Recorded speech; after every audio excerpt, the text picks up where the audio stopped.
final day of European Tour action as the first European Tour event in Belgium this year comes to a conclusion.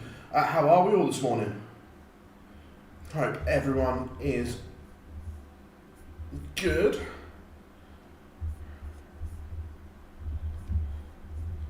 What's going down then?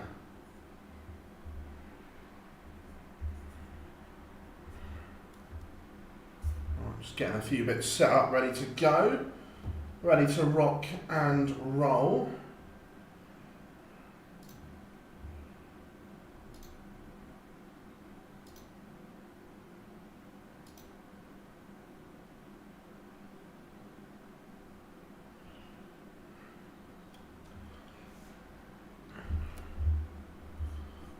Good morning, everyone. Chat room nice and busy already.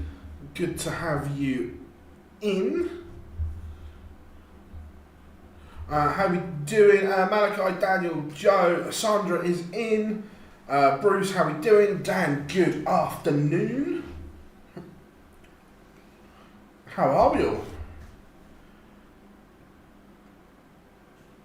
I have Lucas A and Cherry Pepsi Max. Chris, we are all ready to rock and roll.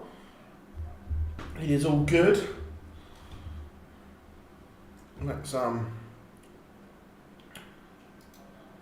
get a few bits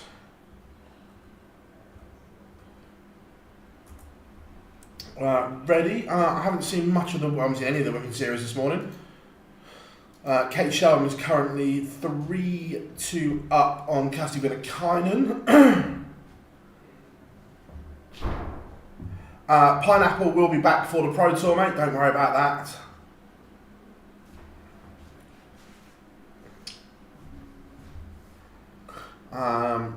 Well, of course, the US Darts Masters Cup is here.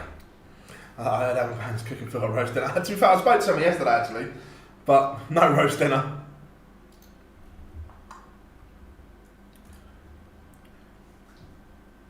She was the one that confirmed that it was John's wife playing.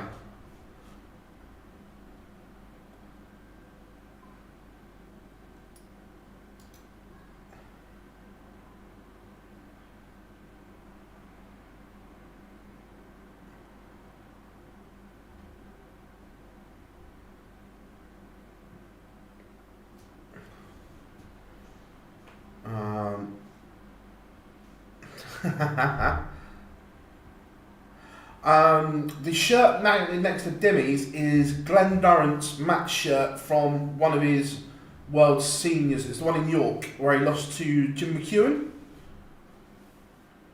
To be fair, I get on really well with Emma, and I speak to her quite a lot. Do I think Rianne makes the match play? Let's have a...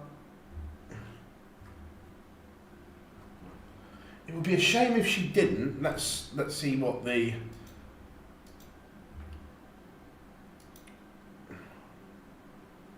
Well, she's got a bit of work to do, hasn't she? Yeah, look, she can do it 100%. I hope she does as well.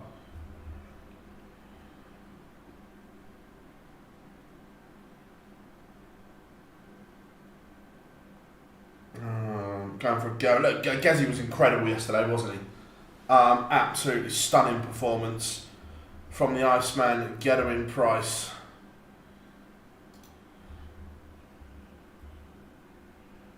If I wanted to, but I don't drink, so I don't. But yeah, if I wanted to, then I could.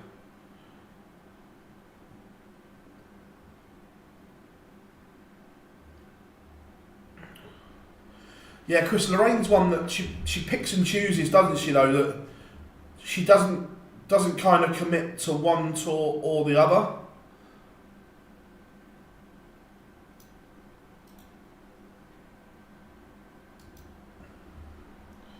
Let's sort the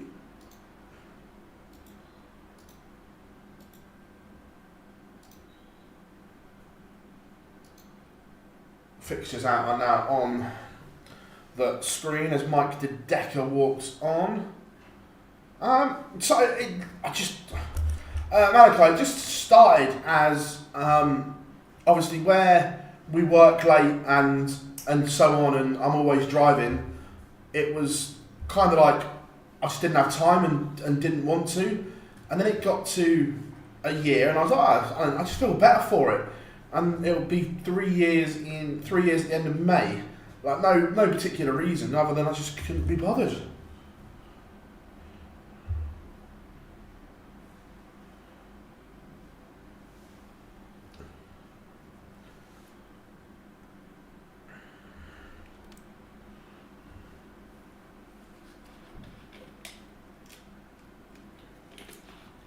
Yeah, if you haven't yet, make sure you drop us a like and subscribe. Massively appreciate it.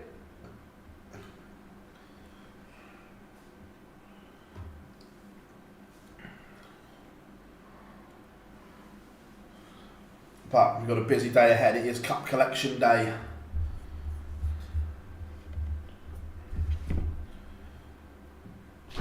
Shindiggity is on the stage.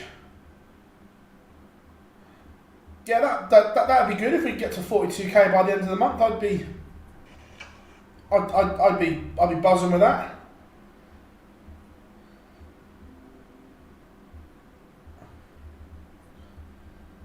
Like I said, 2 sessions today.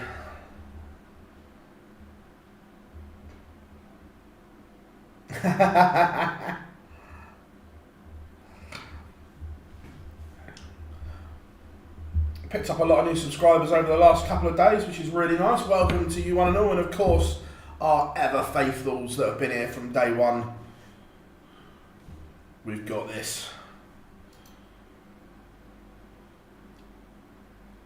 Oh, Mrs. Parr in the last 16 today.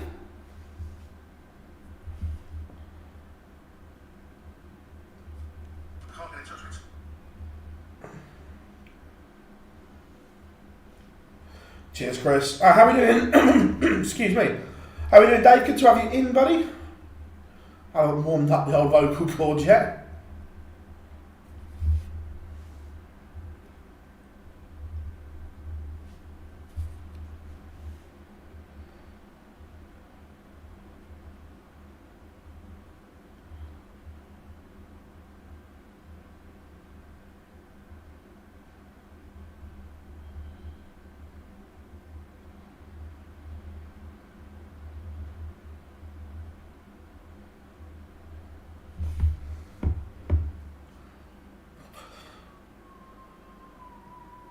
Oh, what cup are we talking about, Chris?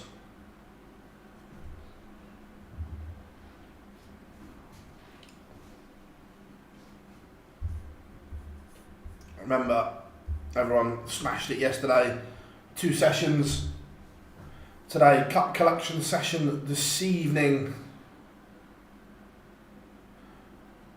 Yeah, look, but we all know Bo's high-end game is just incredible, don't we?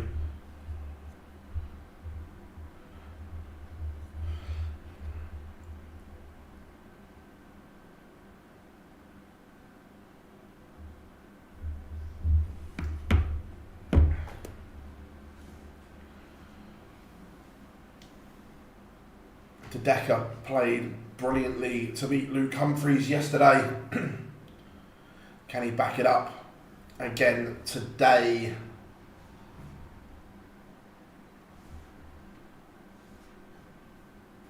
Angela Kirkwood 3-1 up on Kim Holden at the moment. And as I said, Mrs. Parr warming up against Fallon Sherrick.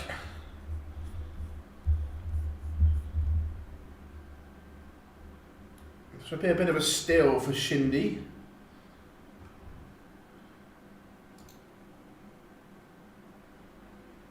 Doesn't go, and De Decker steps in to take it.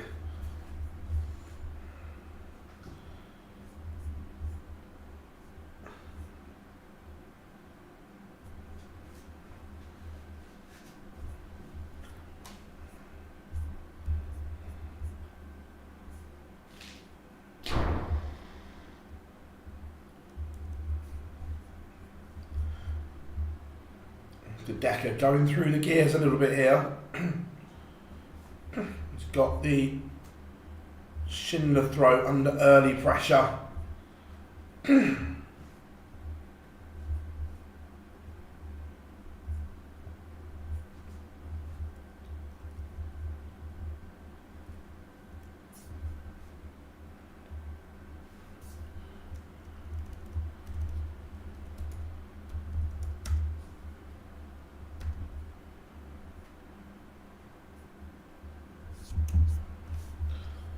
What do we say in chat room? Can Littler be stopped? Well, who's the most likely to stop him? Malika, I'm not sure how long she's played for. It's a great story though, isn't it?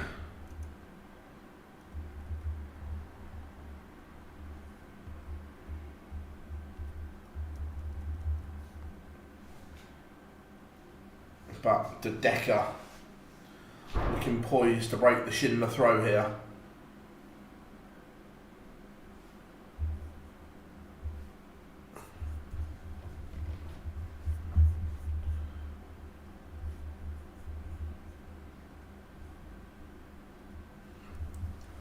It is 2-zip.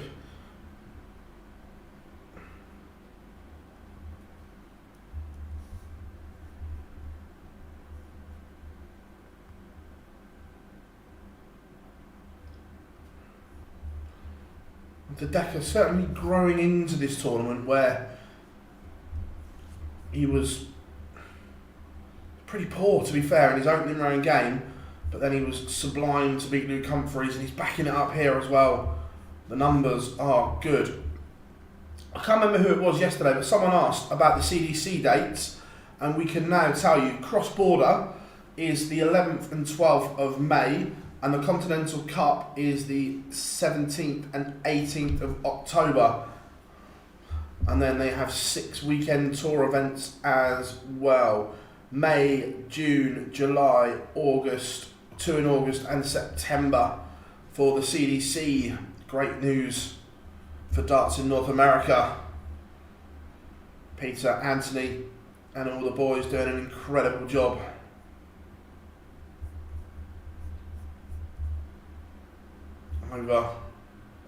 Over the pond. Kessie with the dark arts to stop. I think most would probably agree that Kessie has looked the most likely.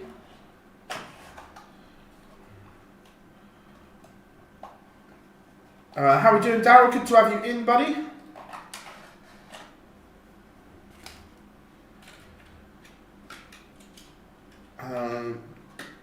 Do I think Bo has the ability to win a Pro Tour? She has the ability 100% to win a Pro Tour. The only thing I'd be worried about at the moment would be the consistency across 8 matches. Does she have the ability to? Without any question. But it's could she hook it up for 8 games in a row? I think that's how I look at it. Ability is not in question.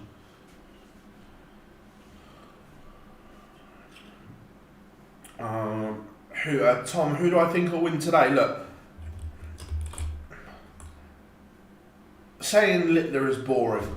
Don't get me wrong, he's incredible. We all know it. But if Gezi can hook it up, I'm going to go for Gurney Price. I just like what I see from Gezi at the moment.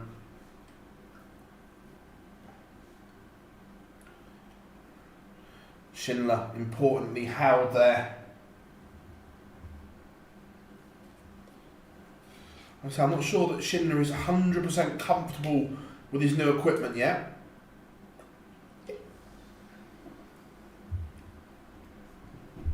Oh, it was an incredible achievement what Bo did there. Absolutely.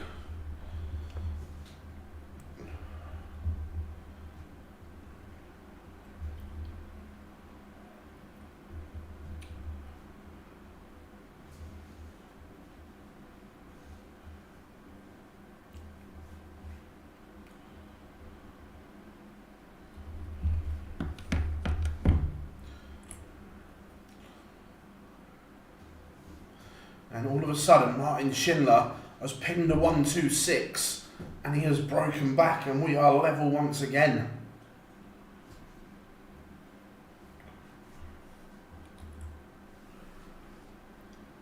Some turnaround this from Schindler. When these new darts, when he gets it right, they go really, really well. But just hasn't got that consistency with them yet. Winning legs from the Decker in 12 and 16, 13 and 16, 18 and 12 for Schindler.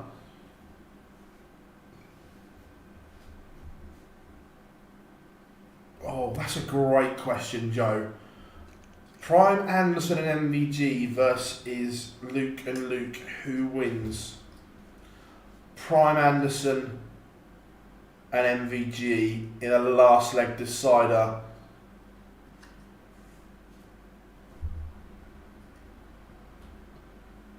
But it would be an incredible game. I really like the Decker's new flights that L-Style have made for him. I can't throw them, but they look mint.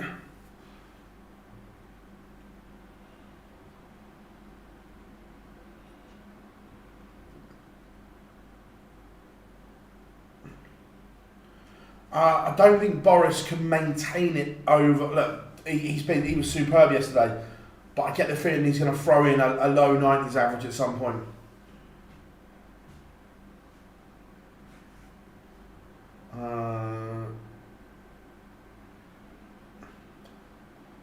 So if Littler met Bow on the Pro Tour, who would win? I think it would be a good game, but you'd have to edge Luke, but Bow would cause him all kinds of problems, and Bow could win, by the way. I'm not saying that it's one of those ones where she couldn't. She 100% could.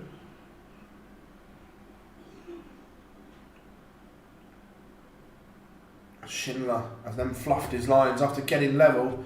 He has been broken once again. This one swinging one way, then the next. Fallon Sherrick 1-0 up on Mrs. Part. The other quarter-finals are as follows. It's going to be Katie Sheldon against Rose Moore, Lorraine Hyde against Victoria, I'm not going to try and butcher her surname, Angela Kirkwood against Noelyn Van Leuven, and Fallon Sherrick, if she wins, will play Bo Greaves.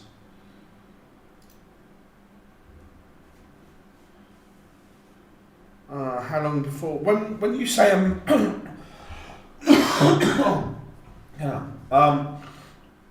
when you say a major, Dan, I don't think we'll see one of the current ranking majors go there at the moment.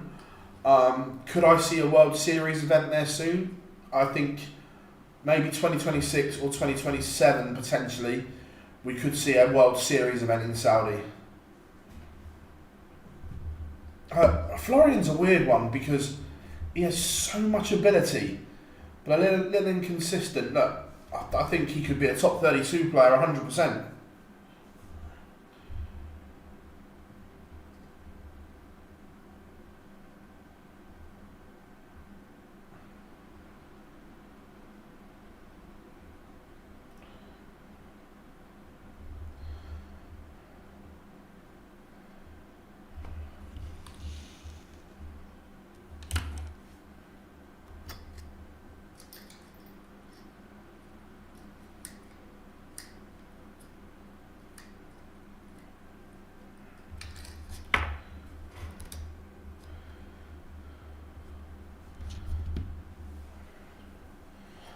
To Mike De Decker.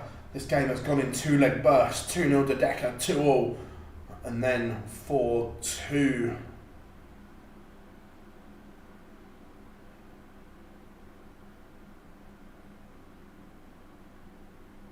No, I never said fans shouldn't be allowed to drink. No issue with that.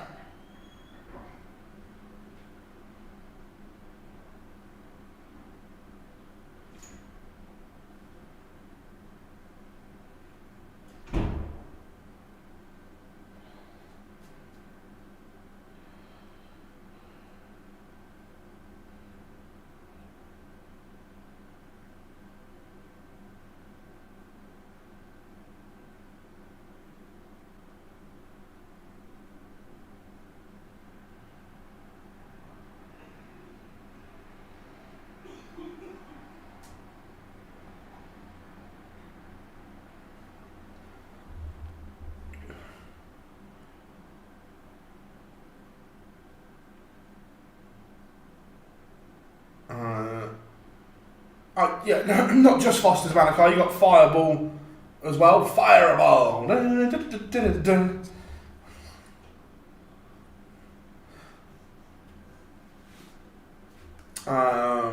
What's the next ranking tournament? In terms of TV tournament, Tom, obviously because these are all, the Euro Tours and the Pro Tours are ranked, but the next TV ranking event is the match play in July. The hallowed Winter Gardens is the stage.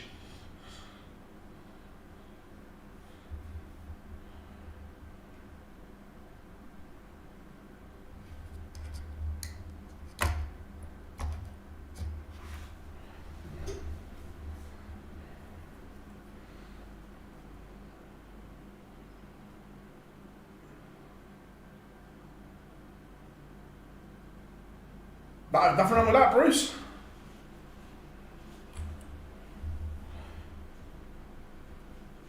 The Decker cruising now, 5-3, averaging 106. This is much better from the real deal. This is the kind of form that won him the World Grand Prix.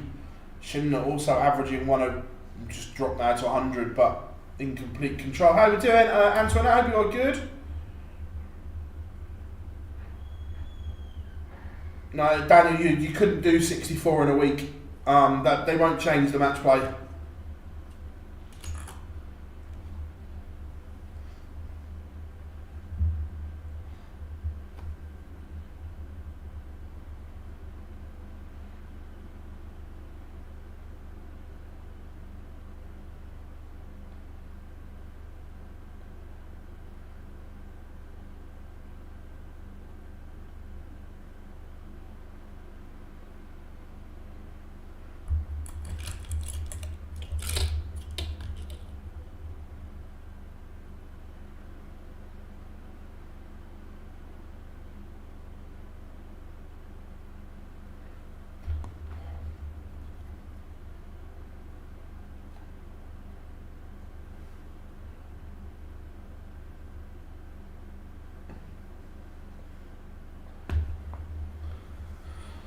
So the Decker can set this 210 up.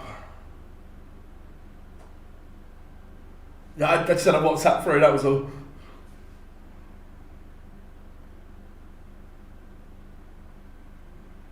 Cheers, Tom, mate. Thank you very much. Yeah, the team we have here at OD is incredible.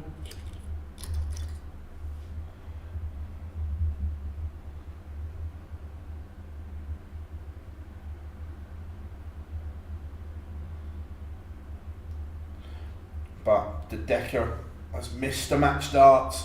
Schindler needs to try and save this.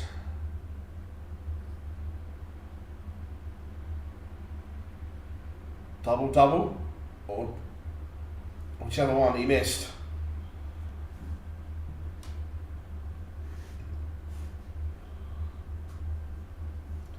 But now the Decker to win it 6-3.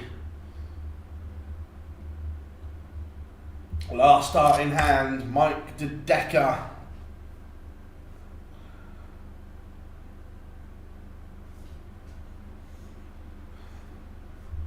Beats Shindiggity.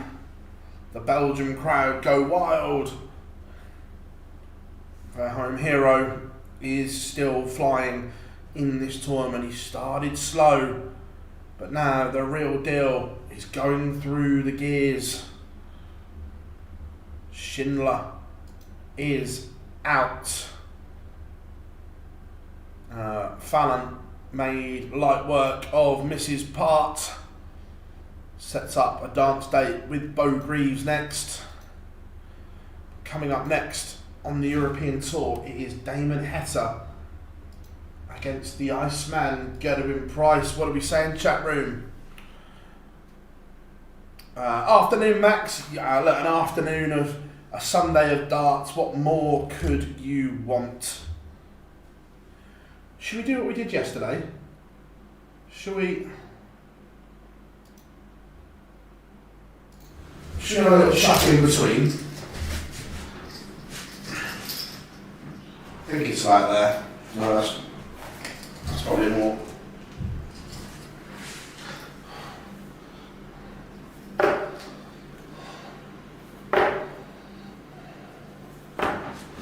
Game show. I do really like these Peter Wright bars. Just I don't like the points. The points are too small.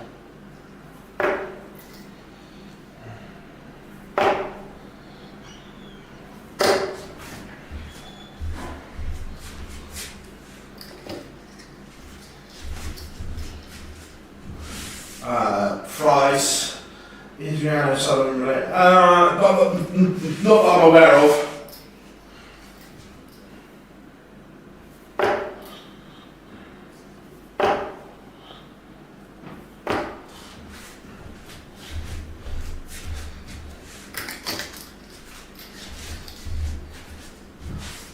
Love a travel agent, Ken.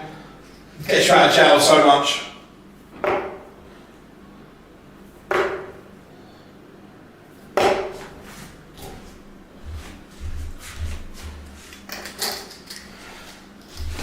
I'm going to get these converted and then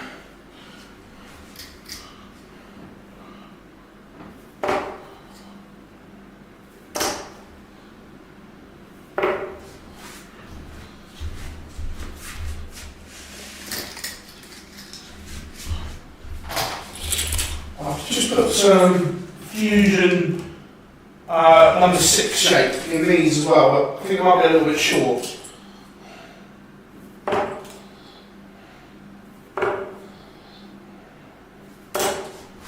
Not too bad, to be fair.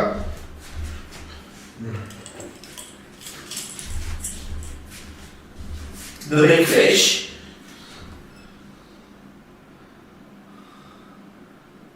You definitely need some of the fat. It may be in stage 1. Oh, see that's the. All of them just don't. They just come out the hand funny. Back to the peeler.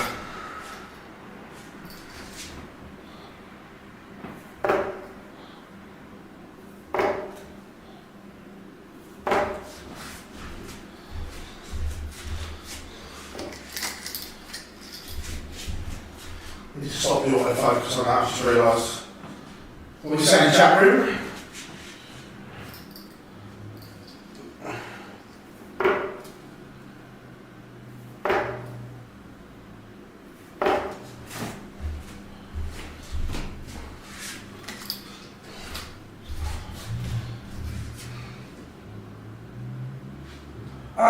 Yeah, right. I know what I want to do grip-wise. I want to, but see, I've always been a rear gripper. Let's try and throw the. If I throw these from the front, let's see what happens.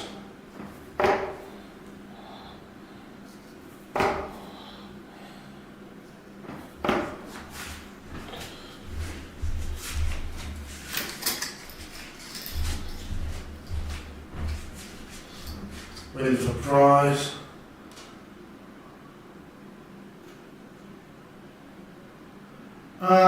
Is there much difference? I think they're all much of a much, if I'm being honest. I'm probably not the best person to ask in relation to, I don't use a moulded flight and stem system I very rarely use one, but the ones I've used, is there much difference? Not really. Again, this is front gripping.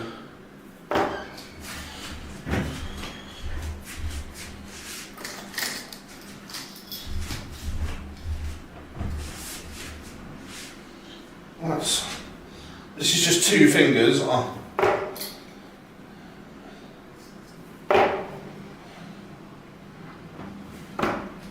Again, the slider out of the hand.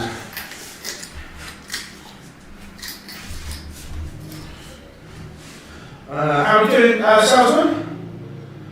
I think Smudger, I think Ross Smith wins.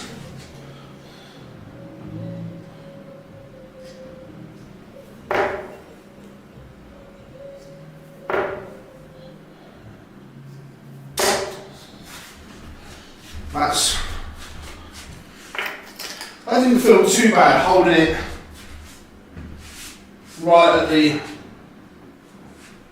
there.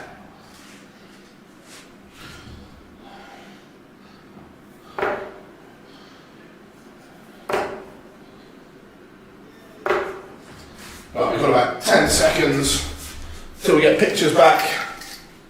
So let's do this. Let's swap back, and we are back in the room. So the Decker off and running.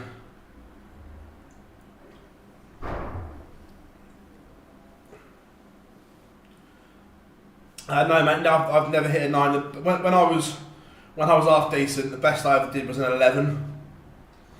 But no, never a 9. Well, the first 9 average of Mike the Decker there, 118.5. That's very good from the real deal.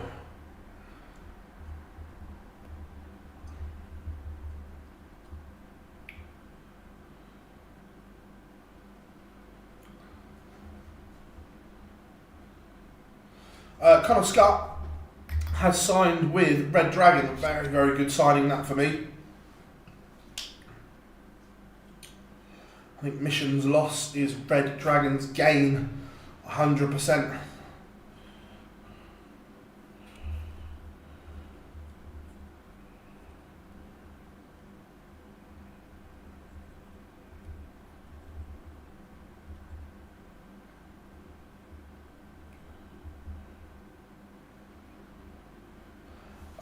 They did, but I think losing Scott is a blow.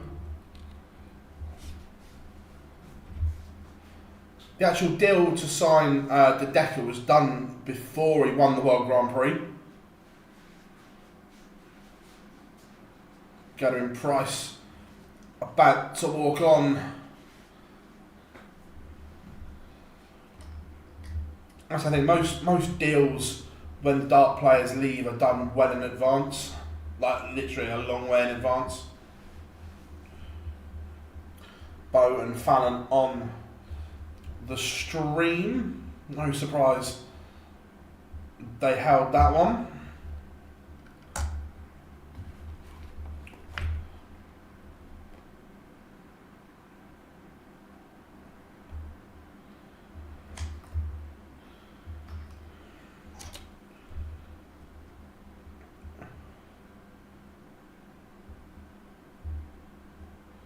So Damon and Heta are about to walk on.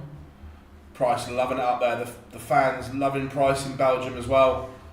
He is smiling away. I like this new Gerwin Price.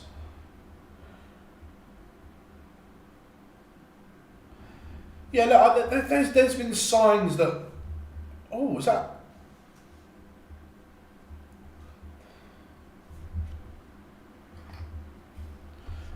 Damon Heta's got a new. Look, it's still a flame one, but it's a new one.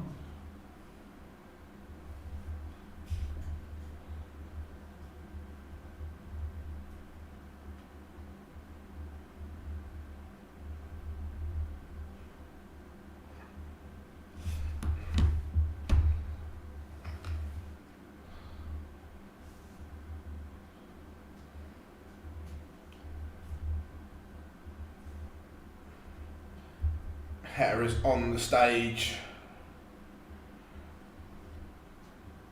Oh yeah, he's branched out, Max. He's got his own flame merch now.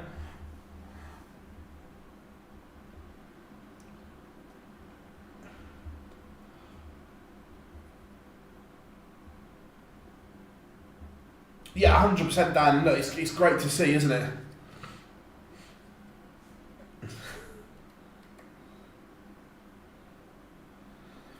Price has won the ball.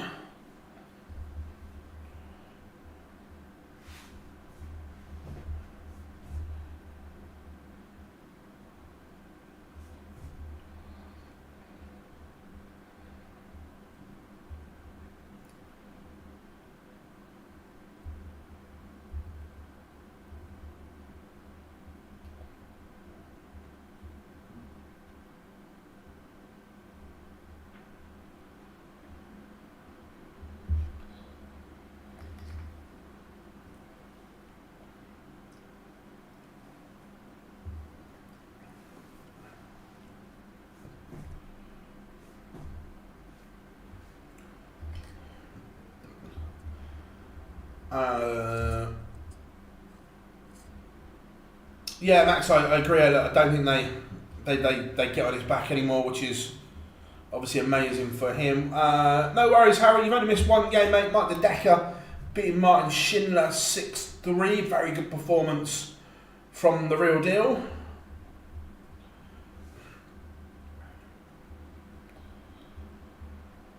But Gezi kicks off with a max. Oh, he went 5 deep.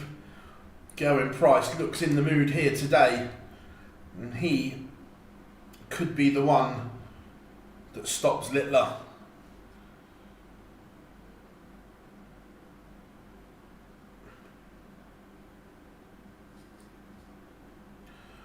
Gezi's gone 180, 140, 127 to leave 54 after 9. This is power scoring at its best from Gerwin Price here. He has carried on from where he was yesterday. Absolutely flying.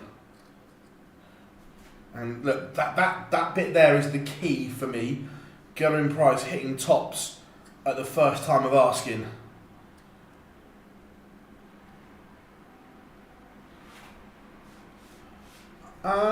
I think he has to win this week for me. If he goes 6 weeks without picking up a point, then it's difficult, I think. Because then the top 4 could be potentially 2 night wins away from him.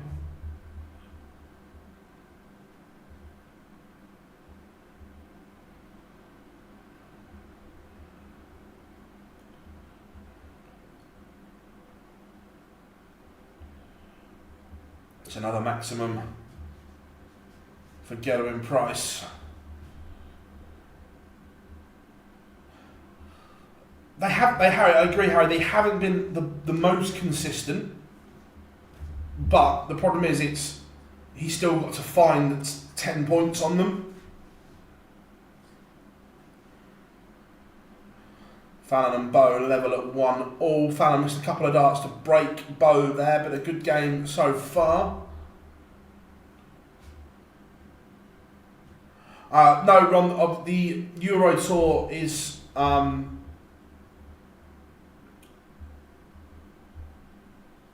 for obviously you've got the Tour Card Holder qualifier, and then the host nation qualifiers as well.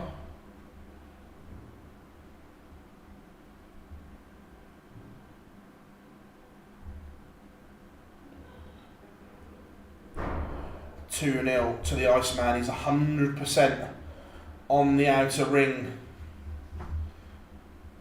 And there is 40 points difference in the averages. Yes, you heard me right. 40 points difference in the averages.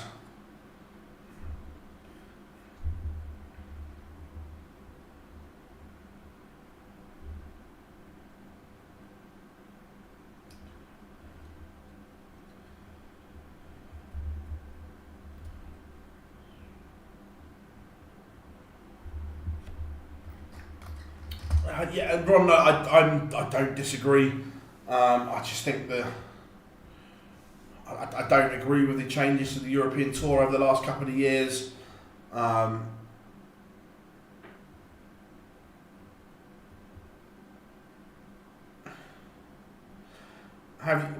ones from, is it double or treble 20, whatever it is, Max? The one that Devon wears. I have seen them, yeah.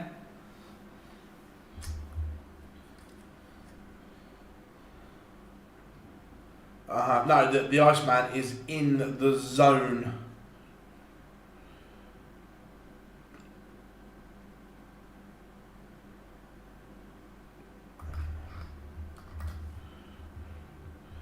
It is Arsenal United. Spurs are on before that rubbish.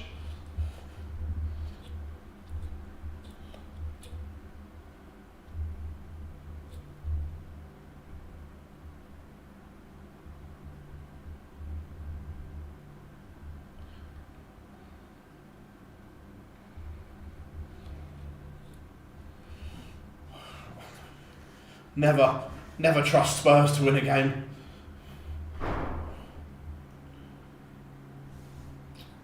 Who is my favourite dart player? So since I've got in to the media side of it over this time, I wouldn't say I've got a favourite. No, I get on really well with Gary, Michael, Nate. To be fair, I get on well with all the players. To be fair, but when I was a fan growing up, my two favourite players, and I've said this story before, and I stick by it. My two favourite players growing up that I'm now delighted I can call friends and colleagues was Mason Nico.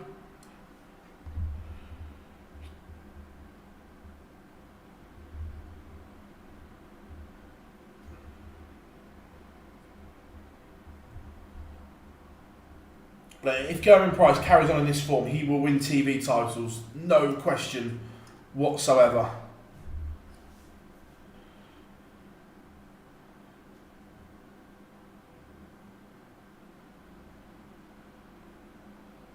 Fallon and Bow locked at 2 apiece.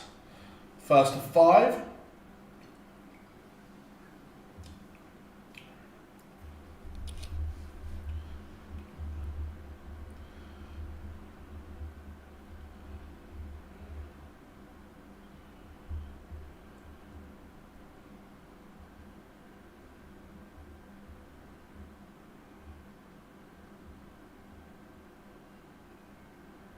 Yeah, I'm at 100% that Chris was involved in one of the, still to this day, one of the best games I've ever seen. The game against Martin Adams at Lakeside will go down as an all-time classic.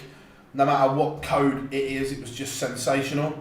And then I loved the way that Nico changed things up in terms of the character he portrayed. Even to the point how he dressed on stage, and he just did things different, which I loved. A rare miss from Gerwyn Price, and Damon Heta takes advantage.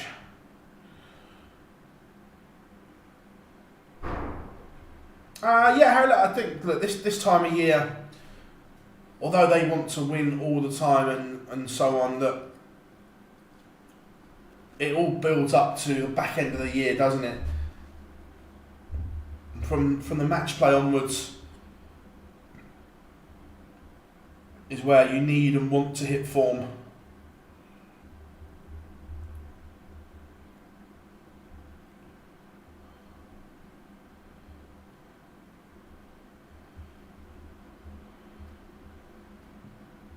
Yeah, look, Ron, Katie Sheldon's an incredible player. Look, I think she's maybe not kicked on as much in the last few years as what we'd hoped and maybe she'd hoped, but the ability there is superb.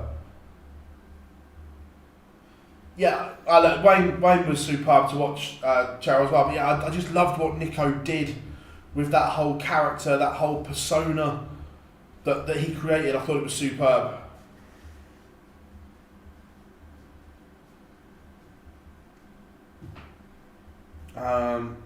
Gerwyn Price now 4-1 to the good, 60% on doubles. Did you attend any of the World Finals at the Tavern? No. So I think the best, my favourite memory of the Tavern was being there for semi-finals night when Taylor beat Bristow in a deciding set. When Bristow hit that 1-4-1 to save the match and send us to that deciding set, I genuinely thought the roof was going to cave in. The noise level was that much. Being there to see Bristow's last swan song, shall we say, was incredible, and the walk on, the Big Ben chimes into Crazy Crazy Nights was something that lives a long time in my memory.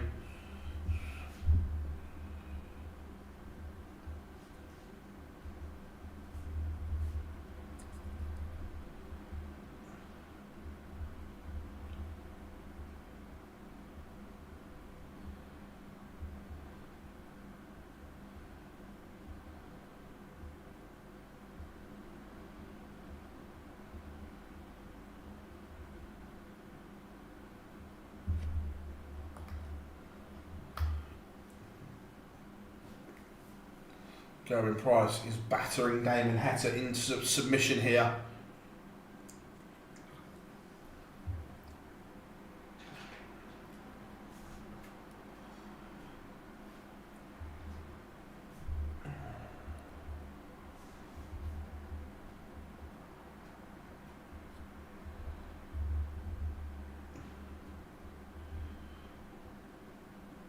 He's missed the ball for 126.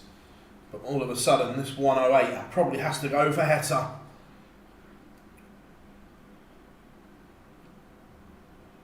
He's going to get a dart to cut the gap to 2. And he can't take it. And I suggest that Gurney Price is going to go 1 for double 12. And he hits. This is a masterclass from the Iceman right now.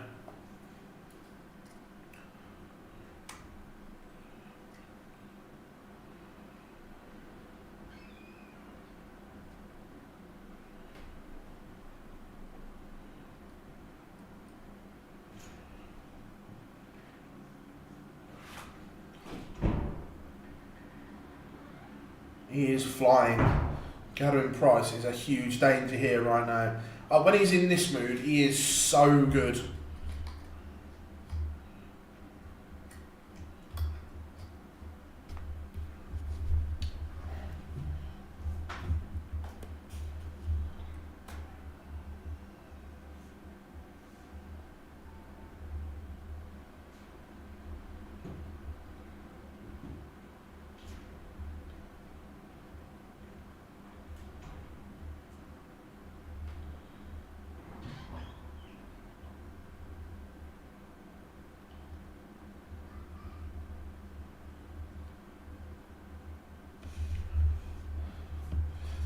(5-1) Gurney Price.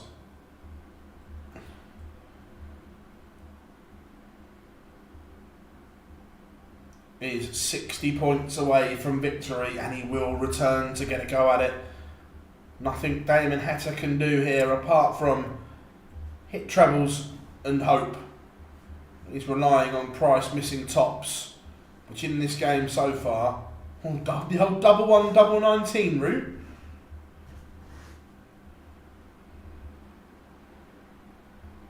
Because he's hit 2 wrong doubles. Double 1 and double 3 going for tops and 19s. And Damon Heta punishes the rare mistake from Gurney Price. He almost smiled about it.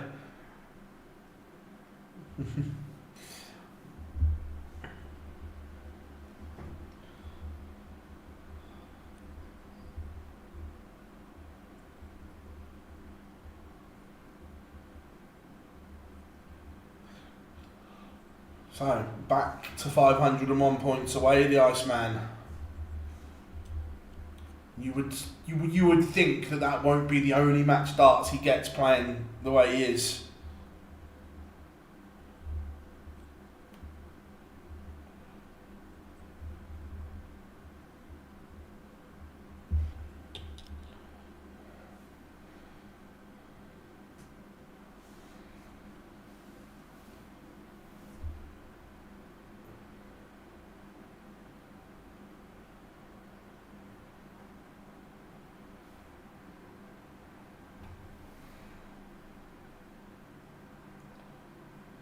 And Bo beats Fallon 5-3. Really good game, that.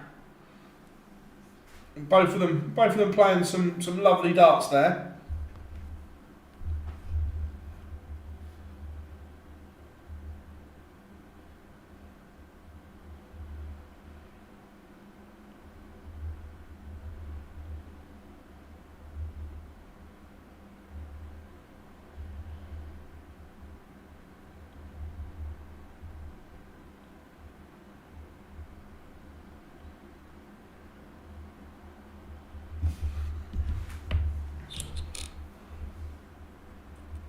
No, the crafty can't be pulling the comb out. Yeah, look, Eric was one of the ultimate showmans, wasn't he? One of the original rock and roll dart stars, if not the original.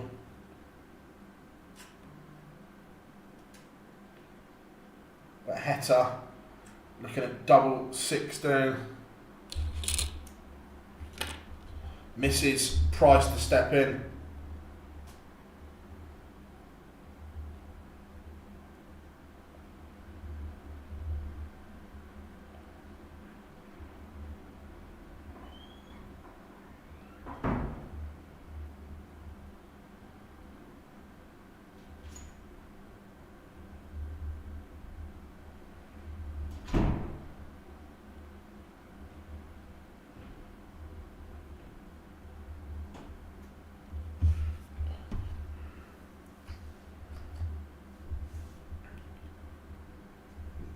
Just getting a little bit interesting now. Price misses and Heta gets back-to-back legs.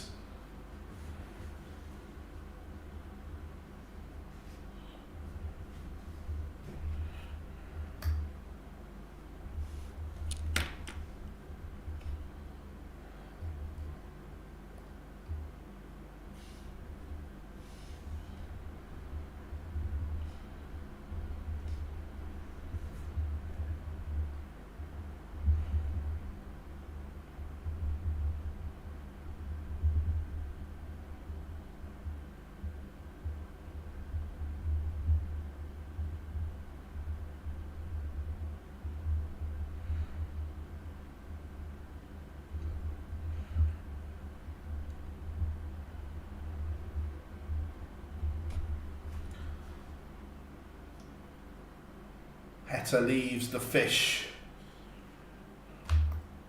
However, gathering price 143 is going to get a chance.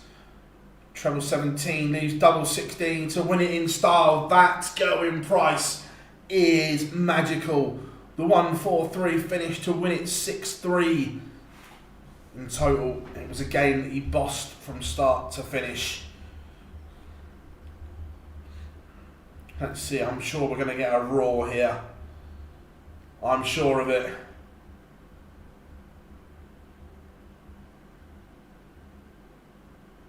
Oh, we got a Bob Anderson finger point instead. I'm all for that. The old, I'm down for a going price adopting the Bob Anderson finger point, and then we get a celebration as Damo tries to push him off the stage. Will Spurs win today? No, I'd never trust Spurs.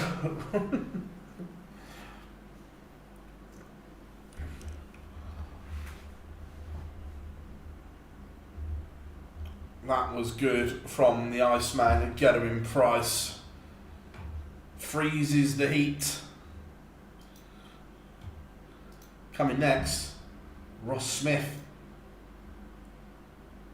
and Matt Campbell. Remember, Ross Smith was brilliant yesterday. Right, what teams he picked today? Vicario, Porro, Romero. Not Risk Van der Ven, okay. Danso, Spence, Bentancur, Basuma, Saar, Johnson, Solanke, Odebear on the bench. Kinski and Doggy, Van der Ven, Gray, Birdvale, Madison, Towson, Scarlett. Interesting. No, I'll tell you what, Gezi is lapping it up, and the crowd are responding to him as well. Seeing going price smile like this is so good.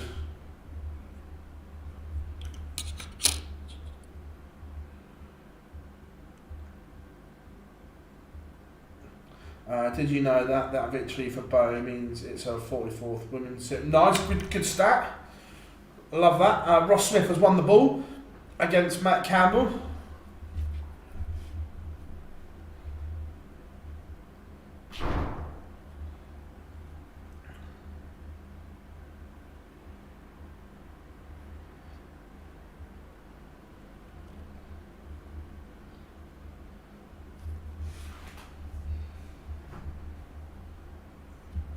Malachi, look, what odds can you get on him? Let's have a look on my phone.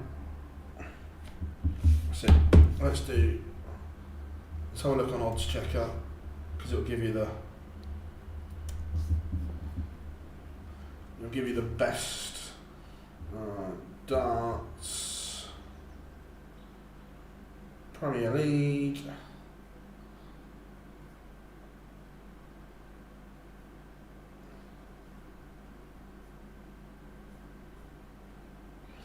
You can currently get the best price of 12 to 1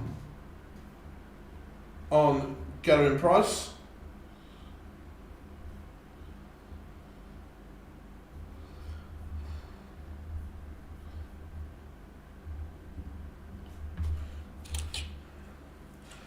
Right, we've got about 45 seconds until we get pictures. Oh, 100%. Look, Matt Campbell has incredible ability.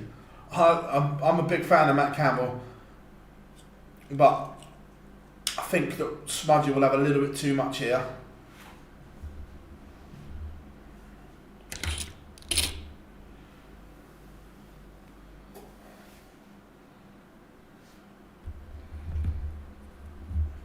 What do we say in chat room? Campbell or Smith?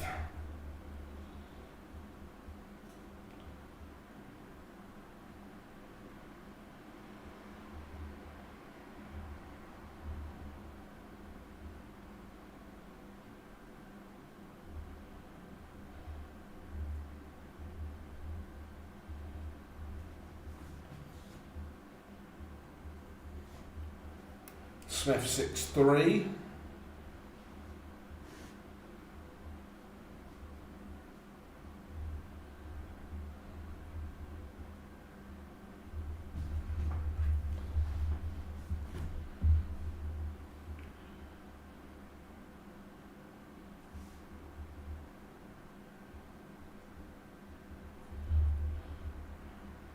Price's first 9 average of 109, that's decent.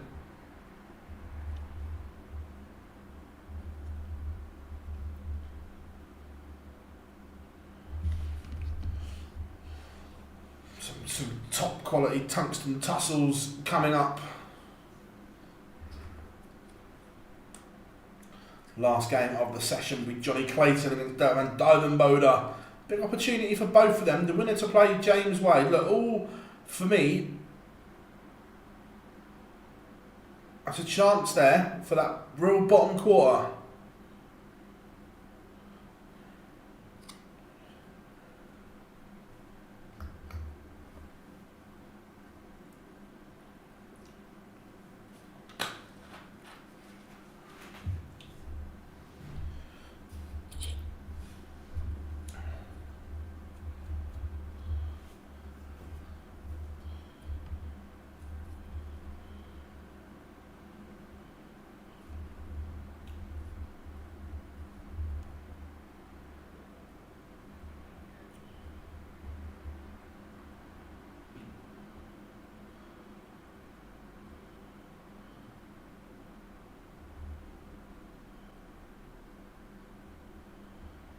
There we go, Campbell walking on the Ginger Ninja.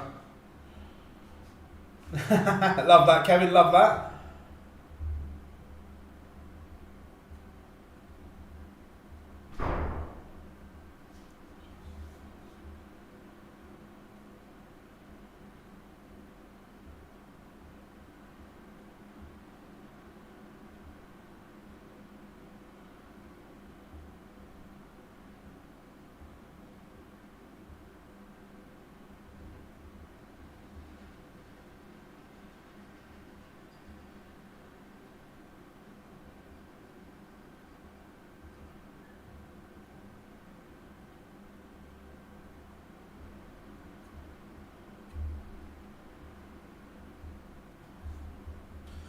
We're doing 6'4" Smith from Nathan. Yeah, look, I think it will be tight, but I think Ross Smith just edges it, especially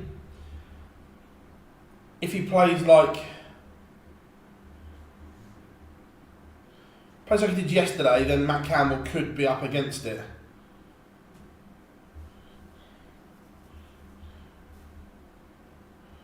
So pleased that Smudge has gone back to red light spell danger as well.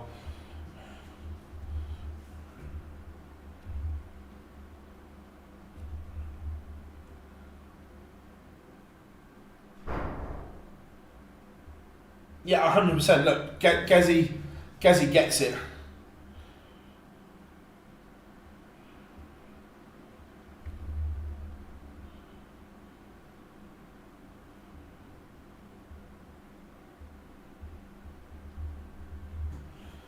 Both players are on stage. Campbell 6. Again, I can genuinely see all outcomes possible in this game.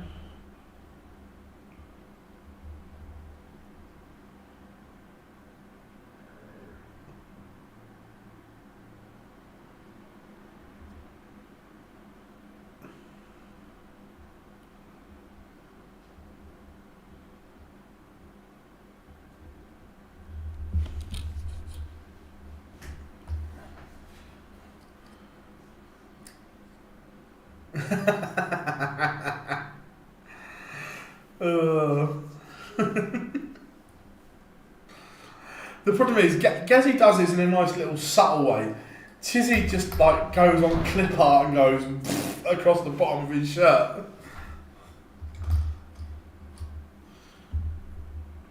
I'm showing my age there. Does clip art even exist still?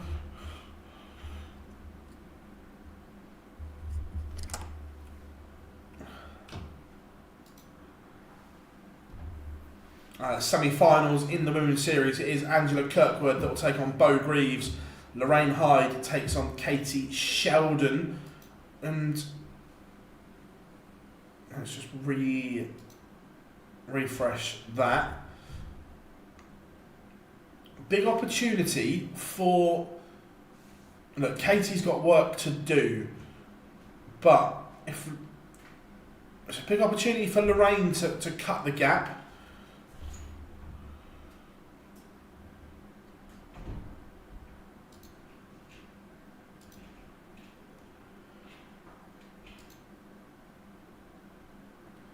You guys are all smashing it today as well. You're showing your age out turn.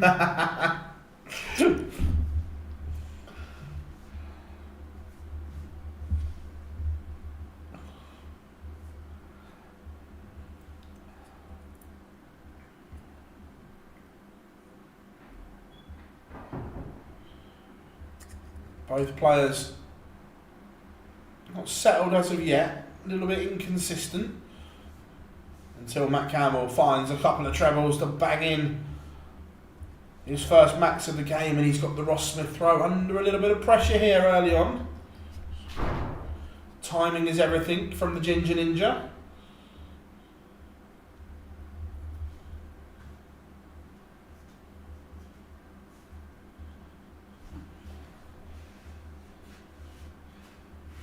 He's going to get first look at this.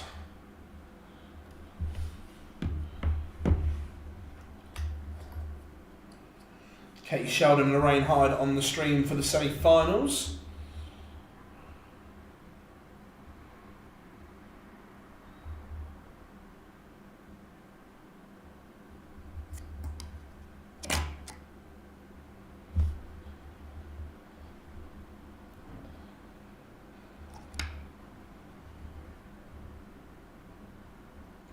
And disaster for Campbell. He's missed the big number. And Ross Smith takes advantage. Matt Campbell will be livid with himself there. He had the opportunity, didn't take it.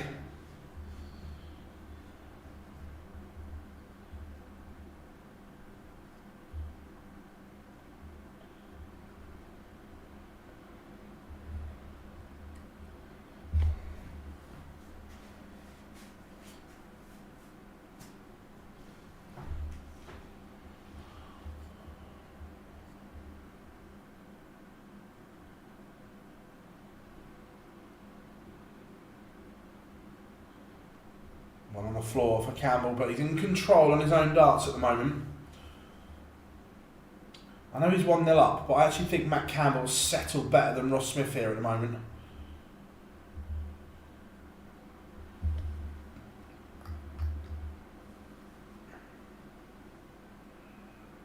He's got a decent enough lead in this leg so far.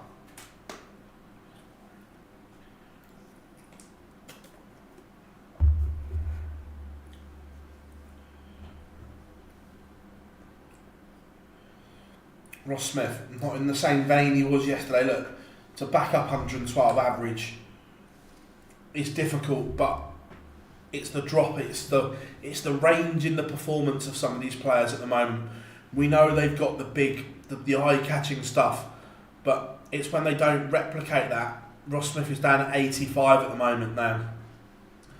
That's nearly a 30-point range difference. That's too big. How are we doing, Bob? Good to have you in.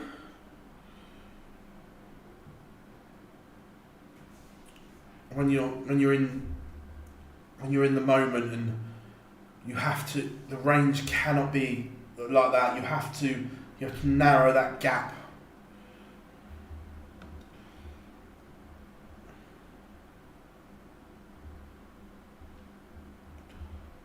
But 80 for Campbell. Going to get 2 darts at double 10 to level us up. And he's missed, giving Smith a chance at 88 here. This would hurt if this goes.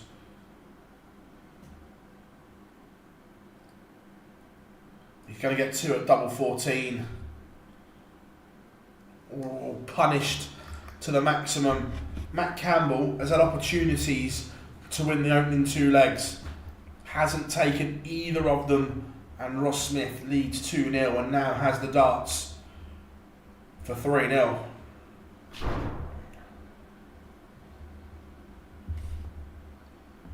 This is very good from Smudger under pressure.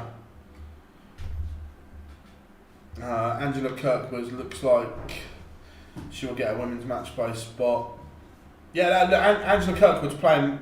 She's played some great stuff on the ADC or the WADC stuff as well.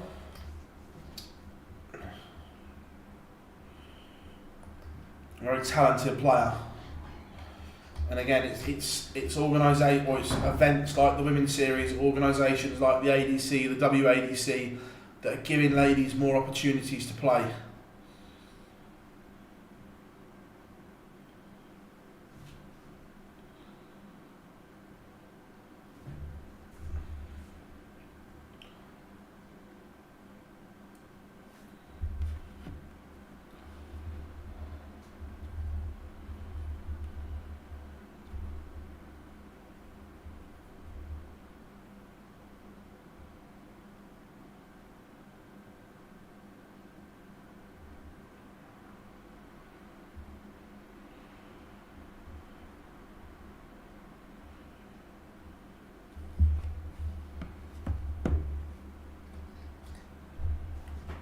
Ross Smith,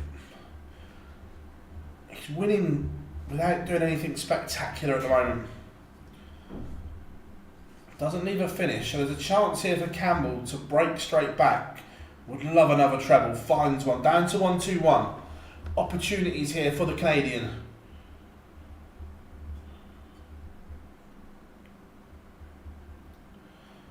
Yesterday, the scoring phase of Ross Smith's game, he couldn't miss. Today, struggling to find trebles.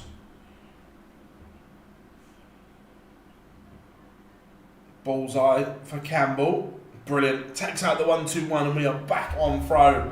That's the Matt Campbell that we all know is there. Lurking inside.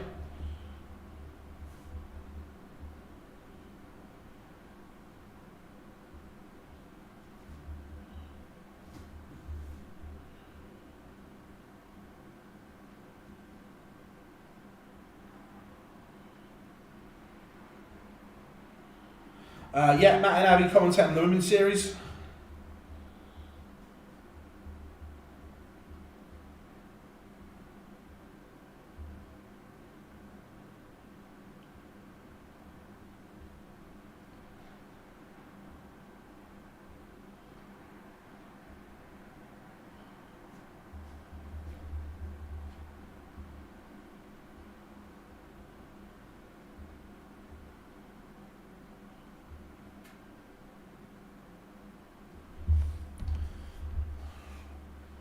Ross Smith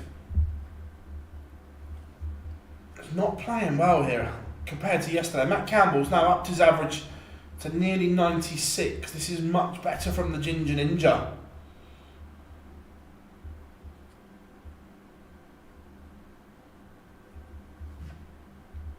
Two all in the blink of an eye. 2 stunning finishes from Matt Campbell. The 88 to go with the 1-2-1, and we are level at 2-all, and that he is playing better than Ross Smith at the moment.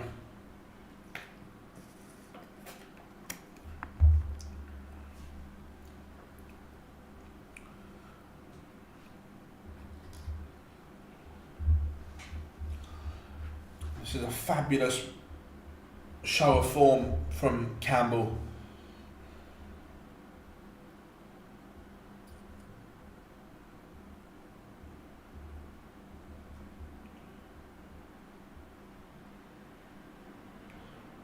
It's a hell of a beard as well, isn't it?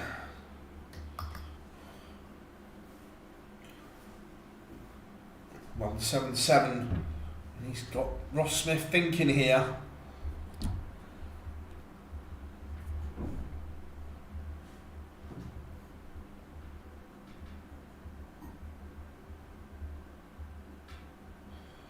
Needs a treble, finds one. But the way Matt Campbell's pinging trebles, he could be on a lot lower, but all of a sudden they've deserted him. No treble, breathing space for Ross Smith.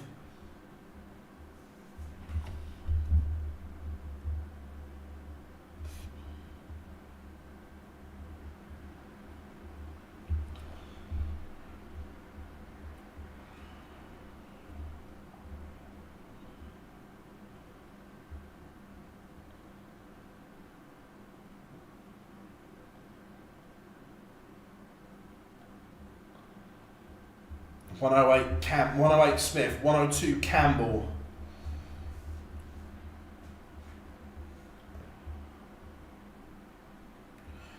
No double this time round, so Matt Campbell is going to get the opportunity for 3 legs on the spin.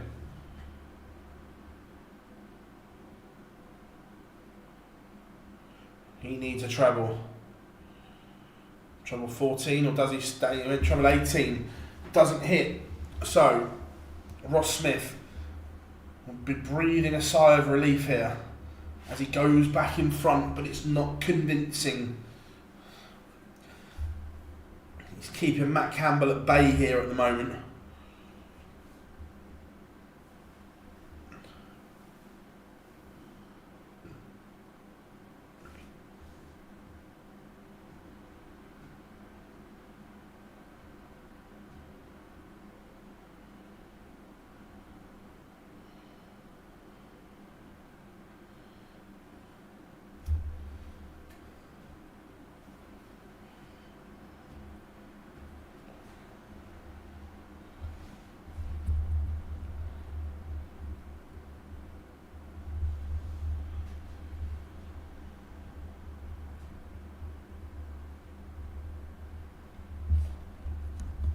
All of a sudden, as Ross Smith just got a little bit of confidence, because Matt Campbell was playing the better, but Ross Smith just seems to have found something when he needs it. Remember, he led 2-0, Matt Campbell reeled him in to 2-all, and now potentially it's going to be 4-2 to Ross Smith, unless Matt Campbell, you know, he needed more than a ton there for me.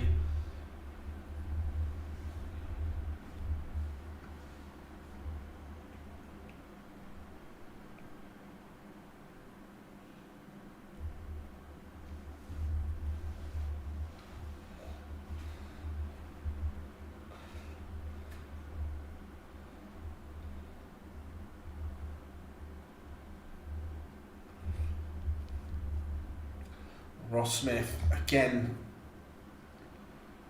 if he loses this leg, oh, Matt Campbell, that is outstanding. 148 goes. All the quality in this contest has came from Matt Campbell, but he is still going to have to break the Ross Smith throw to win.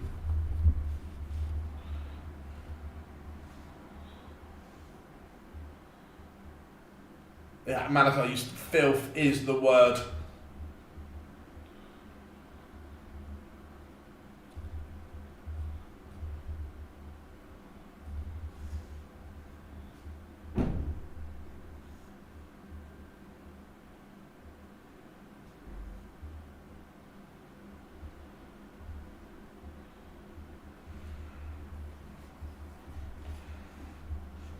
2-2-1 apiece.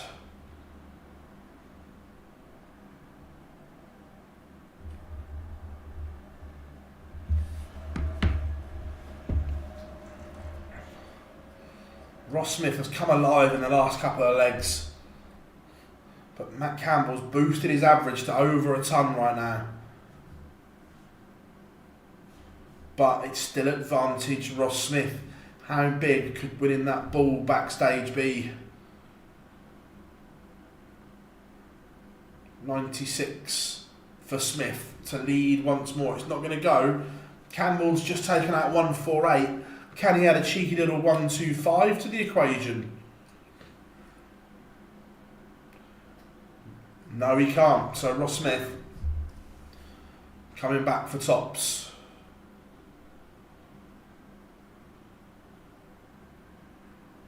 Goes in one. He's just keeping Campbell at arm's length.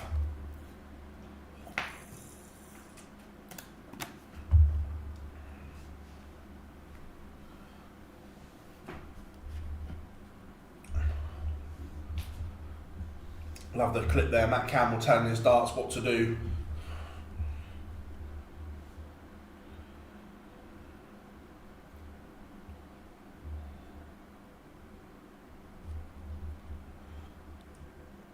Katie Sheldon is a 5-0 winner over Lorraine Hyde.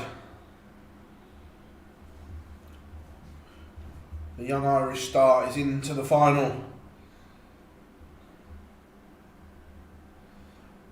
And remember, she beat Bo yesterday. Could she do it again?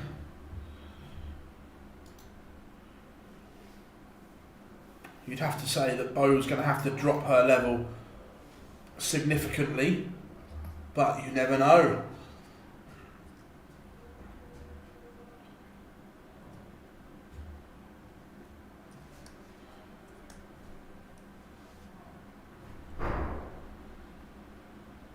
What a time for Ross Smith to find a big visit.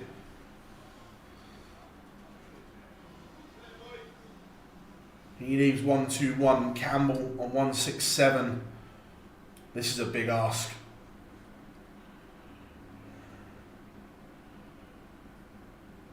And it's not going to go. So Smudger will get a cheeky little look at 1-2-1 for a bit of daylight. Treble 17, bullseye. A bit of quality from Smith. He's been second best in terms of the quality in this game for most of it, but he held on to his throw and then he's found a little bit of magic. Man, a little smirk there from Matt Campbell. He knows as well that he's played arguably the better stuff, but the resolve from Ross Smith has been there.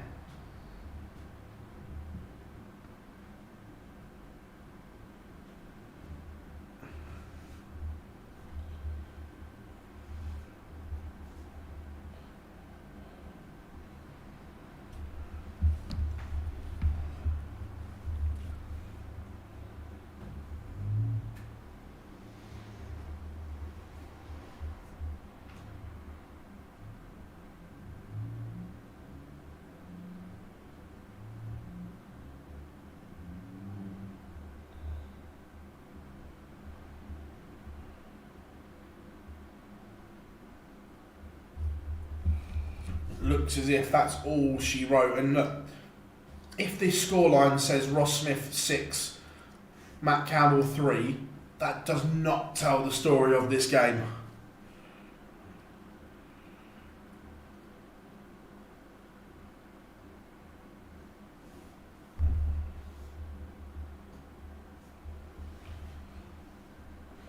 Oh, so say the champagne shot.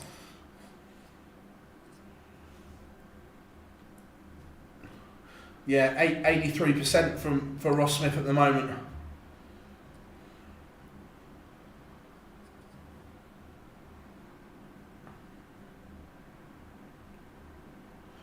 But a rare miss. Does that give Matt Campbell a chance? It keeps him in the contest, that's for sure.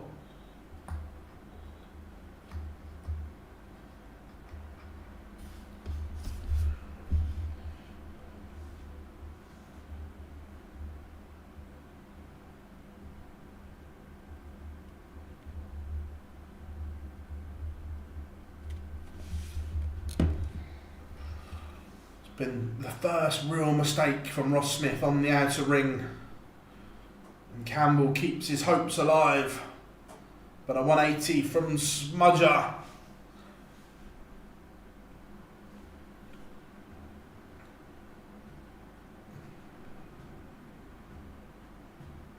Could he win it with a 9? Could he? No.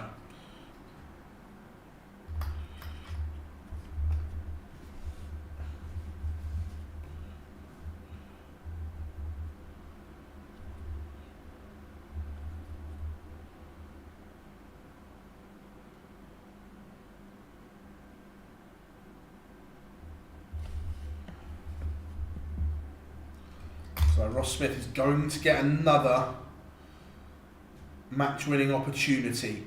Down to 1-2-5. Campbell not on a finish. Campbell could leave this handy. Only 60. So Ross Smith, another chance. The 1-2-5 should go bullseye first. There's the 25. If it was an exhibition, he'd be staying there, bull, but as it is, it's tops to win it for Ross Smith, and he goes out with a ton topper, 6-4 to Smudger.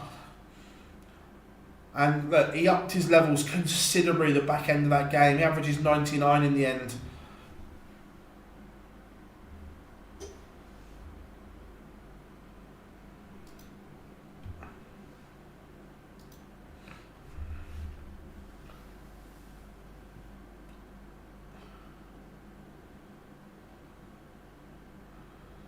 Stop swearing on TV, Ross.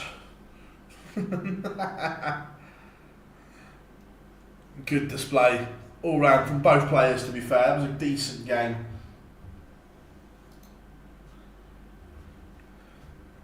Now, Bunting against Gurney next. Gurney has the darts. Solid display from both players. That was good. Enjoyed that one.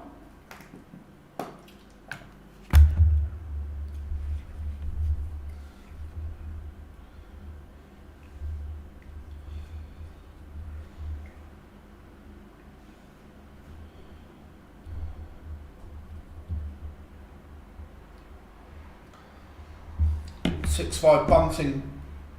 Interest not right. That's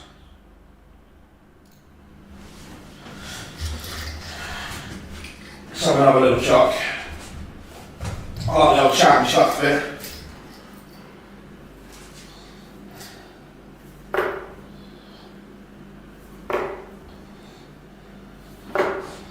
Felt a bit far away, to be fair. I have got a hockey in the cupboard, but I just haven't put it.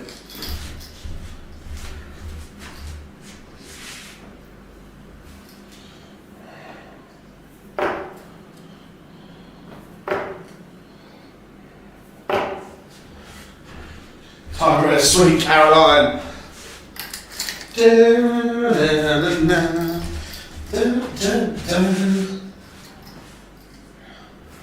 What's everyone up to on this Sunday then?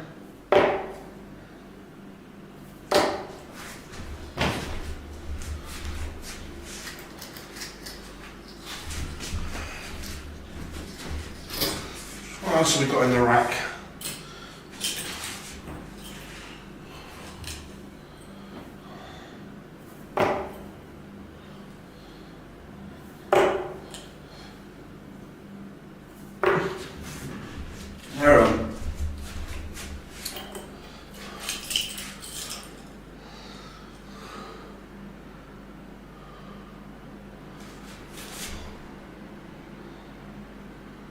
They're a bit different.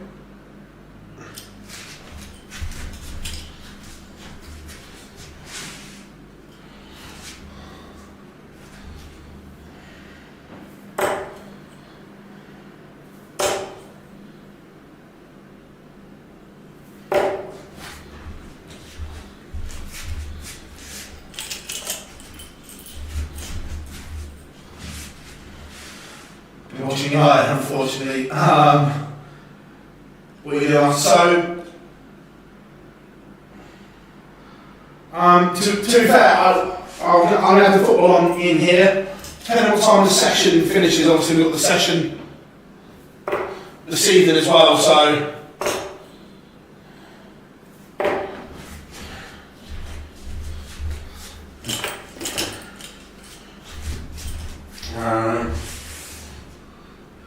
Watching this and the football, good stuff. Yeah, to be fair, they're actually not very grippy, Rob. It's just got a bit of colour in them.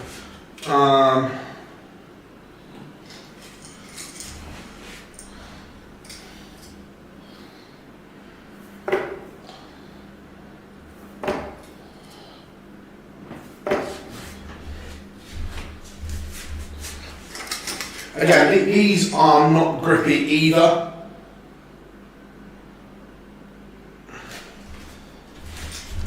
I couldn't try these because there's not enough grip on them.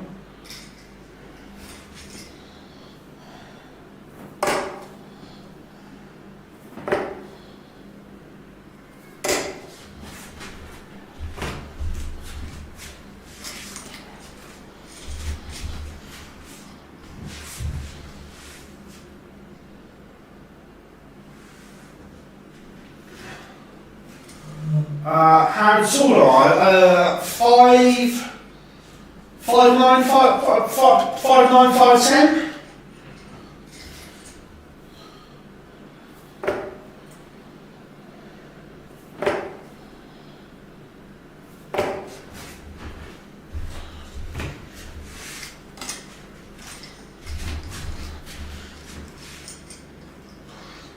To be fair, I do like the Gurney Price Glacier ones here.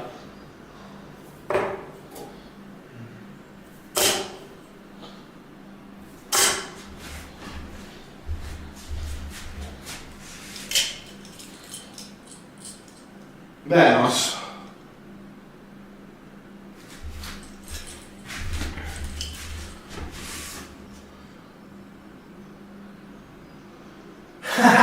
To be fair, it's not, I haven't really, I've not really framed it properly yet. I've just did it quickly so everyone could see.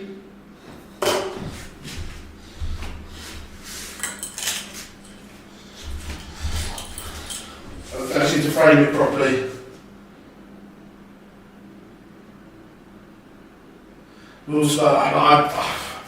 I'd like to say yes, Spurs will win, but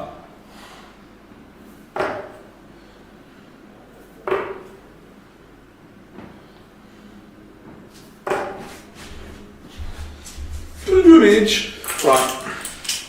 That's enough. That's enough of me throwing bad darts for the moment. Put them back in the dart dock, and then we'll do a bit of that, and we'll get back to it. As Daryl Gurney tries to sing "Sweet Caroline" again.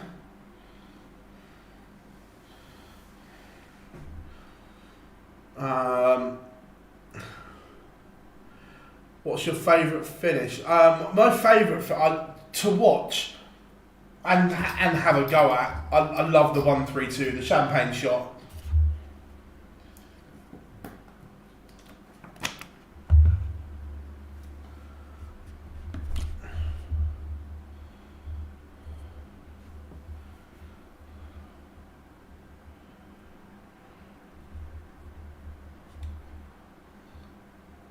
And Malachi, don't take that in certain positions. Yeah, look, I agree. Daryl Gurney, he's been playing well, but perhaps results don't mirror his performances.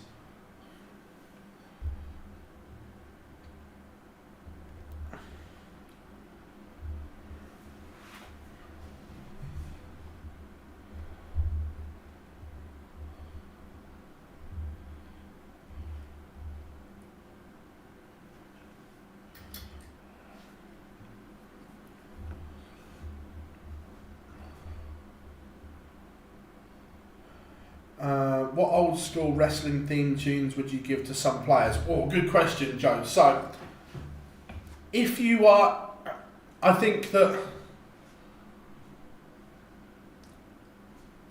I'd give Alex Spellman, I'm a Real American, Hulk Hogan. Oh my God, just on the stage now, we've got a sing-off between Titanium and Sweet Caroline. Gurney saying, nah. So yeah, I'd give Spellman or Lelby, Hulk Hogan, I'm a Real American. And then I think, I know Luke used it for New York, but I think that someone should use Cody Rhodes's and really own it, because it could work incredibly well.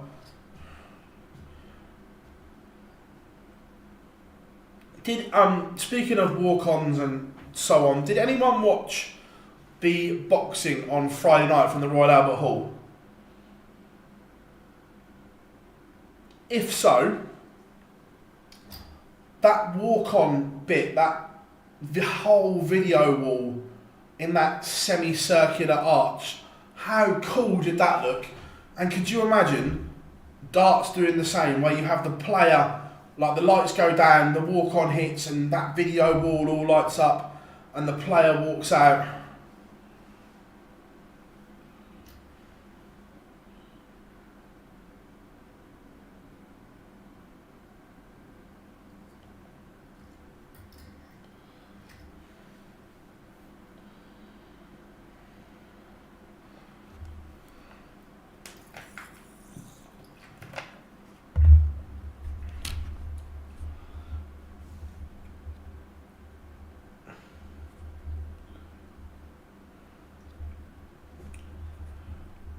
Right, Gurney has the darts.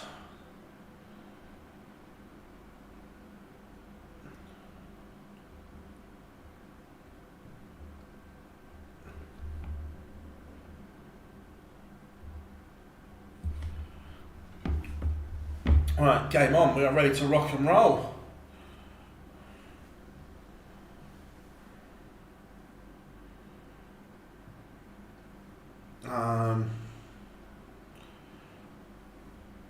Back in black for us.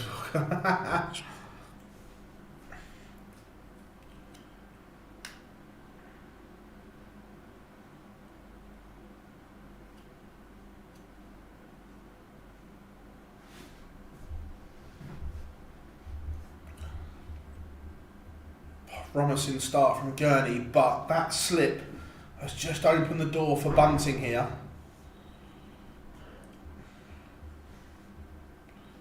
Bit of Fairbairn scoop. But yeah, going back to what I was saying about the boxing walk-ons at the Royal Albert Hall, right? That would just work so good at the darts, and it would improve production. Like, I know we've spoken about this before, but the walk-on in darts is the one bit that hasn't moved on in terms of production. It's still the same. Oh, a big finish from Bunting. The 1-2-8 goes. Break of throw, early doors. Daryl Gurney was sat on a double waiting. Good afternoon. It's like having a busy day. 100%. I've got the iPad ready to go. I'm lucky that I can always get a ticket if I want to go, but it's just making sure that, like last year was a nightmare, that every time I had a weekend off or there was no darts or whatever, the Spurs were always away, which was a nightmare. Yeah, Josh Rock could use, if you smell what the Rock is cooking.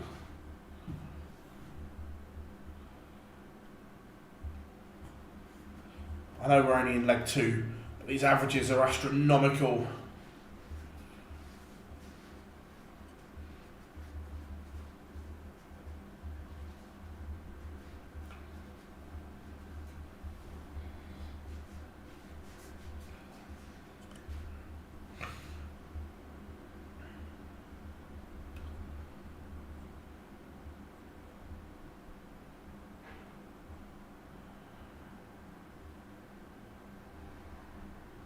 Bullseye for Bunting, misses.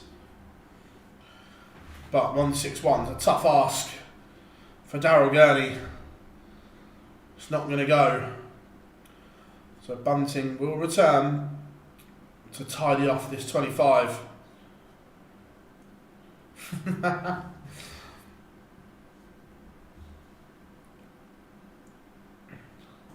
Double 8 goes. What was that on? Something like Bravo, was it, Chris?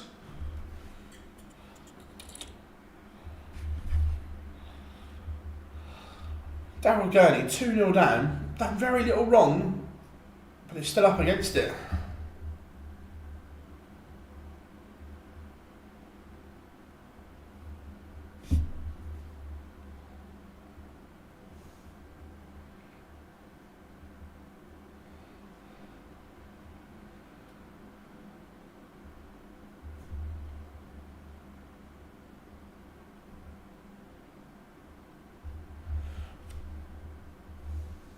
Right.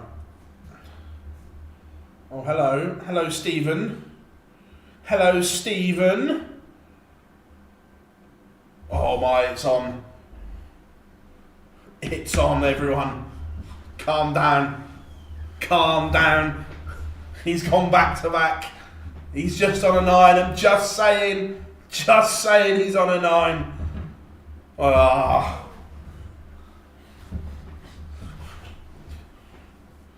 Stand down, everyone. Stand down.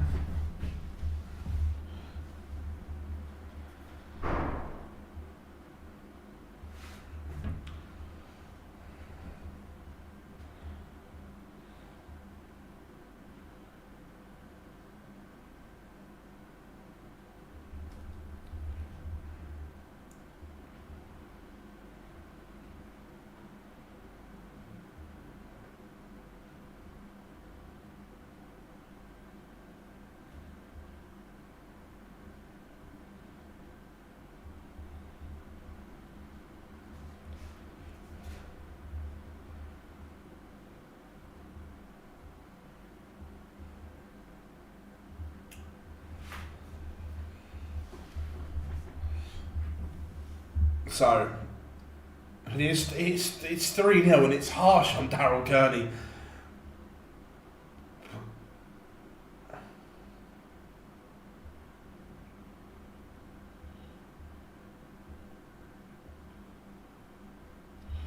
Gurney's playing lovely here and getting very little for it.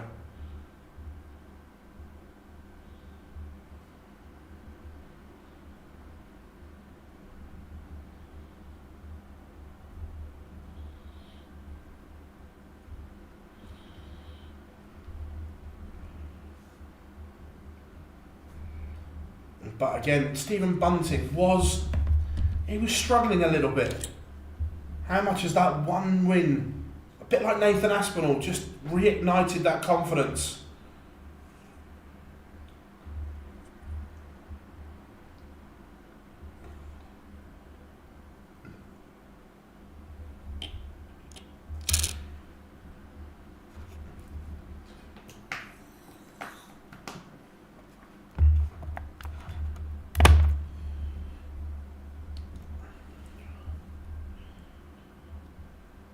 It's looking like 4-0 on the cards here.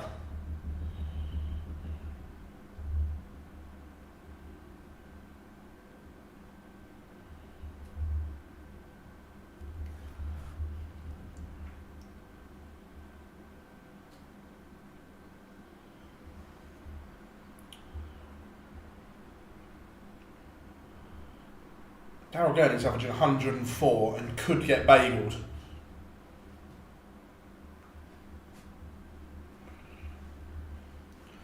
80 for Bunting. The setup was exquisite from Gurney. And it may not matter. Oh, this is harsh on Gurney. He fires in a max to leave tops and doesn't get a go. Ouch, ouch, double ouch. Bullets averaging 111 right now.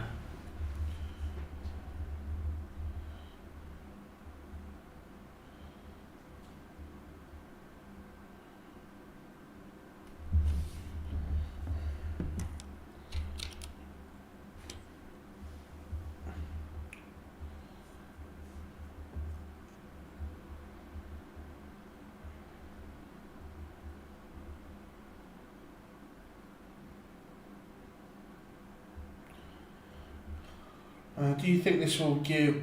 I hope so. Tom, look, he's played beautifully here, so look, I hope it does.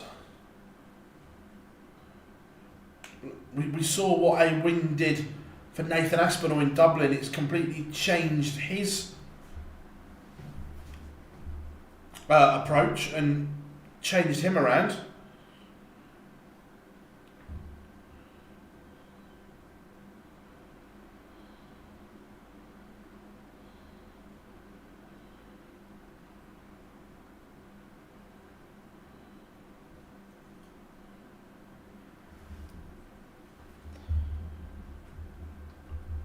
But Gurney coming back for double 14, not to be bagelled, and that he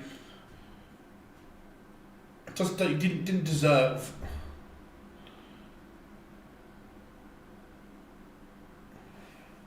What's Big Ange got to say?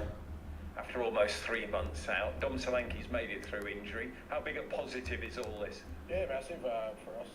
Obviously, two really important players who missed for quite a while. Yeah, Dom obviously got knocked the other night, but recovered pretty quickly. Gurney's made a bit of a mess, Been training with us for but we'll get another go to tidy it up. put him in, and thought today was a good chance to do that. Looking at your bench as well, Madison's on the bench, Sonny's on the bench, you doggies are on the bench. Is that a stronger bench as you've been able to look over your shoulder and look at this season? Yeah, look, I guess the last couple of games we're getting there, and they're going to be important. We've seen in all games that come towards the tail end of the game, if we can make an impact off the subs bench, then that's important. And certainly we have the players who can do that now. 4-1. You made it very clear in midweek after that result that wasn't acceptable to you in terms of performance. A lot of people's eyes are on Thursday, but you said when we spoke earlier in the week, today sets the benchmark. How important? Gurney smiles and like, there. Performance. Yeah, both really important for us. Our eyes are firmly set on today. No point thinking about Thursday night if we go out there today and perform like we did in the first league. So we need to be better than that. We will be better than that, and then we can start thinking about Thursday night. But we need a strong performance and, more importantly, a win today. And thanks for your time. Thanks, Ed. Turn that back down again now. We're Big Ange. Right. Bunting. We'll not want to give Gurney too much encouragement here.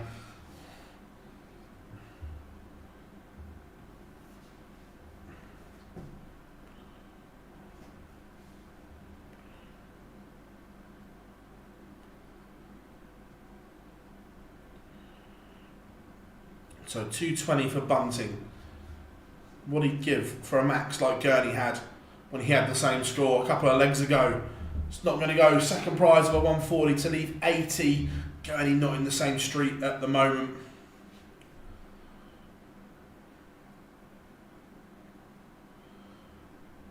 And can't leave a finish either, so all the time in the world for the bullet Stephen Bunting right now.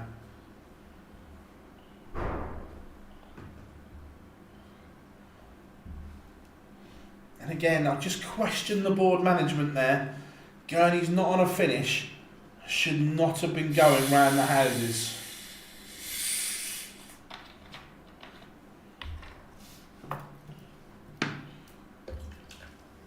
Look, he may tidy this up. But if he doesn't, it's a mess of all his own doing. Look, he does polish it off. But that could have gone south, and could have gone south quickly.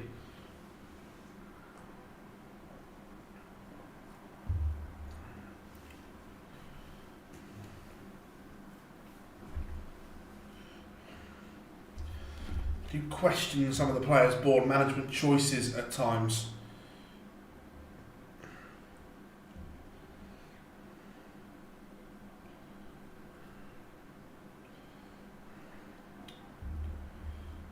but Bunting is a leg away.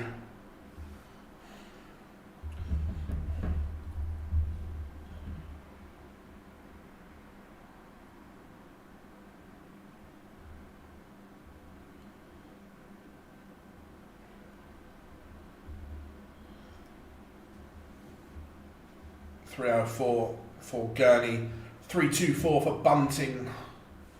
Well, this is on the Gurney darts, so it's not the end of the world, and he's got a 4-leg cushion, of course, which always helps.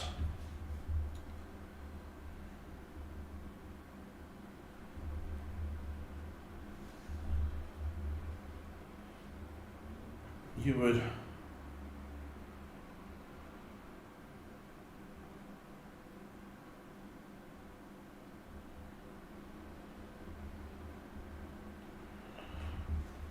maximum from Gurney gets him down to 24.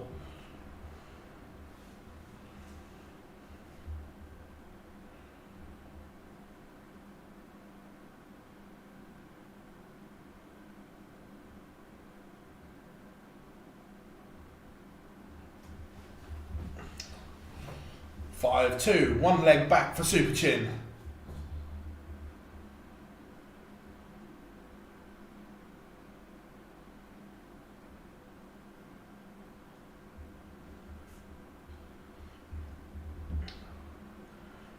So the winner of this, this is this afternoon is in draw bracket order. So De Decker will play Godwin Price.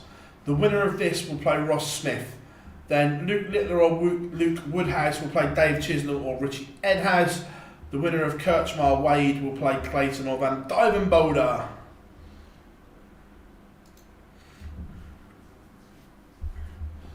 That's how that works.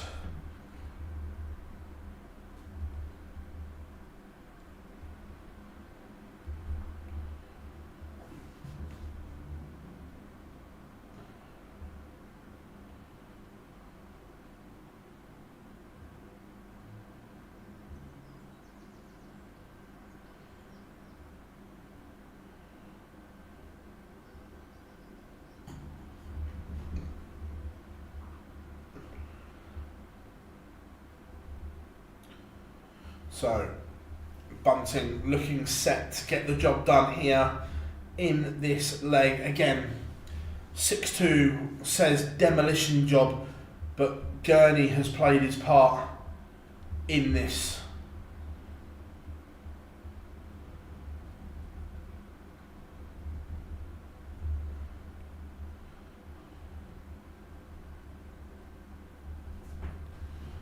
Tops for Bunting. And Bunting delivers a hammer blow, 6-2 to the bullet.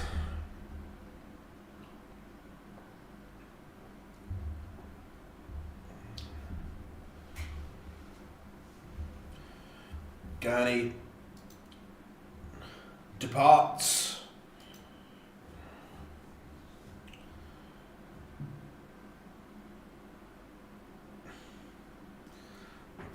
To be fair, we see that Gurney's smiling there, and he's like, "What more can I do?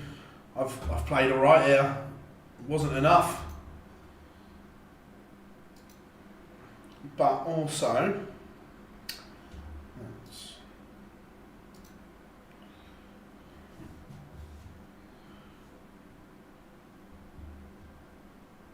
so look, next game, can Luke Woodhouse find something? He's got the darts, that's one thing.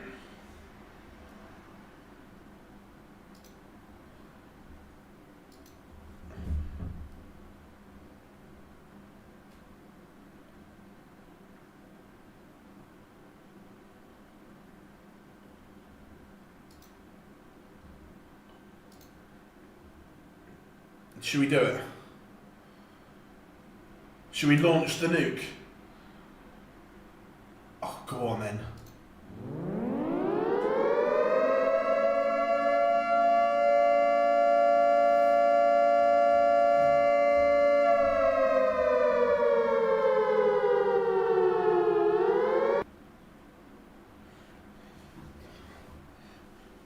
The nuke has been launched.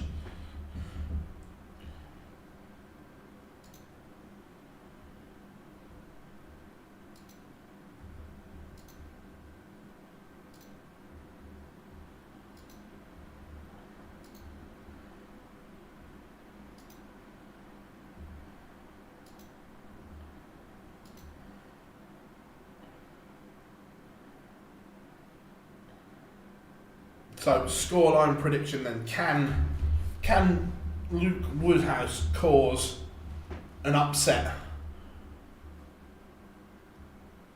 Or is it going to be the nuke that just carries on?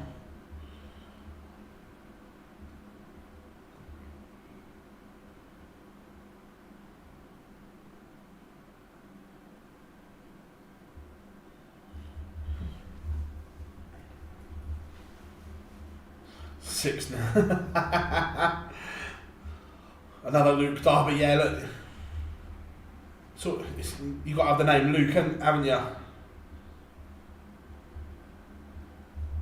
To play at the elite level.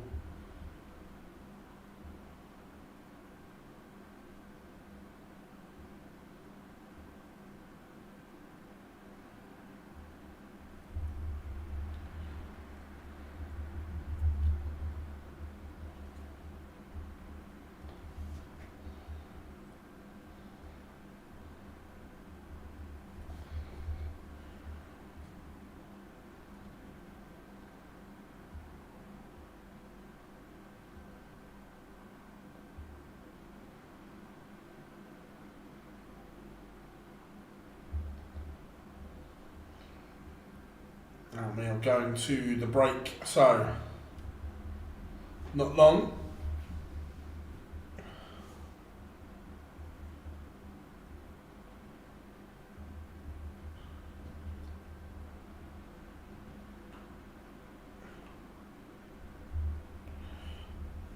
So then, score predictions, everyone. What are you going for?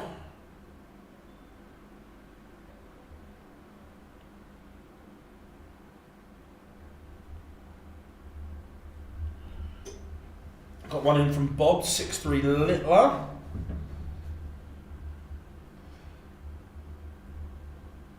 But if he plays like he did, yeah, look, his finishing against Ando was just superb, breathtaking. In fact, the ton toppers, including the 170, was just like magical.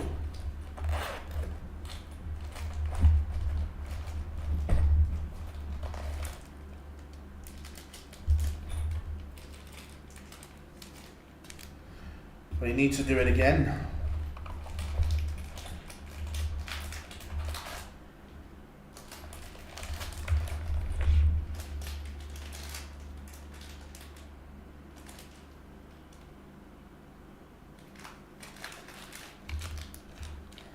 Got about a minute and 45 seconds to go. Gary.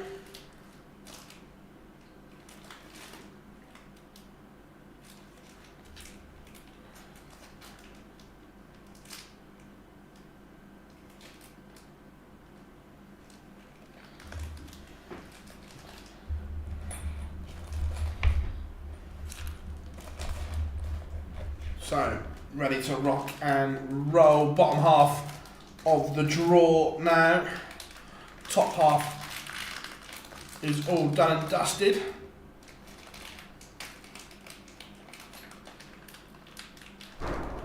Christian Romero back in the Spurs side today. What are we saying? Yellow card?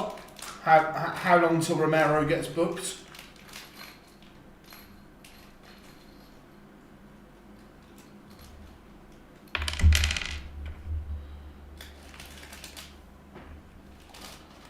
Normally doesn't take long.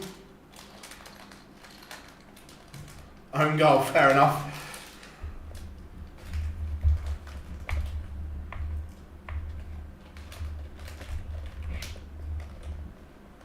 (6-1) Littler. 15 tops were 20 seconds.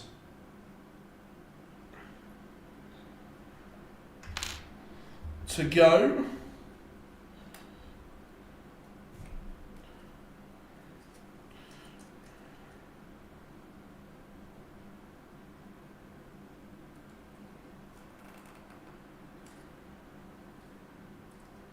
Right, here we go. Pictures are back.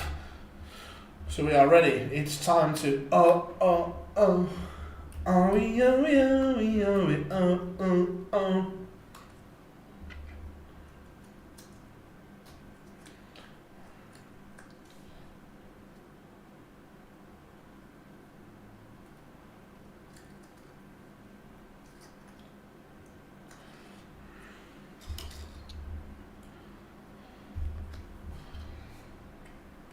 So, stats. Bunting's first 9 average of 110 is exceptional.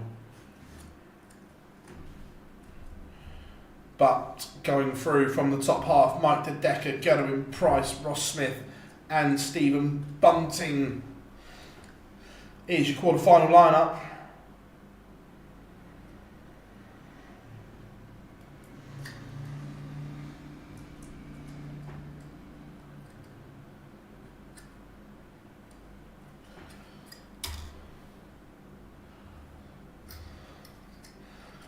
As Swiss Phil gets us on. Woodhouse will obviously walk on first.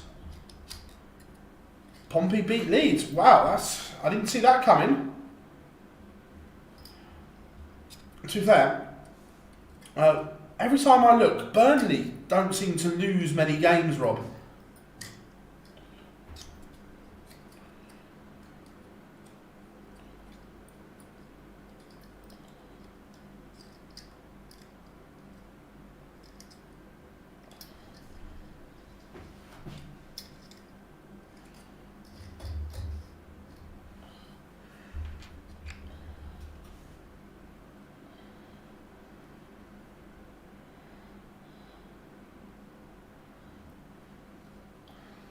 Woodhouse is on the stage. So that means it's time to get the champion on. Defending champion here, and obviously the current world champion. It's Luke, the Nuke.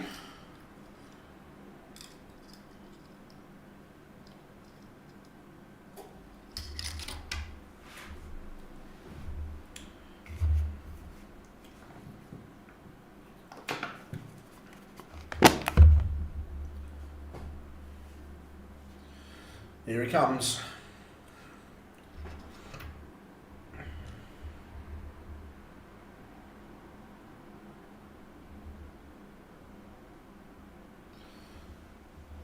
I tell you what, the Euro Tour get it as well. I've just seen there. It's something that I don't think ITV or Sky do. On his walk on, when it goes red light, green light, red light, green light, they had the red and the green lights going in tandem to it. Big fan of that.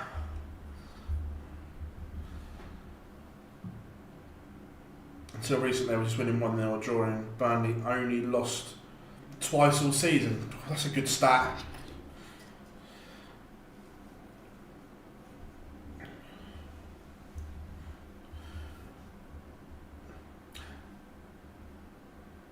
Oh my word, Spurs almost conceded after 15 seconds. Oh my. Oh. We give the ball, oh my. They should score, to be fair. One of their 2 defeats was to us in August. Now, that's it's his daughter Bob. Yep. So again, Rob, I know obviously you're a Sunderland fan and you can benefit from this, but I'm not a fan of the playoffs because the top 2 go up automatically. Team 3 could be 30 points clear and not go up.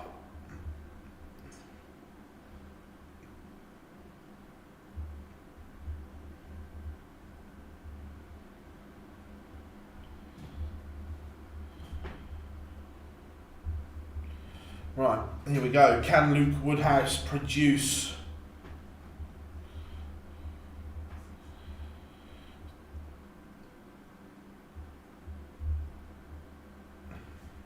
Yeah, I get if you're involved. I'm just not a fan of some or a team being so dominant over the rest and not going up.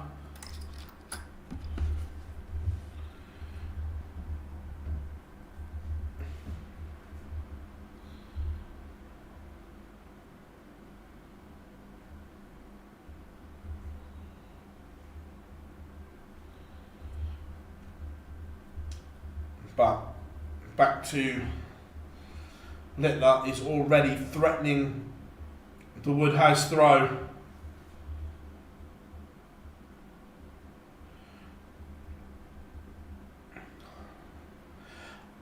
I get that point, Rob, and I fully agree that there would be dead rubbers, but the other bit, if a team that is that far off the pace in the league, especially going up to what hope have they got of bridging that gap in the Premier League? I get it's tough enough anyway, but if you're that far off in the league,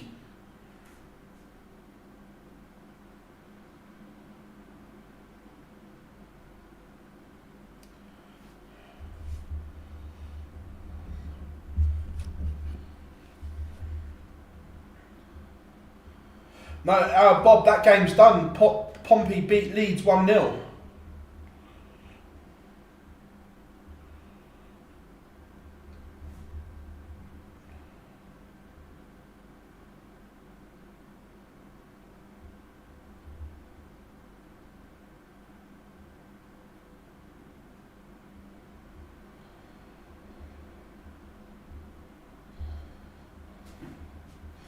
Littler has broken and is in control.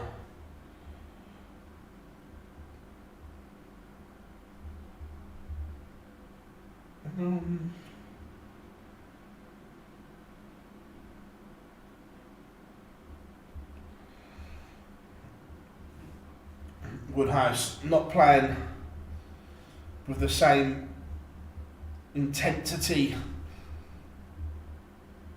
He's only averaging 82 at the moment. He was sensational when he beat Gary.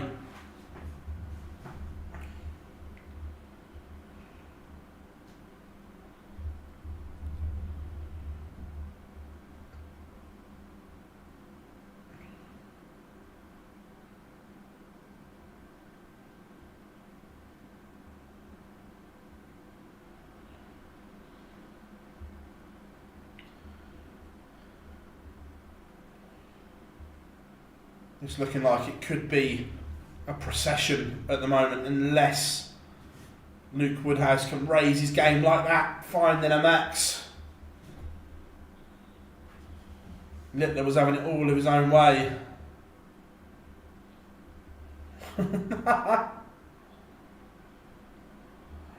Oh, 81, treble 17, double 15. Like only Littler does.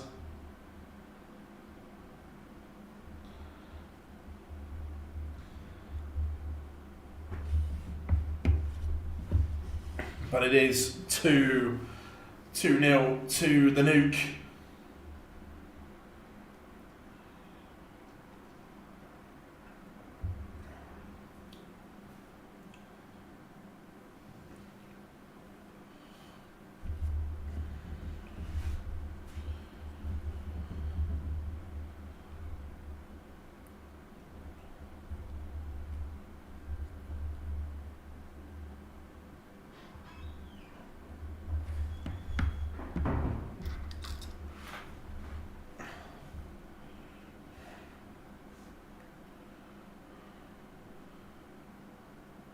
This is better from Woodhouse though. He seems to have settled, but giving Luke Littler a two-leg head start may not be the best of ideas.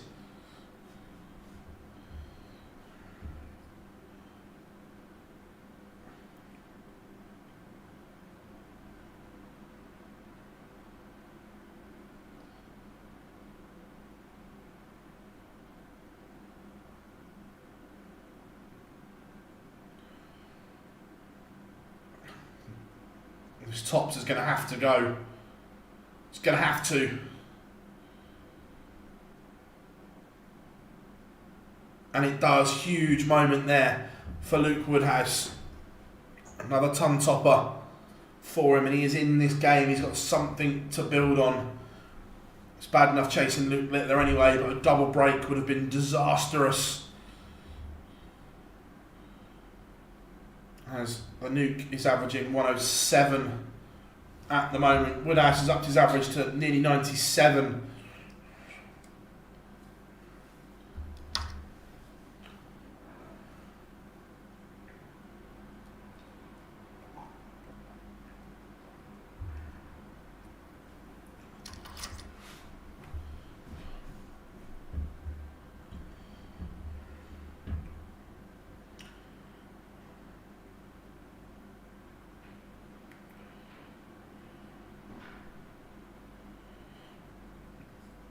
But Littler in control of this leg as he leaves Tops after 9 for a 10 dart leg.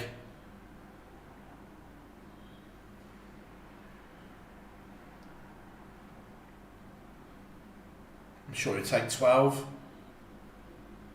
He's missed double 10, but Woodhouse not near enough to be able to punish the mistake. Yeah, Ron Romero back, Van der Ven on the bench as well. Littler, double 5. Pins it in 1 dart. Remember, he could have been a 10 dart leg, but he's won the leg anyway. No real damage done for Littler.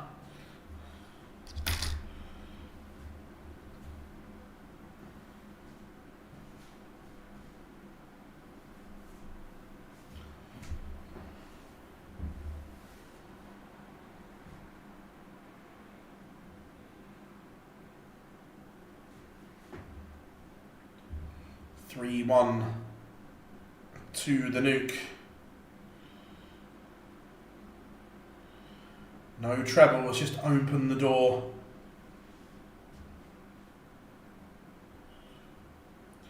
This is the problem. Those trebleless visits, when you're playing Luke, Gezi in the form that he's in, those trebleless visits hurt because they get punished.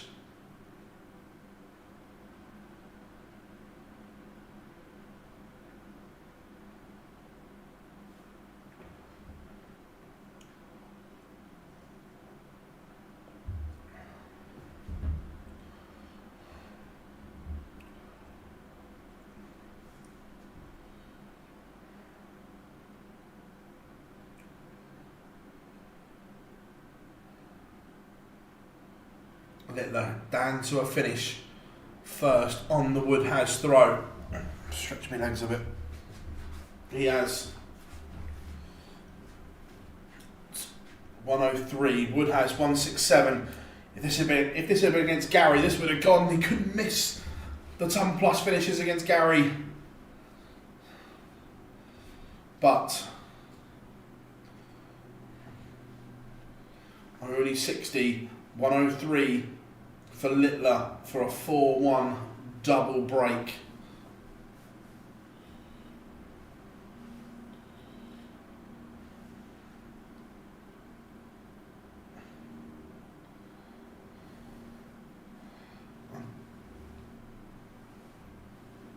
Neither of them getting darts at a double from manageable 3-figure finishes, but now Littler 52,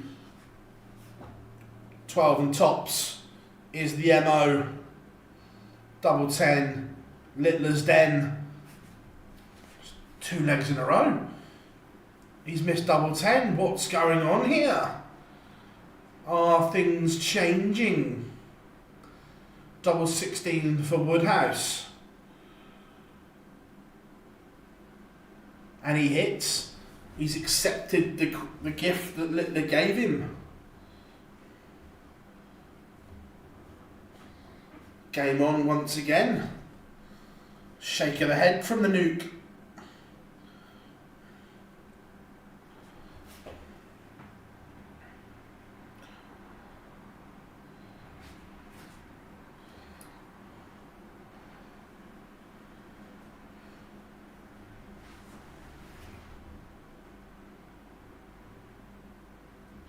Not the free-flowing best from either at the moment. Both players have work to do.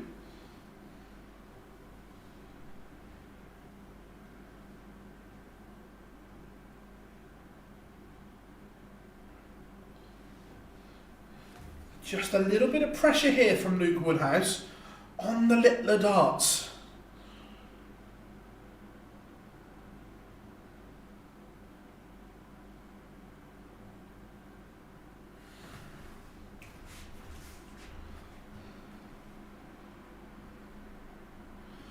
Not sure if Luke's doing some running repairs to his equipment. Looks as if he's done, or just changed. Looks like he's definitely changed something.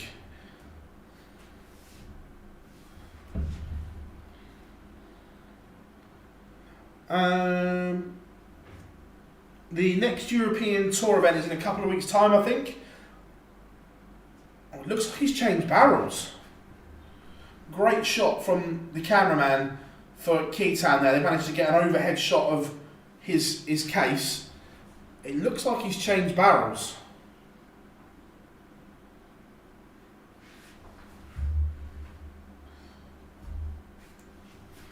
I don't know if anyone else is thinking the same as me, but that's what it looked like.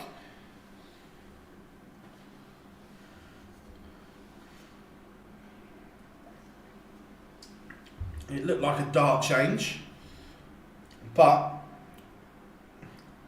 he has been broken, and we're now on throw, and his average has dropped by 10 points. He was around the 107, 108 mark, and now it's down to 97, 93.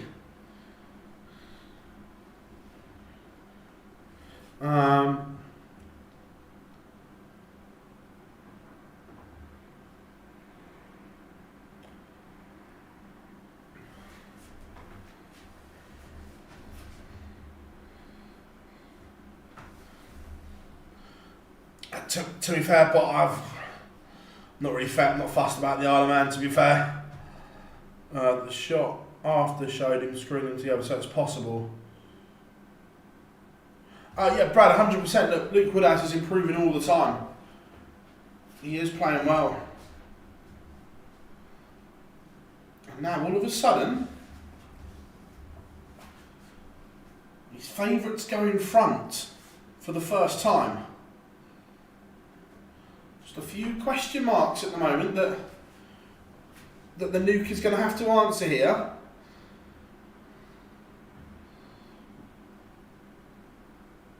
How are we doing, James? Good to have you in, mate.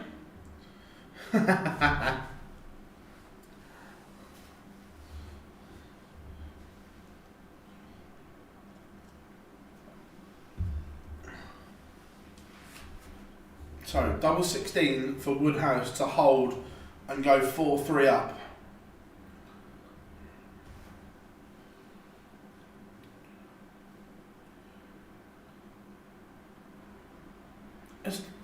Hitler's just deliberately left 170 from 204. What's he? 20?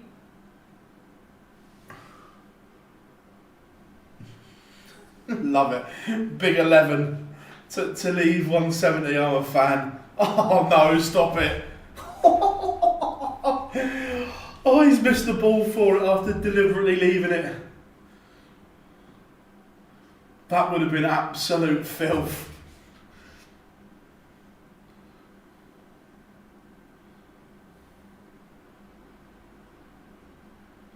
Woodhouse does hold, but that would have been incredible from Littler. Let's go back to the good weather, round of golf, much happening. It's been a good day so far, James. Hope your round was good. To be fair, I've only been keeping a glancing eye on the football, but Woodhouse gives it a one. But hold on. Just saying, everyone, just hold on. Let's not get excited just yet. Bollocks, let's get excited. Come on, Luke. It's on. Is it? No.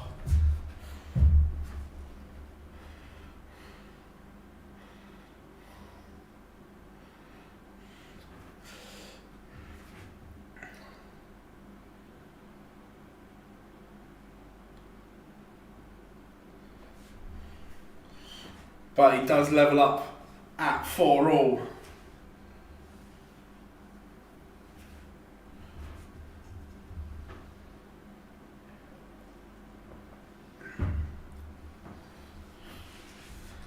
Oh, it's got a bit exciting, isn't it? It's got a bit funky.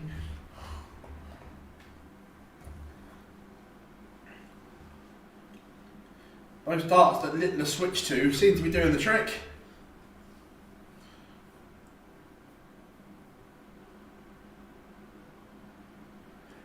Nice, James. What part of the UK do you play at, and what handicap are you playing off of?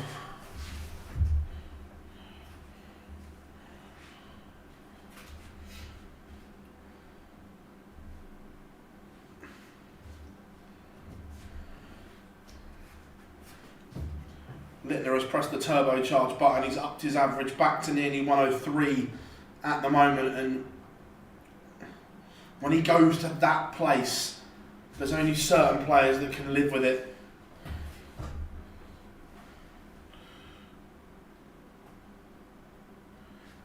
Maybe a little too late, possibly, but Littler 1-2-7 game. He's got the hinks left to break and go within one. All the loads of fans in Littler shirts, as we're seeing.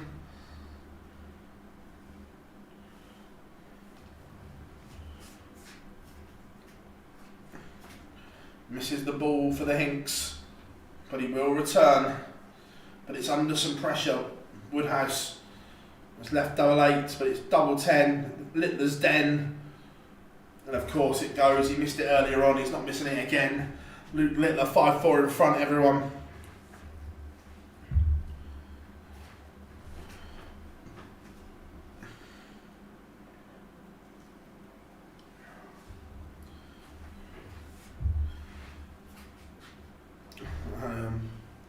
Hertfordshire, handicap 28.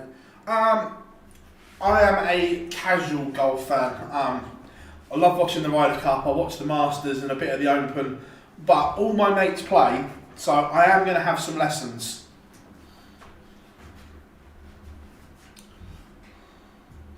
Yeah, all my mates play, so I am gonna have a look.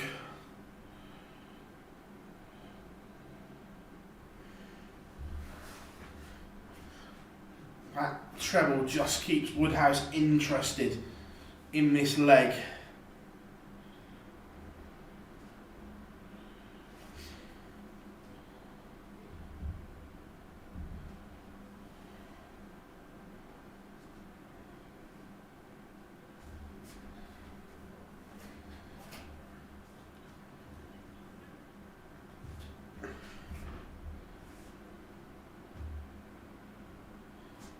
$85 for the nuke to win it.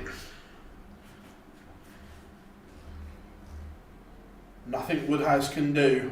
He's now relying on Littler missing to keep this one alive. 2 at tops, 1 at 10s, Littler's den. There we go, you know the writing is on the wall when he leaves double 10. It'd be interesting, obviously I haven't got the sound on. When they interview him, if Philip asks him about did he switch darts,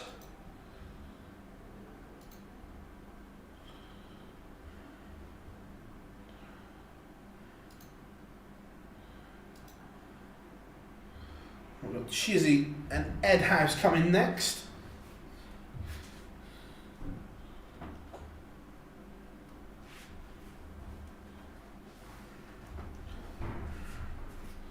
Good stuff from the nuke. That's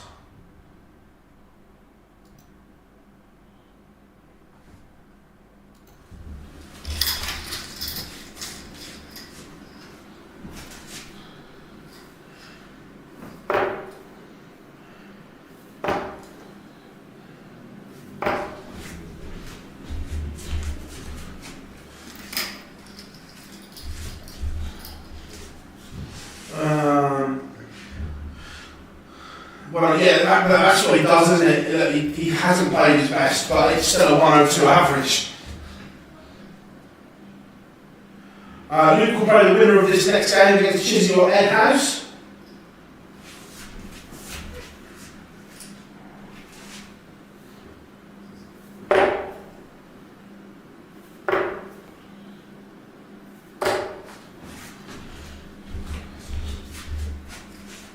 Well, so I've not got the sound on, so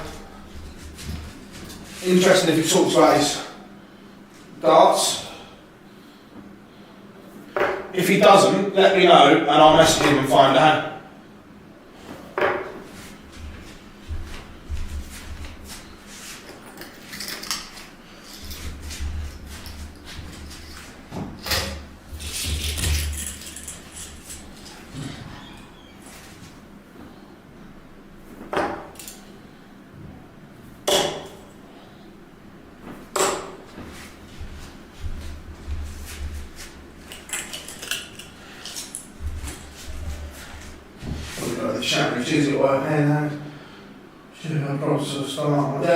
Edhouse is either very good or a little bit inconsistent.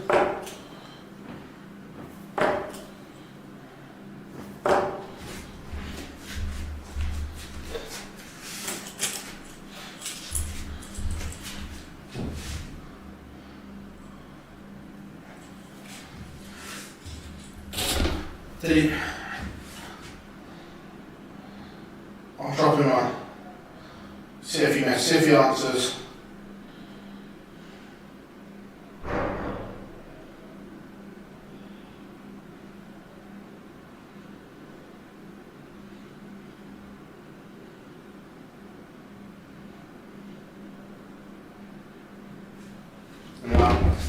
I've asked the question.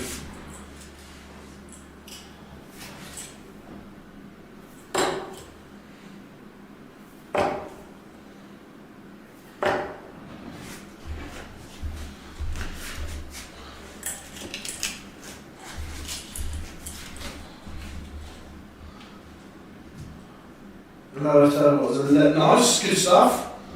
Like I say, all my mates play, so I'm going to have to get involved.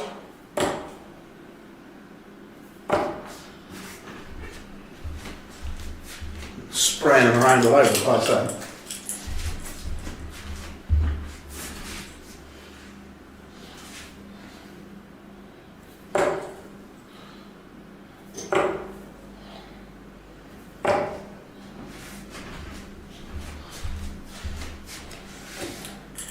We've got about 10 seconds. I'll have 3 more poorly thrown darts.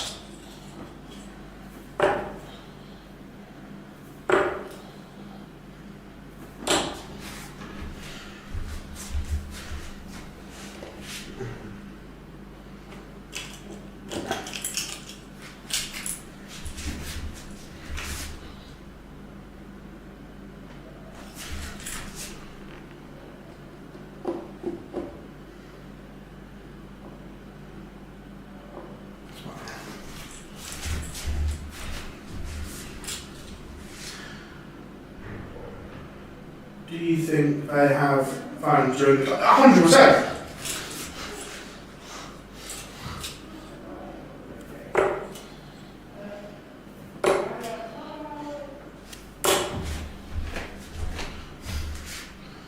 I won't tell you which player, but I've spoken to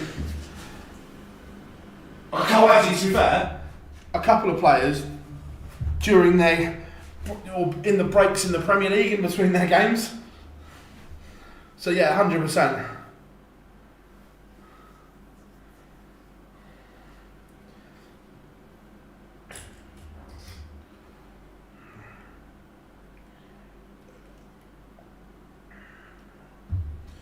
Right, here we go. Chizzy has the darts against Edhouse as well.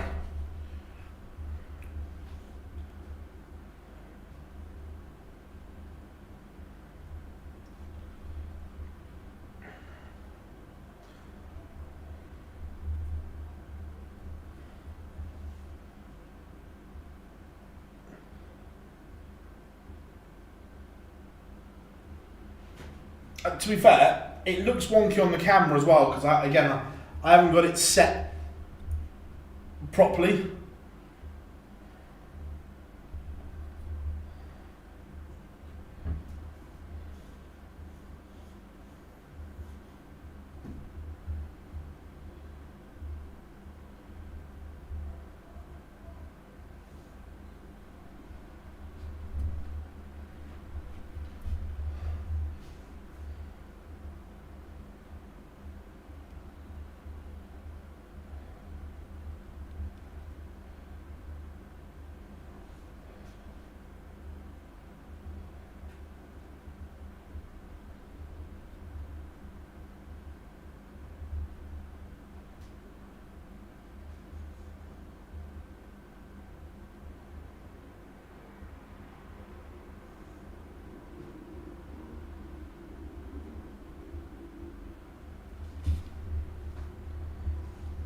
So, Edhouse is on the stage. Now it's time for Chizzy. It's time for the Chizzy Rascal.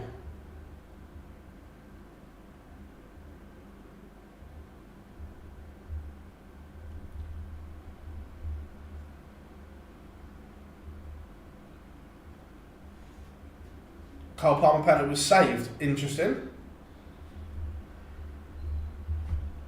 He's gone through a little bit of a dip in form at the moment, but he's still a class operator. But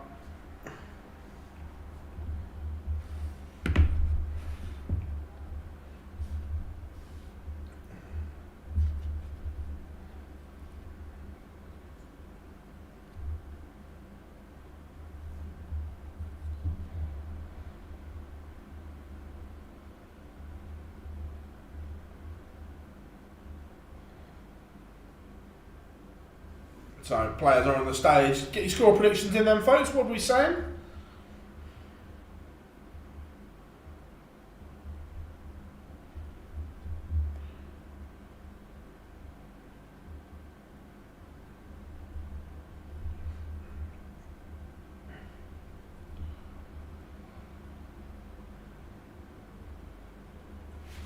Right, Chizzy Rascal has the darts, so let's get this show on the road.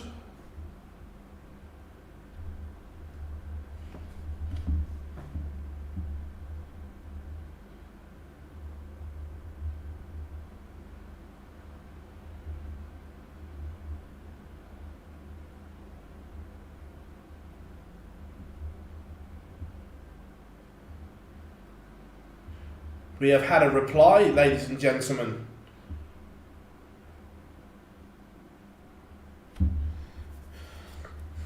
The reply, or the message that I sent, did you change darts in that one, lad? The reply, yeah, changed to a fresh set, wanted some more grip. So he did switch darts.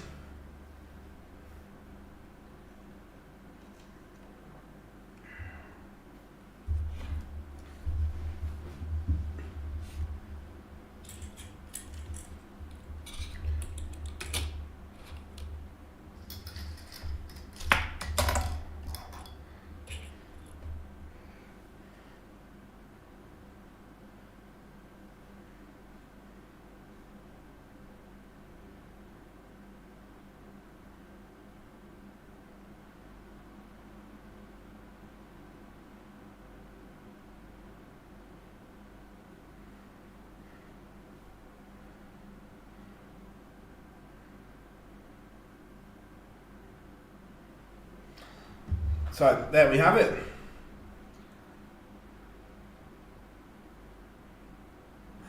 James, I didn't hear it, but Chizzy always change. He always has a different one for the Euro Tour.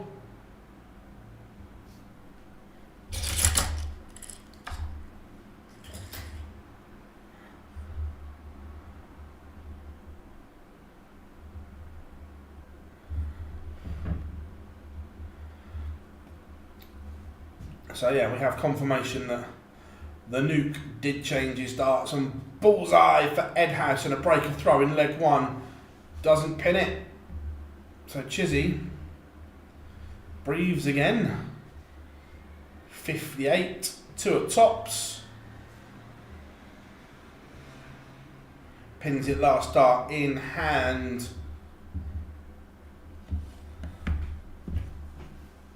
I have to agree with your tweet the other day, Phil, the camera work on the Euro Tour is spectacular. Not sure whether we use the overhead cam shot or not. Yeah, no, 100%. Dion, the whole Keaton team are superb.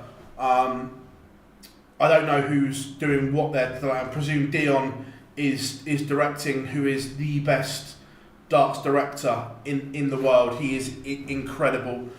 They'll have a couple of camera operatives. Remco's one of them again, superb. The whole Keaton team is superb, but in terms of directing, picking the shots, Dion is incredible.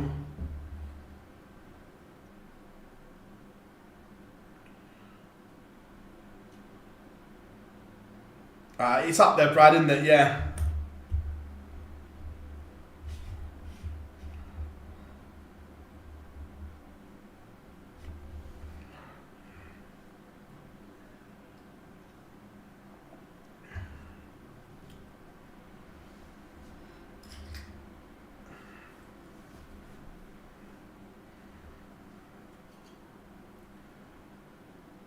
Oh, sorry, I've got the wrong match on the screen. My bad. There we go. Sorry, Bob. There we are. Fixed.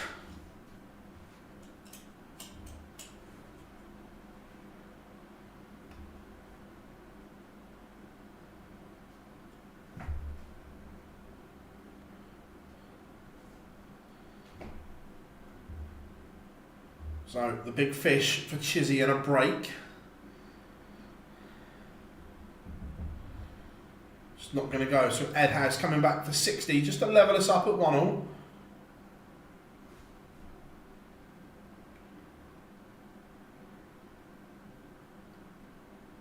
Right now, can anyone see past a Littler price final?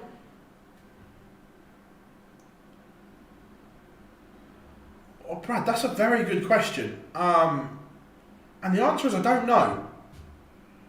Is the honest answer.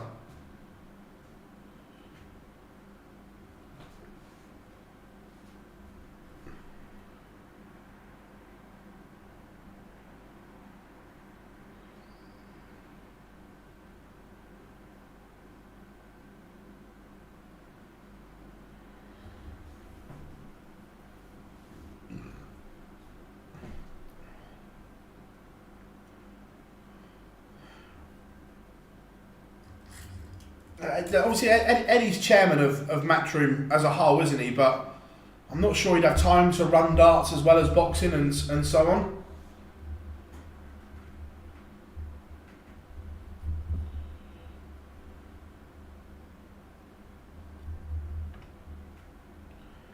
Right, I disagree with that. I think Matt does an incredible job. Just out of interest, what don't you like that Matt does in particular? I think he does an incredible job. Young Jamie, but Mr. Banks.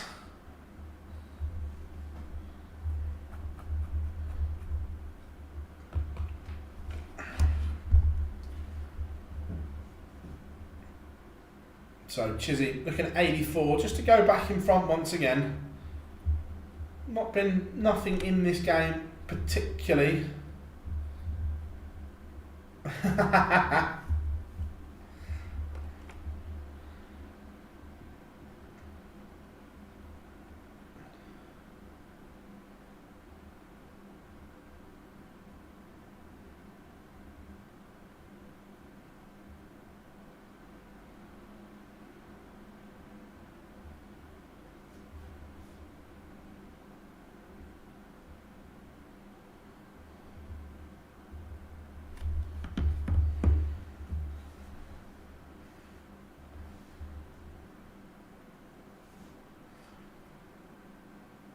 Chizzy's made a bit of a mess of this, hasn't he? He still might get out of jail on 8-8.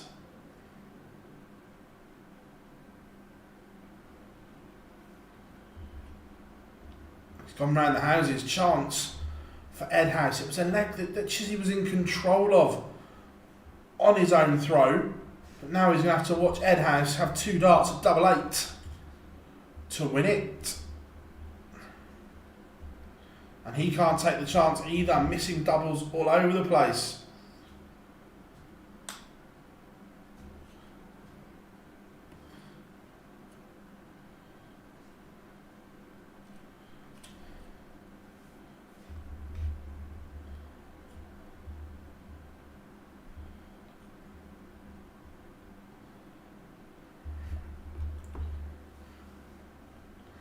And it is 2-1 in the end, both of them making an absolute mess of that.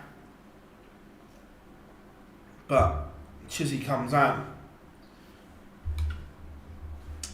Yeah, James, Rod officially retired from everything.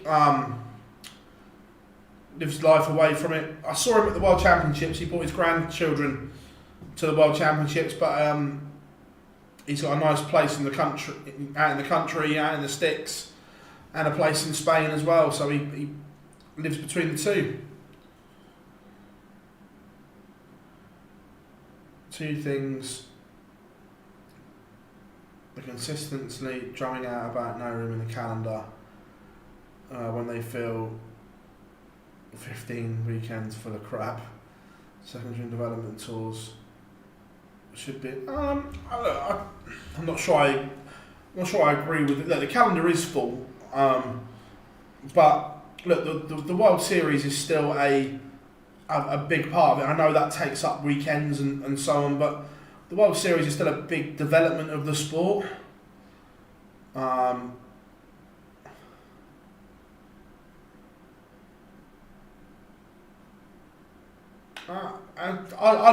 like the secondary tours being part of the circuit. So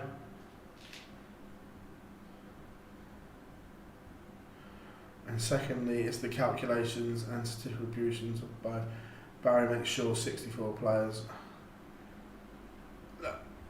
Ultimately, dart players are self-employed. Look, the PDC are a promotional company. And this is the argument that we've had many a time, just in not argument, but discussion. And this is what happens when the sport doesn't have a governing body, and you've got essentially a promotional company running the show. They've got no one to answer to. So, in terms of the promotion of it, it's they do their job. They've brought a lot of money into the game. They give players opportunities.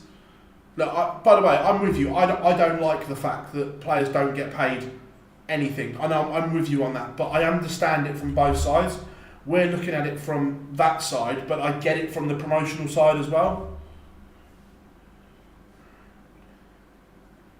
Oh, what do you mean, Brad? We haven't conceded yet. Oh yeah, we have now. Just sorry, mine's behind. That's us all over.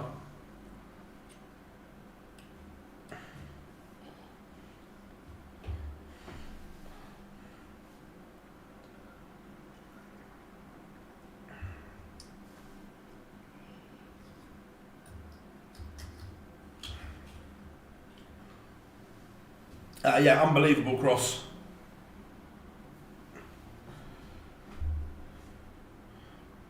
Edhouse has got the Chisnall darts under pressure here. Big pressure as well.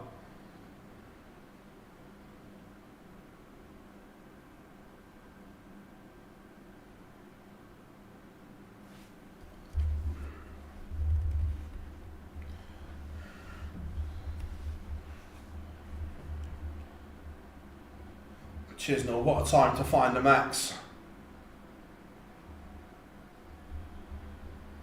He's not been in this leg. And all of a sudden, in the blink of an eye, one scoreline turns it all around.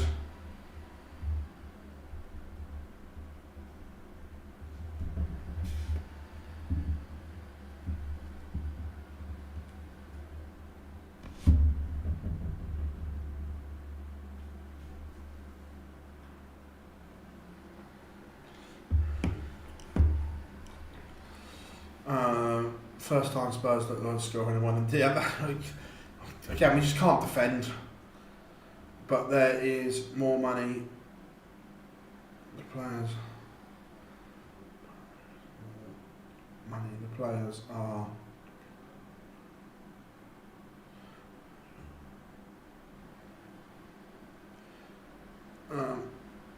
Yeah, but right, that's the whole thing of the promotional company is there to make money. They've got shareholders and so on. That's how the game works.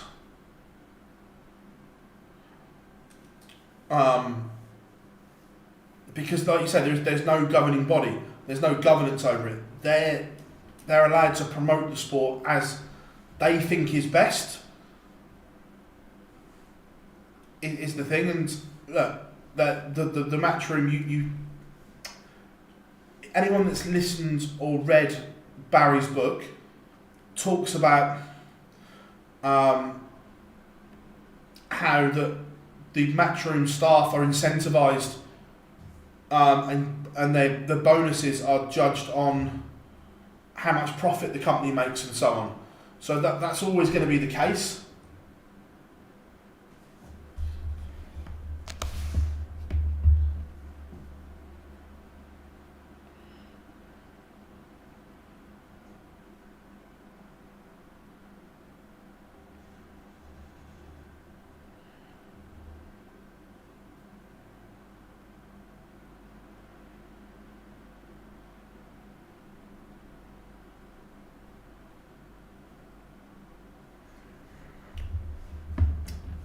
Edhouse. Bullseye. Oh, he's missed for 4-2. Right.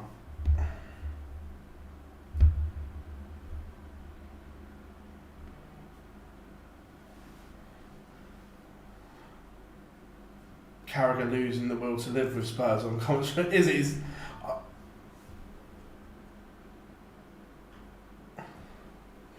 brilliant from Chisnall. He mops up.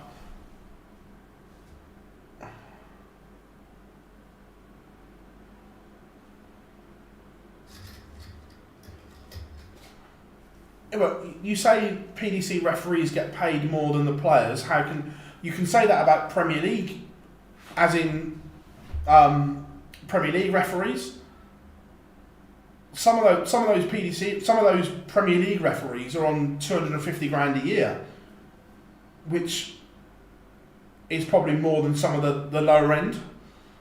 I know 16 million is a lot of money, but if you're a business, which is effectively what Matchroom is. What is your main aim? It's to make money and make profit, which is what they're doing.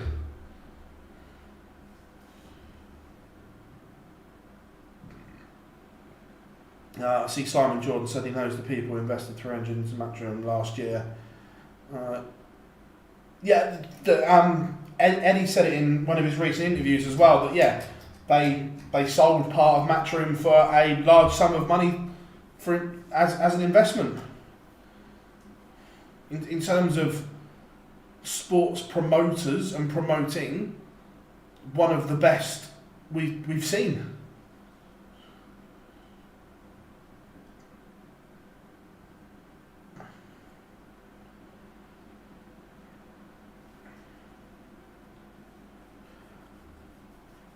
Look, do I like the fact that players don't get paid? No, I don't. But that's from a sporting point of view, but I understand the business side of it and get that part of it. And you look at the rest of the sport as a whole here, take the PDC side of it, and then take the other side of it, that other side is massively struggling, is the thing. You've got Lakeside that can't get a TV deal. Sponsorship's gone down from that side, but yet on this side everything's going up. So they've got to be doing something right.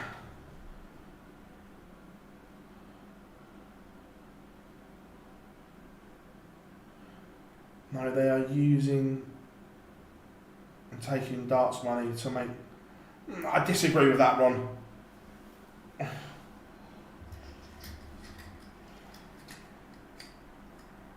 I disagree with that personally. But even if they are, everything is under the Matchroom stable, so it's like darts isn't a separate entity. It's part of Matchroom Sport.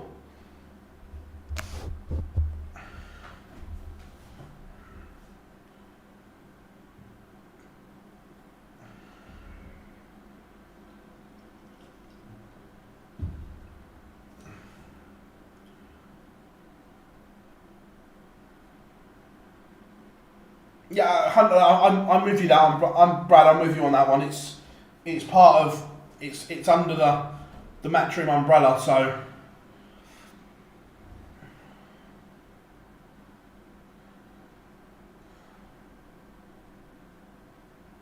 yeah, again, China pump a load of money into snooker, 100%. Didn't the BDO struggle towards the end, which led to PDC? Yeah, the BDO has been a constant battle and a struggle for years.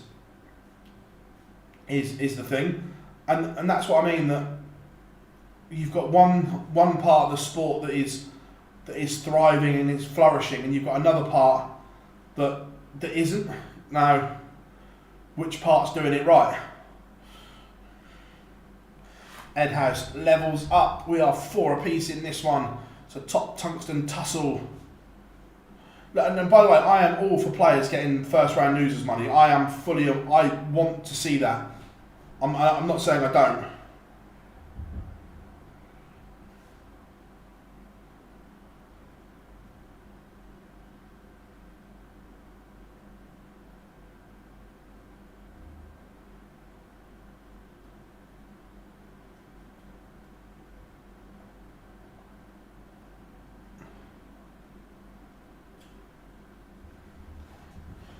You think that Joshua will probably get 150 million to fight Fury, and Matchroom will get their X percentage of that as well?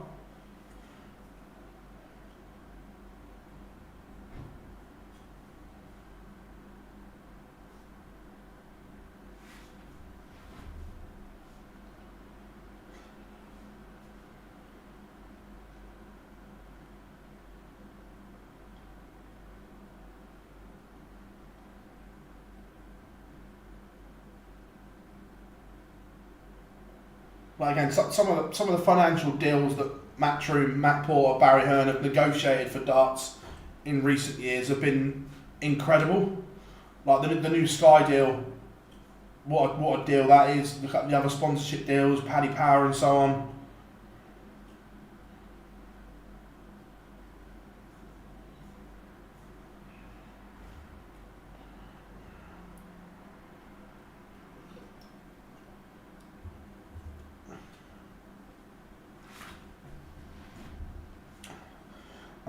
If the BDO flourished the same way as the PDC is now, even the women's game development side of it, the whole circuit, yeah, 100%. And look how the ADC is flourishing in the UK.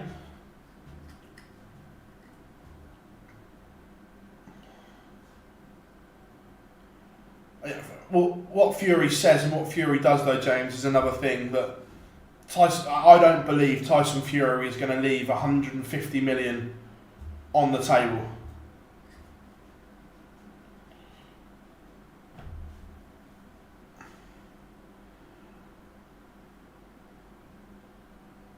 Chisnall survives another scare. Edhouse has had multiple opportunities to get in front here, and Chisnall keeps surviving.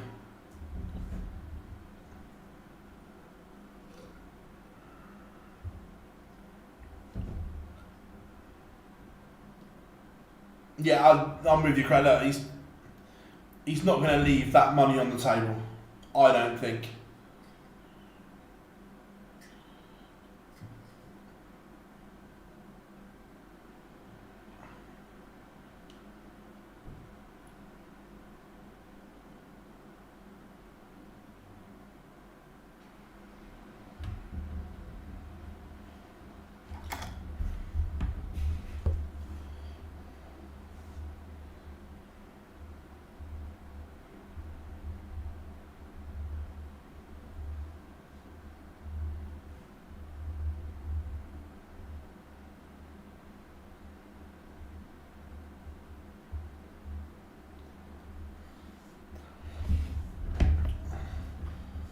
WDF elected an interim president after the president stepped down in January. An official president will be elected in 25 January.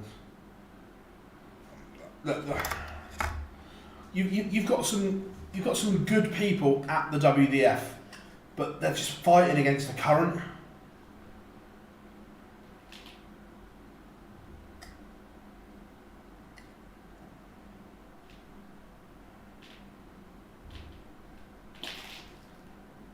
Yeah, 100%, Brad. And look, Vanquish coming in is superb. You look at the shirt sponsors that Littler now has, some of the ones that MBG has. They are bigger companies are now getting involved.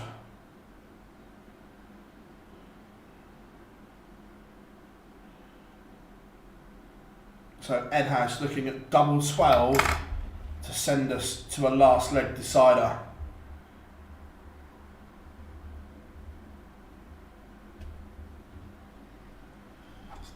And we are going all the way. Chisnall has rode his luck a little bit here.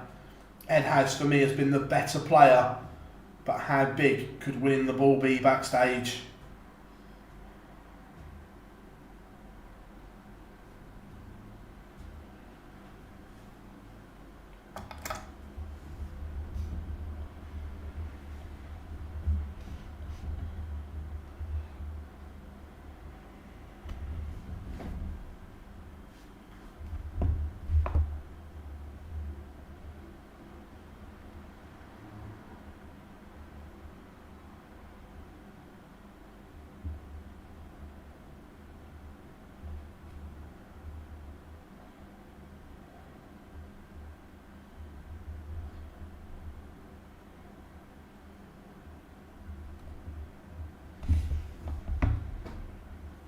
Chisnall in control of the last leg decider here.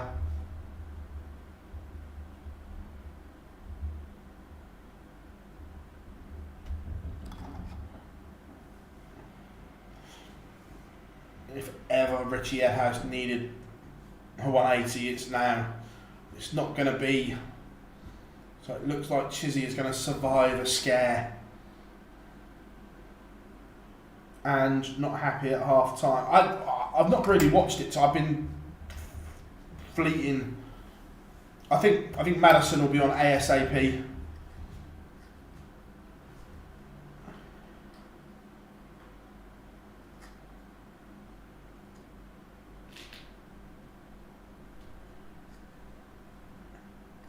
So 85 for Chisnall, 20 in ball, bullseye to win it.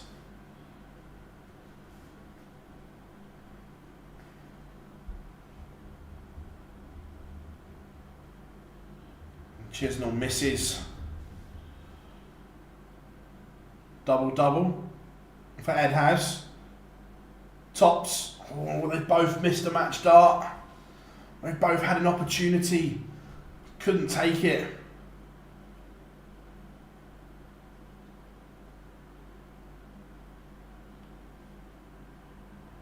I can imagine it'll be 9 for double 8 for Chizzy.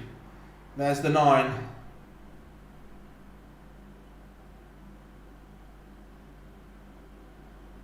And there's the double 8 last dart in hand. It was scrappy, it wasn't big, it wasn't clever, but Chizzy is over the line.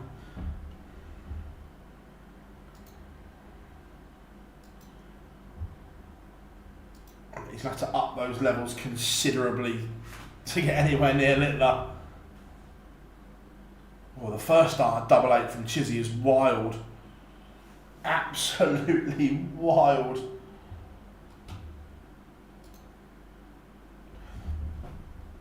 But it is the Chizzy Rascal who prevails. I'm not sure who said it, but someone said there was a time when the BDO was bigger than the PDC.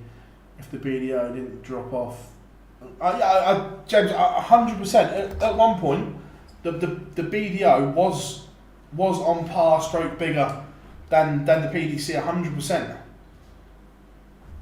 But one got industry experts in, the other didn't, and now look where we are.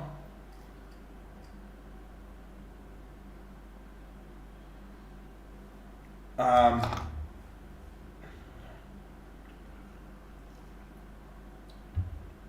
yeah, look, I can't be the only one who thinks, excuse the pun.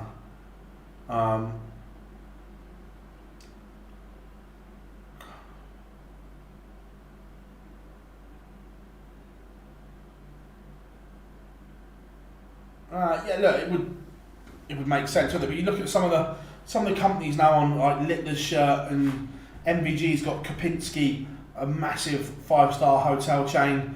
Littler, Xbox, Boohoo Man, KP Nuts. These aren't normal companies. That the bigger ones are now getting involved, which is good.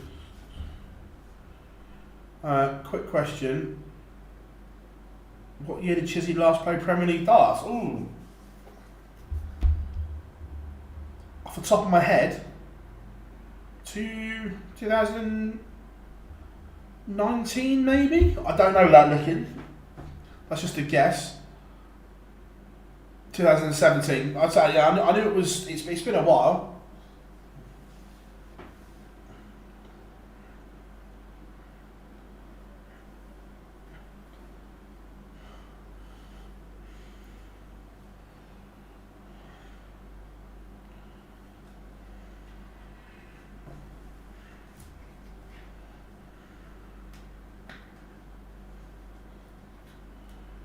Chizzy get a Rolex off his manager? I'm not sure, to be fair. Sun's coming on. I'd have bought. And Bird, the double change coming. I'm surprised Madison's not come on. Look, I like the fact that Bird Valve's come on.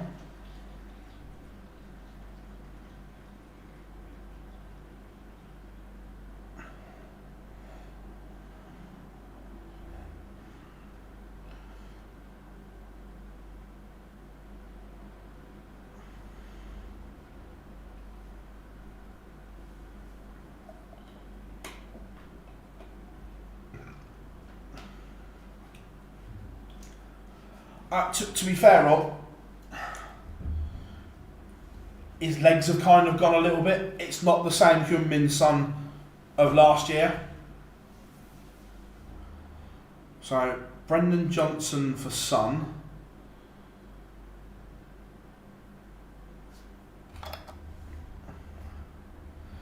And Birdval for Basuma.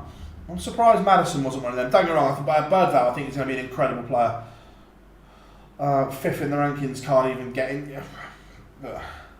That's. I think, again, the rankings are slightly skew-whiffed at times.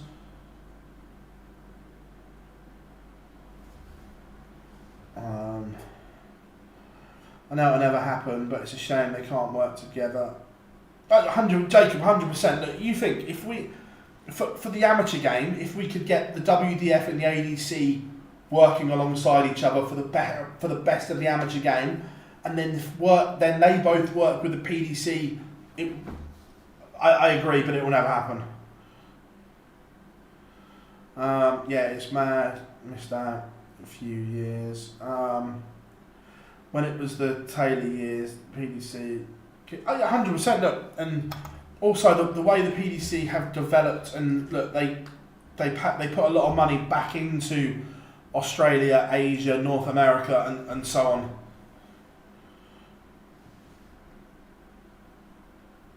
Yeah, the solid gold 9 darts.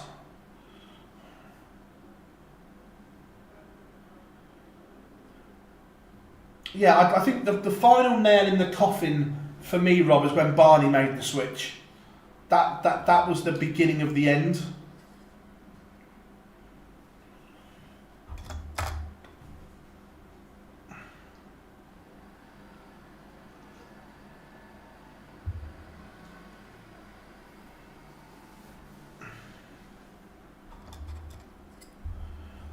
But here we go, Boris Krcmar against James Wade. Boris has won the ball. Look at the size of the man. Mountain in Boris Krcmar.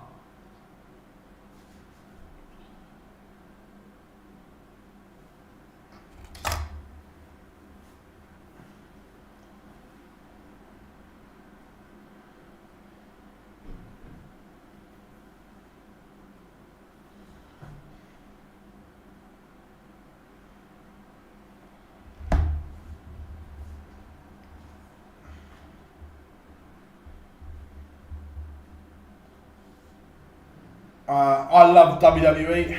Yep, I'm a big fan.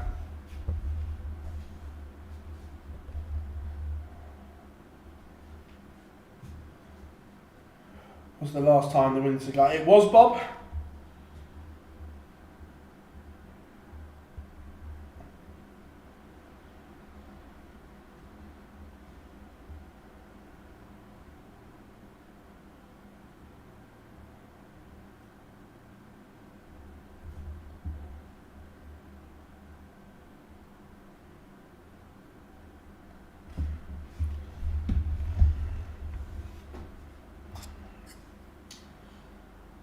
Machine walking on.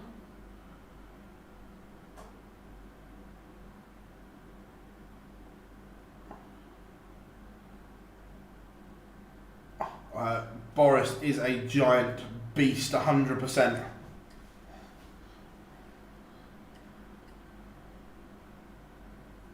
Bob, it's not my doing, mate.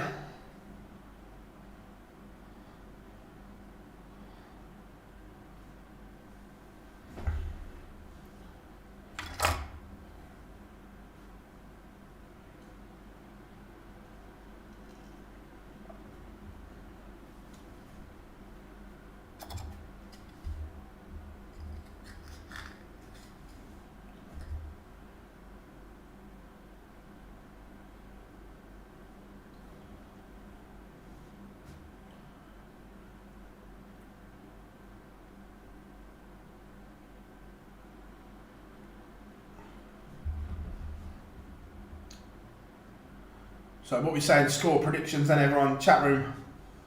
James Wade or Big Bad Boris, who's winning this one?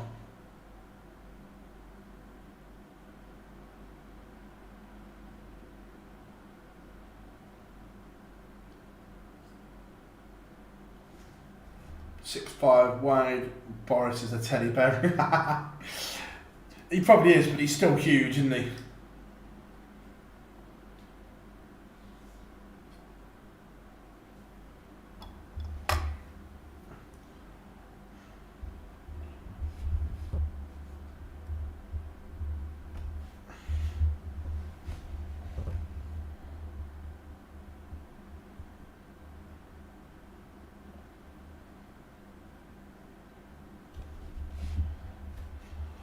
Oh, we've got a semi-wadey shuffle going on the stage.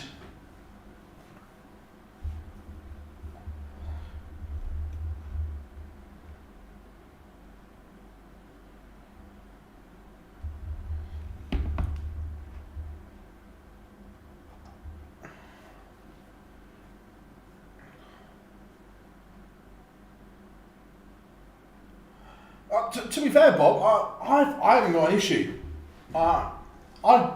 I'd happily do it, but yeah, Wadey's the only one, mate.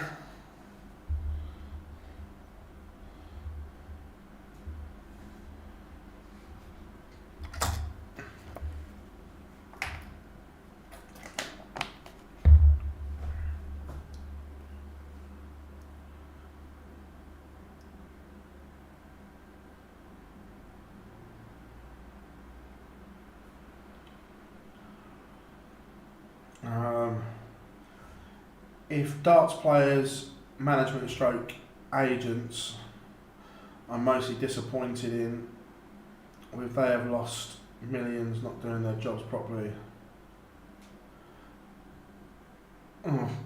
2-0, treat yourself. We just look like scoring and then we're 2-0 down. Marvellous. Depends on which ones are on. Some of them, there are a couple that are very, very good.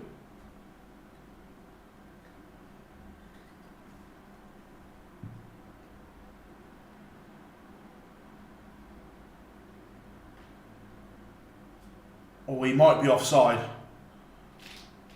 I'm clinging on to hope there may be an offside here. He looks like he's offside.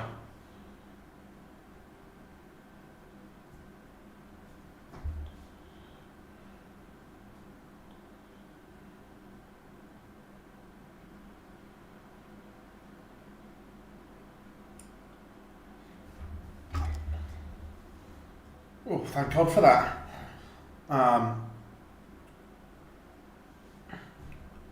Right, we are also underway in the darts. But yeah, it was poor from Spurs. I'm watching the cricket final. How long do you think they would do? To be fair, it's only like the last 3 weeks where he's dipped again. Up until then, he was playing all right. But the last 3 weeks haven't been good. I fully agree. When Barney beat Taylor in the World Final, Taylor was near unstoppable. I was seeing. Yeah, it was a great final. Look, I'm not gonna. Look, I'm privy to stuff that other people aren't, so I'm not going to go into exacts. But there are a couple that challenge stuff and so on. But at the end of the day, the PDC call the shots. They say, if you don't like it, go and play somewhere else. But they know that no one else has got the money to do it. Just out of interest, Ron, what do you think managers have done wrong? Or some managers?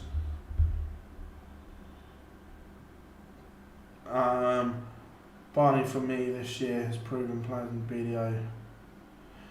BDO. Barney for me, yeah, look, the standard, when Barney came across, the standard was still really good in the BDO.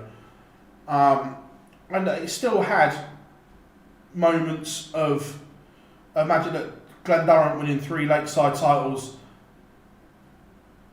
Oh. And then coming over and winning the Premier League, and there was a period where Glendarrant was the best player in the world, bar no one. Even MVG was playing well. There was a period where Glendarrant was genuinely the best player in the world, and that's why the rankings don't fluctuate enough to represent who's playing well and who's not. Oh, 100%, Rob. They're very, very different. I agree.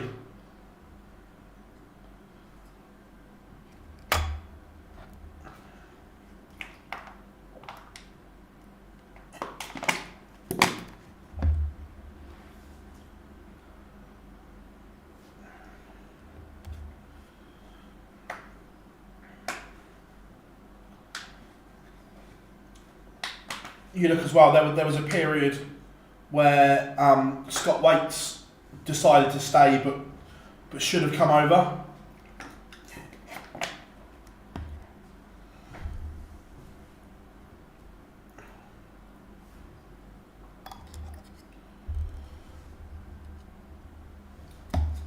James Wade broke in leg 1, but Boris is fighting back here. It's not the best of standards from either player at the moment.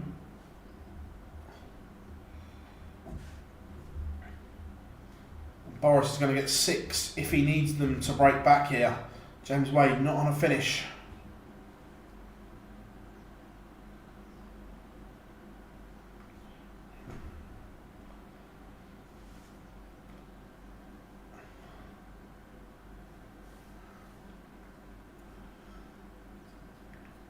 James Wade is piling the pressure on. Is it a dead cat 180? Is it in vain?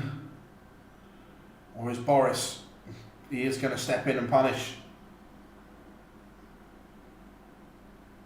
Yeah, I agree, Kevin, that Martin Adams right up there as well. Could have gone over and had a successful PDC career as well. I'm 100% with you.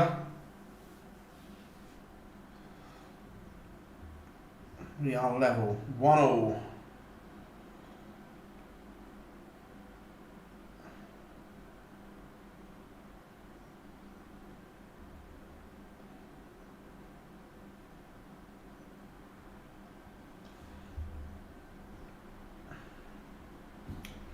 Boris Krcmar outscoring James Wade at the moment.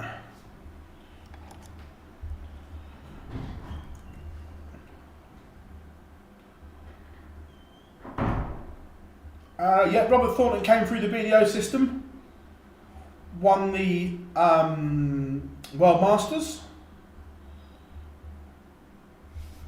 check the year.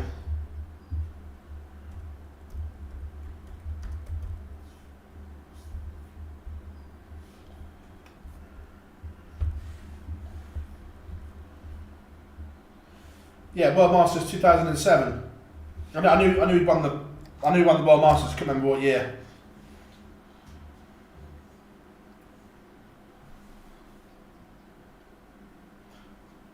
James Wade leaving a bogey number, but look, he's hit a 180 to do it, so not a lot he could do. But Krcmar coming back, double 14.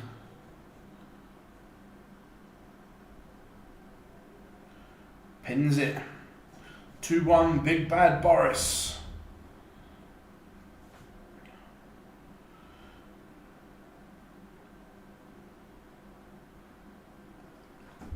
Remember, this evening it is Cup Collection session. Someone will be crowned.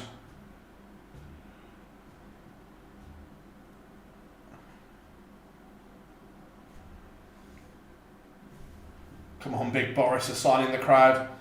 You missed the bad off.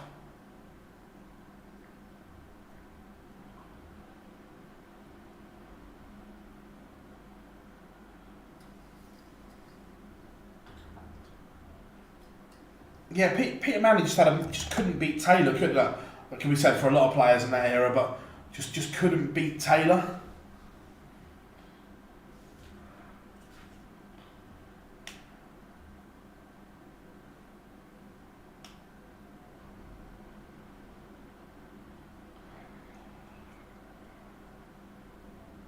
James Wade down to a finish on his own darts here, but what pressure can Boris put it under? Enough, down to 1-2-4. James Wade 1-6-4 though to level us up.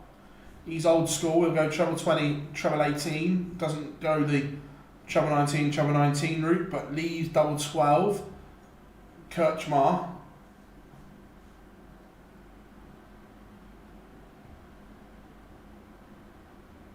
Treble 18 would have left the ball, doesn't go. So James Wade double 12 to level the contest. Probably about right. If this goes.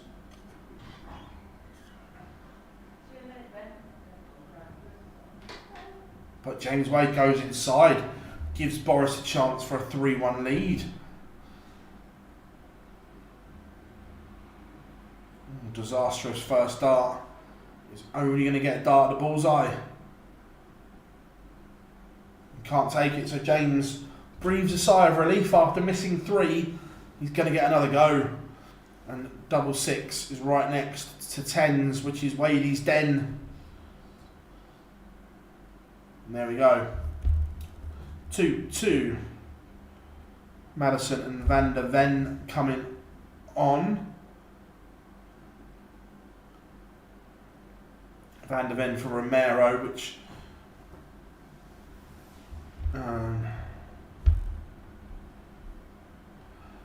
the other people I'm disappointed with are the players who still had shares after Eric Bristow died. Harrington, Warren, Taylor took the money. Look, it's well known that Barry now has every PDC share. He's got 100% of them. Yeah, look, those players or people, whoever took the money. I'm guessing it was a good offer. You'd like to think it was.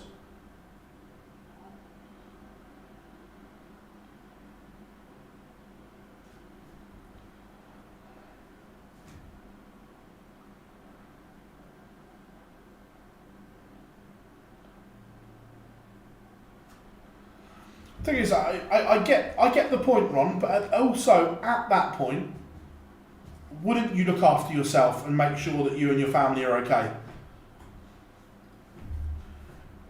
If you weren't involved in the sport whatsoever anymore, would you not cash them in?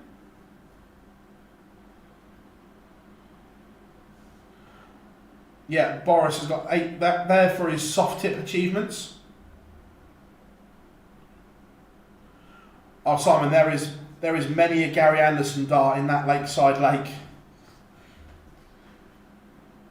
Boris have made a mess of this finishing up. James Wade, 1-4-2. This would be so Wade-like. Wading of the highest order. It's not going to go, but Boris is still going to have to tidy this up.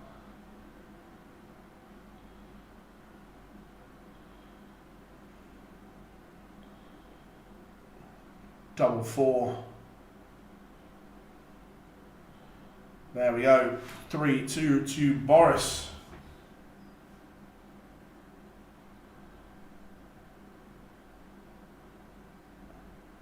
Big chance miss from the Spurs. I get the sentiment, but the offer might have been good enough that they've taken it.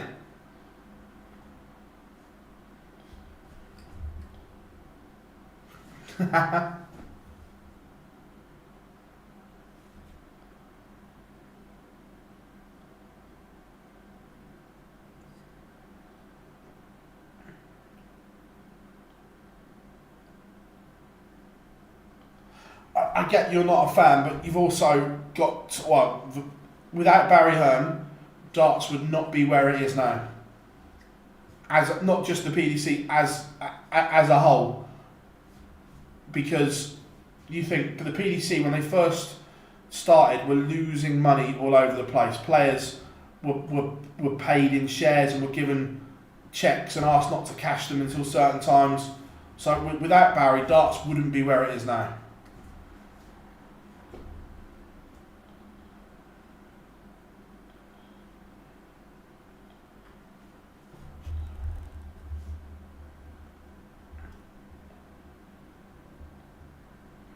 James, we will be, mate. We'll obviously be doing 2 now.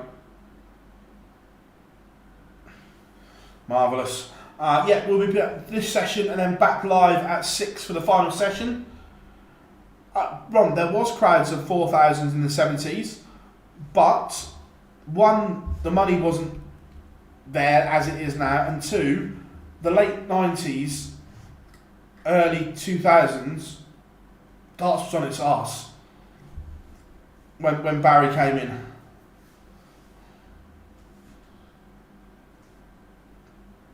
Is the offside flag going to save us here? Don't think so, no.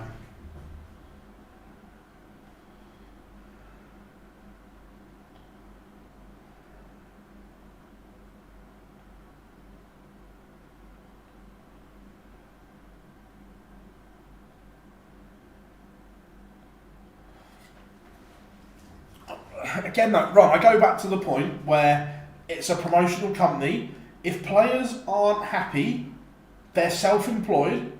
If they're not happy with what's going on around them, then go and play darts elsewhere.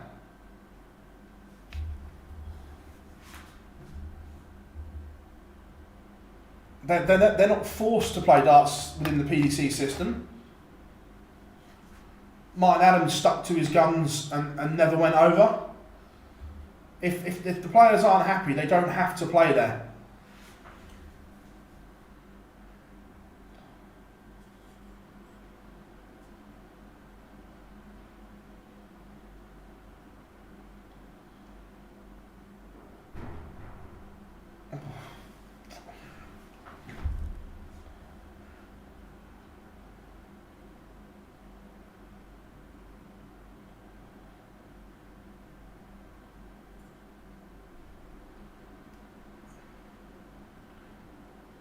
I say, if as a player, if you think you can earn a living from playing WDF, MODUS Super Series, and ADC, there's money there to be earned.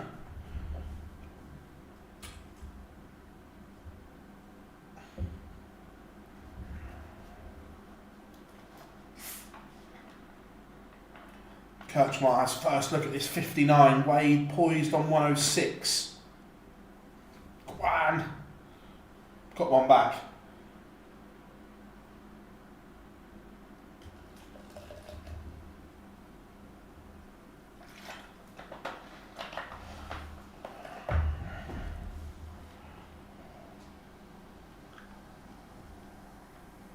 Oh, is that a cross or a shot? I think that's a cross. We'll take it though.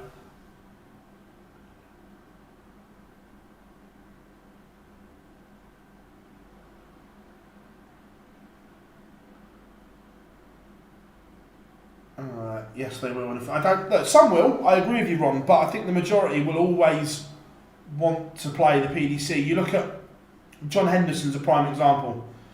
John Henderson can probably earn, well, he does earn more money outside PDC darts, but he keeps going back to saying, "I want to be a PDC player. I want to go and play there." When he earns more money outside.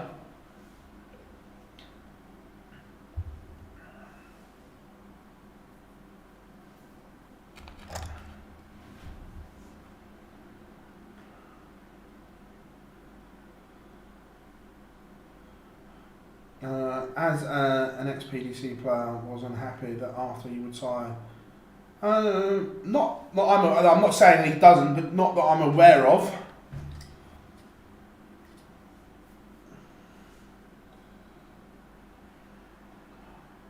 I haven't seen the new updated player's contract, whether there's anything in there, but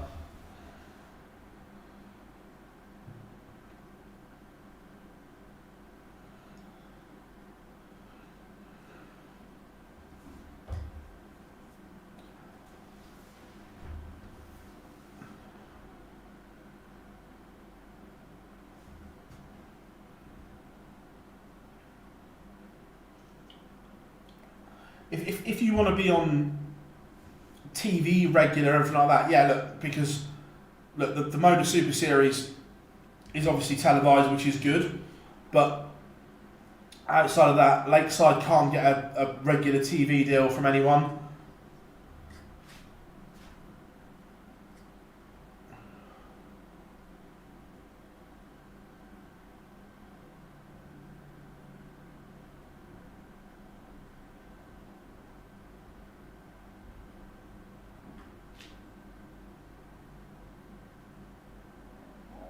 MVG has lost over 4 million since 2019, and Barry bought every share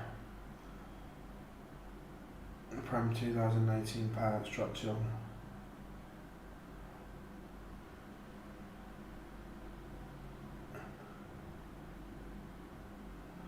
Barry only got the last of the shares last year on. He only got the last of them last year.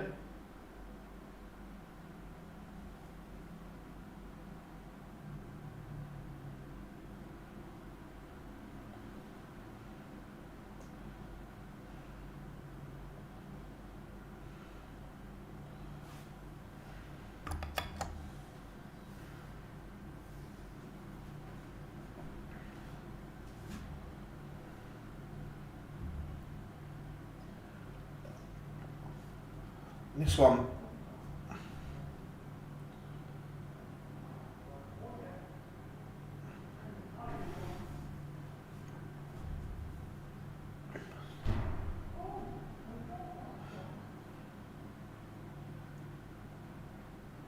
Krcmar has missed. This is the opportunity for James Wade.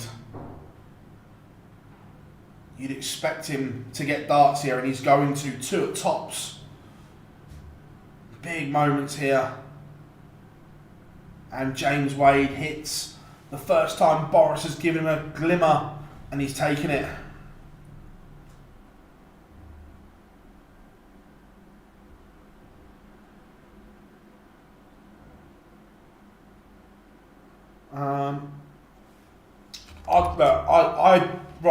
I disagree. I'm not saying you're wrong. I'm not saying I'm right. I disagree with it. I think that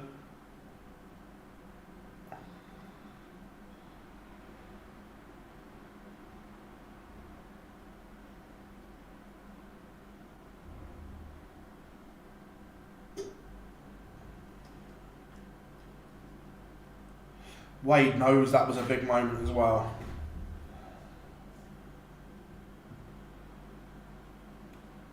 Do you see Sky working with Taylor again? No, I don't think so.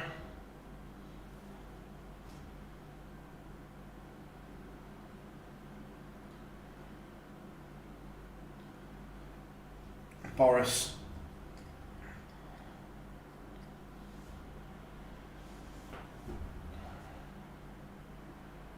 I thought they did. I did as well, Rob.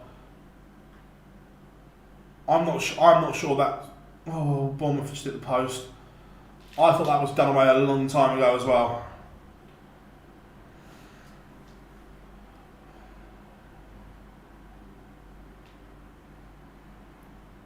Boris just a glimmer in front at the moment, but 140 here from Wade would make it difficult. And of course James Wade obliges. Now Boris is under it. This is going to have to be big. And it's going to be big. Down to 102. Boris Krcmar will get the opportunity to break back. James Wade not on a finish.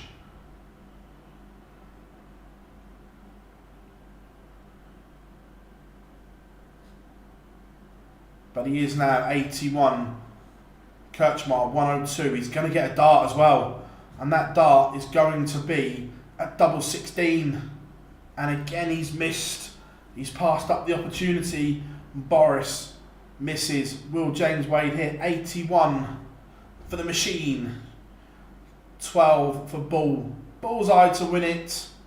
Match dart missed for James Wade. Is Boris going to send us the distance to a last leg decider? Double 8 is the target. Double 4, double 2, and he's gone completely around the houses. Boris has missed. He's fuming with himself, but James Wade, you know he's going to plonk one in big 5 and then one in double 10. There's the 5. Maybe second dart at double 10 then. There it is. We knew it was coming. James Wade is a 6-4 winner over Boris Krcmar. The Croat had chances, couldn't take them, and the machine steps in to punish. James Wade into the quarterfinals of the first European Tour event of the year.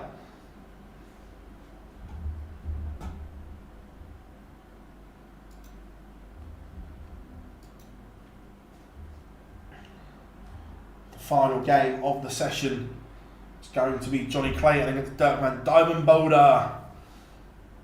Taylor definitely came across. Yeah, I thought Taylor came across better at the seniors. I'm with you.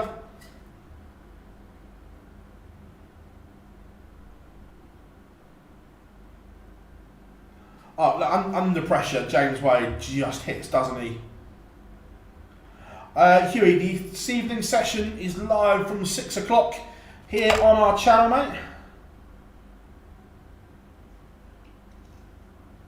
Yeah, around that, Rob, yeah. Because they were losing money hand over fist at that point.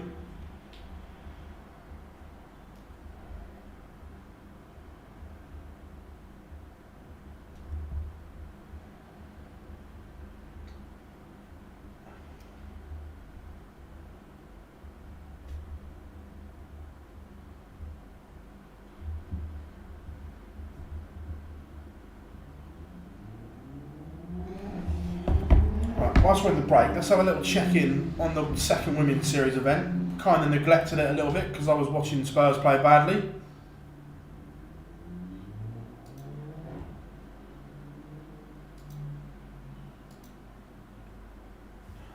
So, event number 8. Already into the quarterfinals. Gemma Heta, Lorraine Winstanley Bowbreeze and Lisa Ashton. They will be joined by either Fallon Sherrick and Lorraine Hyde, who are just underway now. Robin Byrne, I'm not going to try and butcher that name because I'll do it. Trina Gulliver against Angela Kirkwood as well. So four of the last 16 games still going.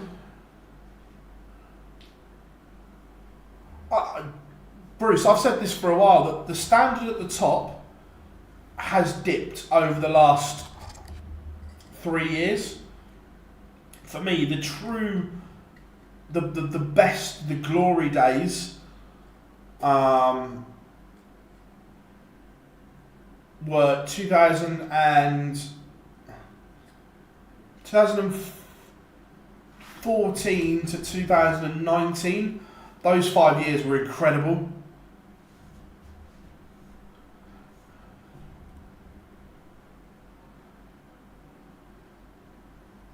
Oh yeah, look, we know the £1 million for the winner of the World Championships is coming.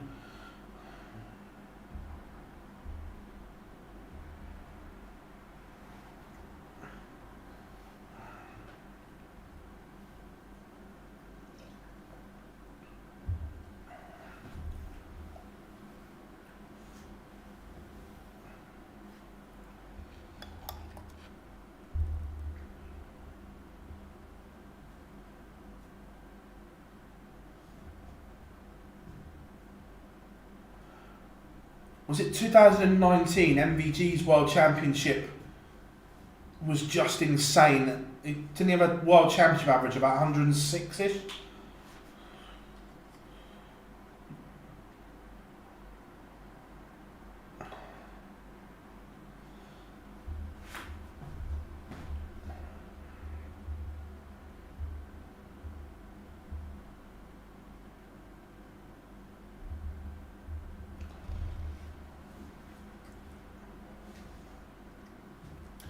Again, the ladies' average is just dipping a little bit in this one.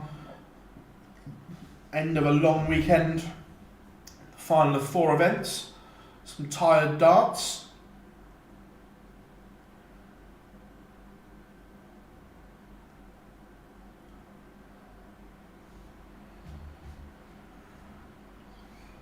Lorraine Hyde takes the opener against Fallon Sherrick.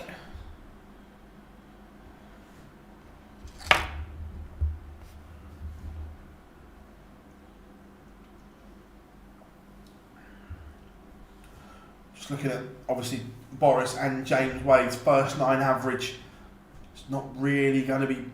They need to up that to trouble the big hitters here, you feel.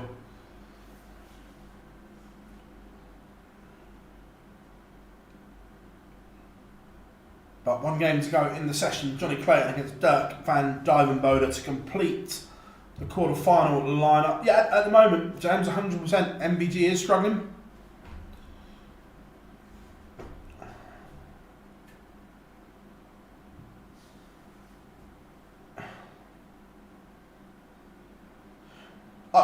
Right, you're 100% the PDPA, I'm with you there.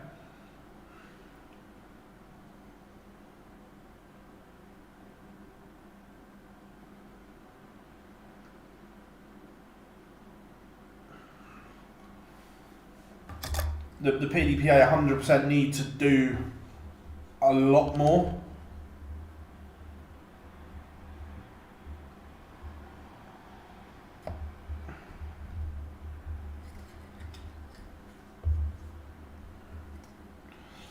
Dirk walking on first. Someone's not very good at drawing aubergines on that banner.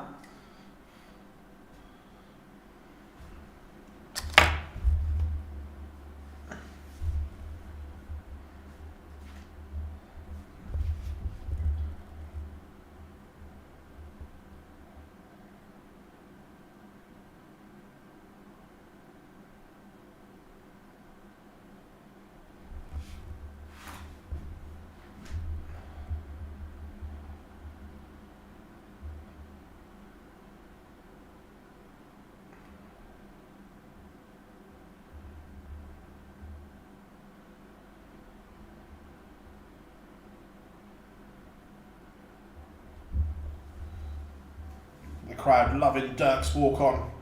I'm glad I haven't got the sound on so my ears aren't bleeding.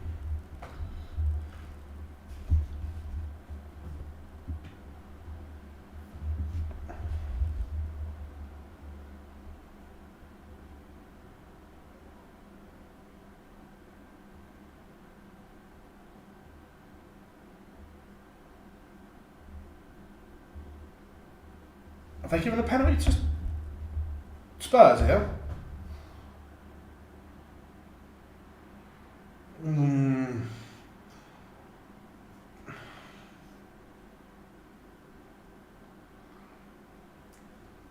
that? Look, I'm going to want that obviously, but is it?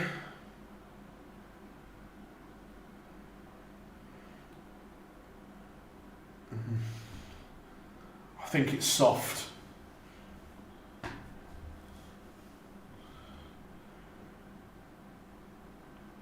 From that angle, it looks like.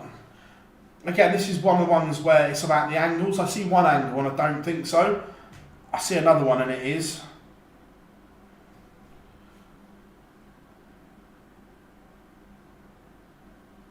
Absolutely.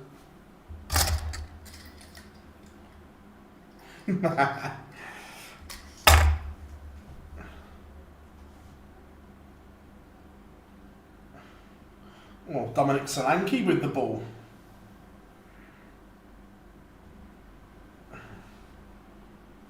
JDC superb.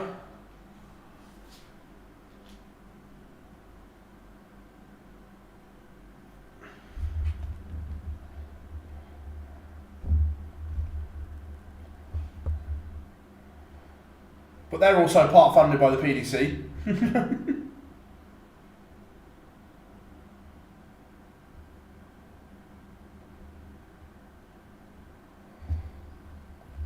Oh no, Son's taking it.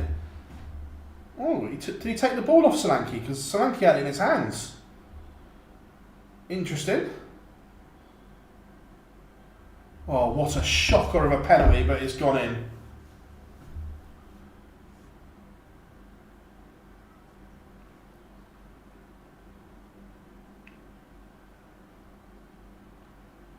He's tried a Panenka, but it's horrific. But the Kepa Balaga, that is an awful penalty.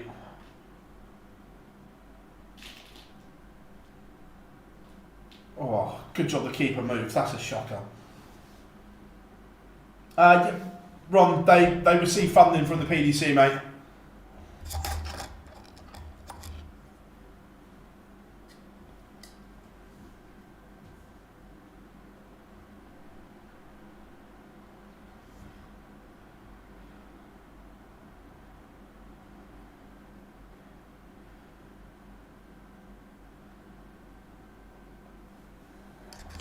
Just get out of jail free for Spurs here. Imagine if they go and win it. Scenes.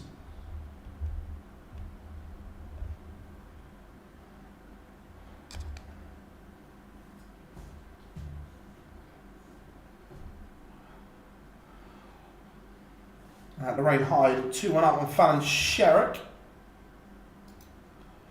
And Johnny and Dirk underway. Dirk has the darts and has started positively.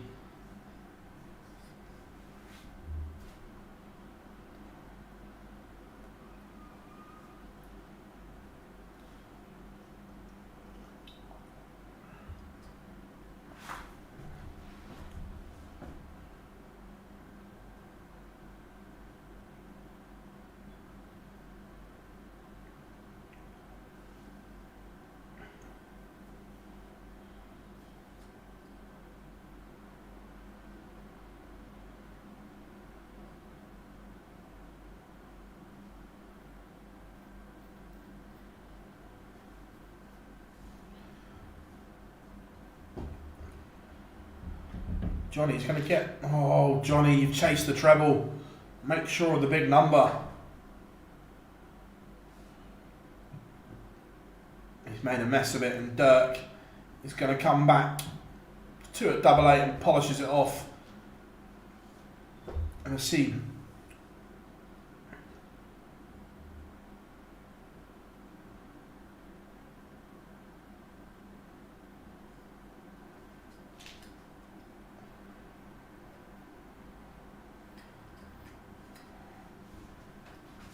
Isle of Man men's final between Paul Hogan and Callum Francis.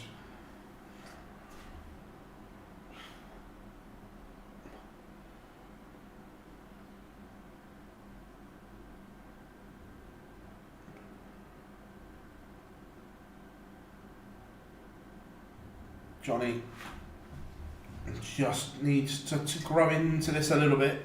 Needs to get a leg on the board. Bounce out for Dirk will not go down well, and that gives Clayton a massive breathing space. All events over, Mikey. Good stuff, Bob. Good stuff. The development tour and the women's tour does good for them. Second string income.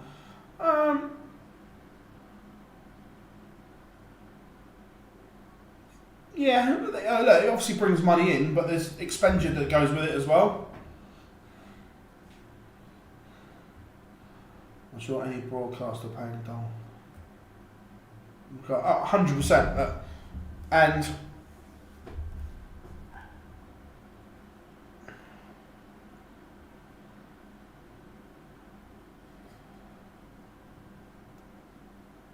Johnny, leave double 12, should come back and level up at 1-all.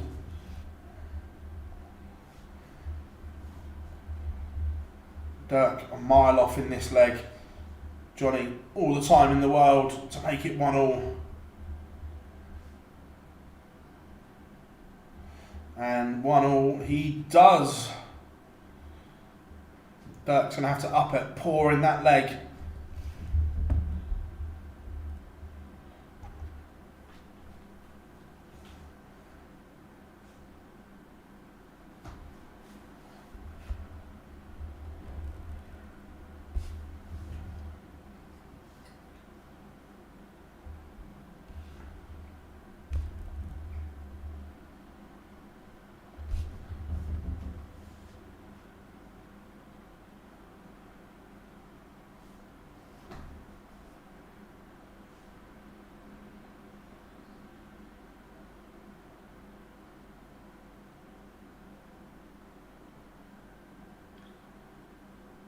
Johnny has the Dirk throw under a bit of pressure here.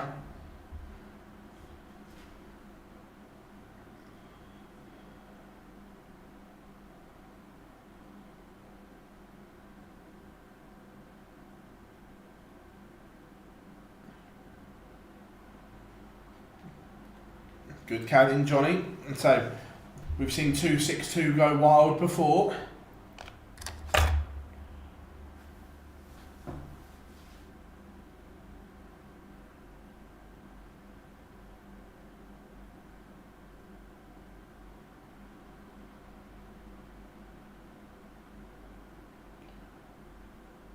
Dirk found something when he needed to.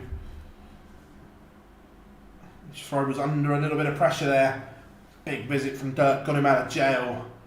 2-1, 2-1, 3 holes of throw.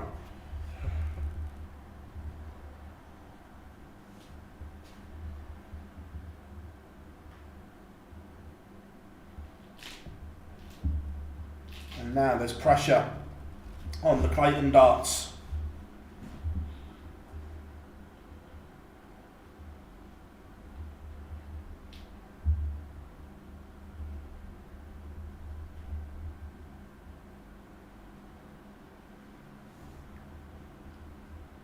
Another big visit here.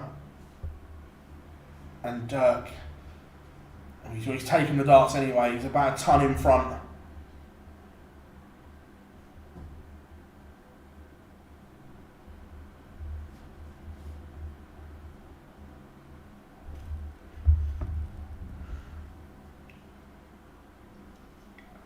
Perfectly timed maximum from Dirk van Duijvenbode has given him the break opportunity.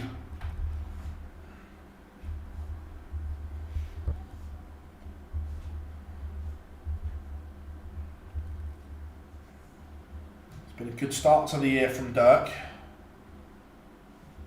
Who will finish high, United or Spurs? Spurs. I say with no confidence whatsoever. I'm just going to back my team. Dirk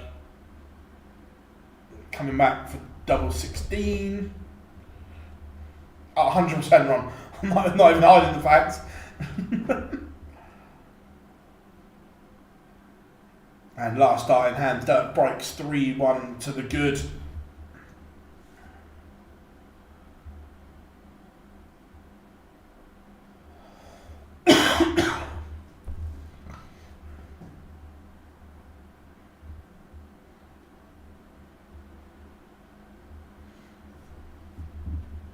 So it's not fully healed, Bob, but it's manageable now. Does that make sense? Where he still knows it's there and he has to work on it, but look, he's in a much better place than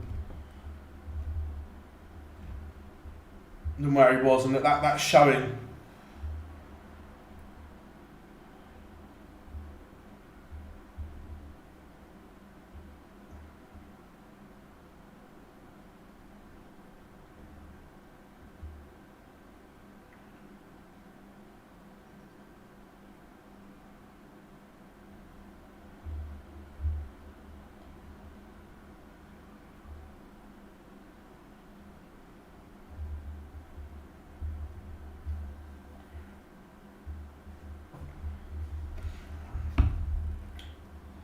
But Johnny has carved a break back opportunity here. This one flowing one way then the next. I don't think either fan base cares. To be fair, Craig, at the moment, both clubs have still got something to hold on to. The Europa League. So, not quite yet. Don't get me wrong, if we're out of that, then I'm with you. But at the moment, there's still something to hold on to for both. Tops for the Ferret. And he does break back. We are back on throw. Again, both of them, it's just spells at the moment, isn't it? It's not consistent at all.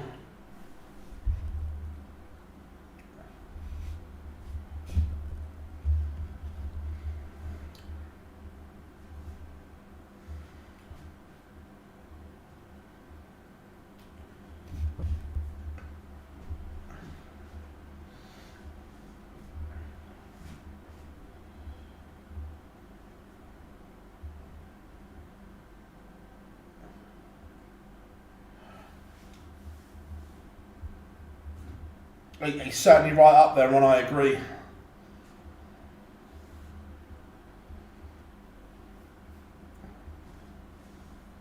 Maximum from Dirk. Again, this one, at the moment, both players looking more comfortable on their opponent's darts than their own.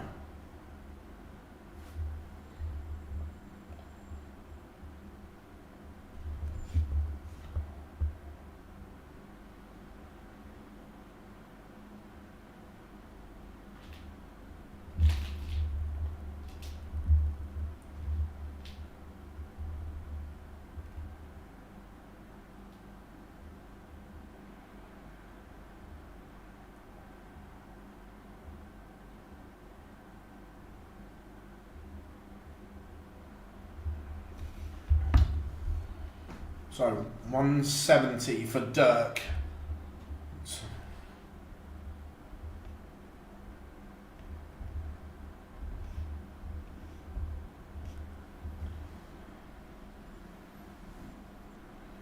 Johnny, is it go? It is the 106. It's another ton-topping combo for the Ferret, and we are level.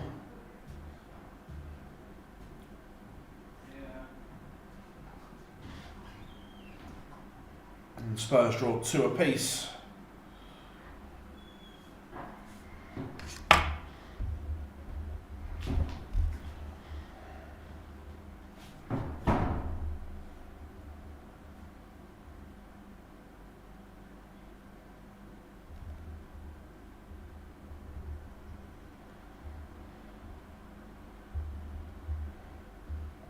Johnny was loving life there.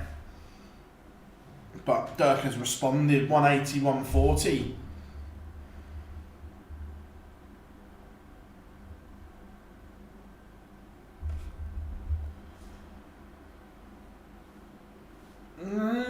It should be a 180 battle, but I don't think Chizzy's playing well enough at the moment, or hasn't been, that he can turn it around, of course.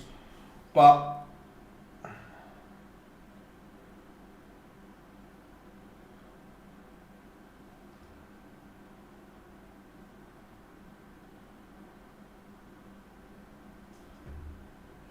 so, is that someone with an OnlyFans we can hear in the background? Nope, I'm the only one here.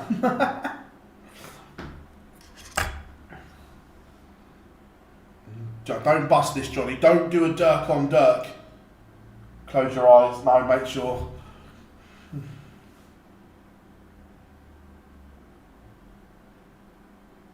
Johnny has piled the pressure on. Will he force the mistake from Dirk? The answer is no.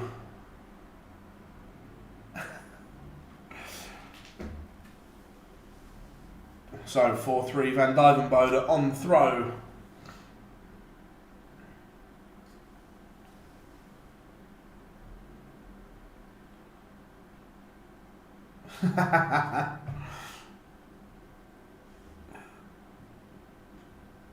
And then Dirk fires in a maximum of his own.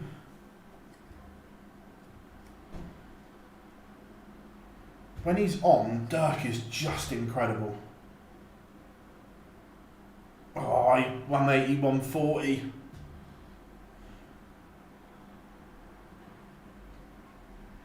So yeah, obviously this is my own office, but there are other offices around, yeah.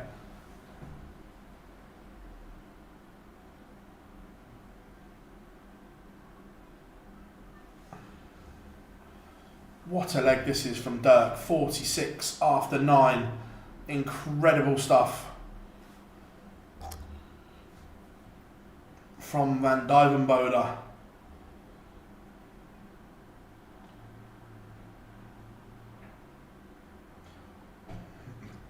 Just given Johnny a chance on the 1-2-1. This would be so Johnny Clayton. Treble 17. Bullseye. Oh, the ferret. He was second best in this leg. Second best. And he's produced another ton topper on the ball. Oh, Johnny. There will definitely be a finger point on this one.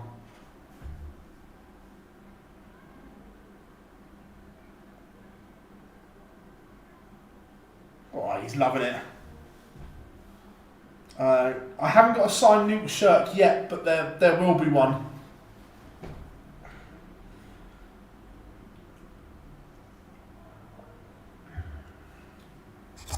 Under pressure. Brilliant from the ferret. Did a Gezi roar instead. It was, wasn't it? It was a... But Dirk solid on throw here again.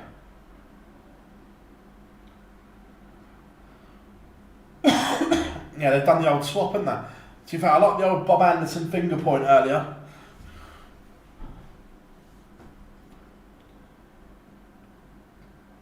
Again, Dirk, no treble there.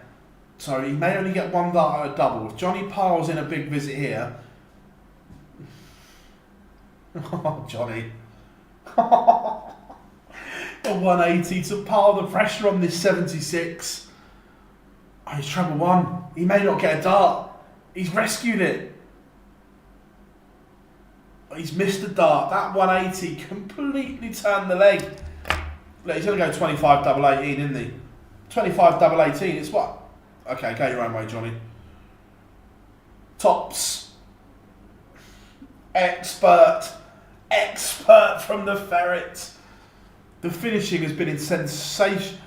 He hasn't missed a dart at a double, he's 5 from 5. This is a masterclass in finishing from the ferret.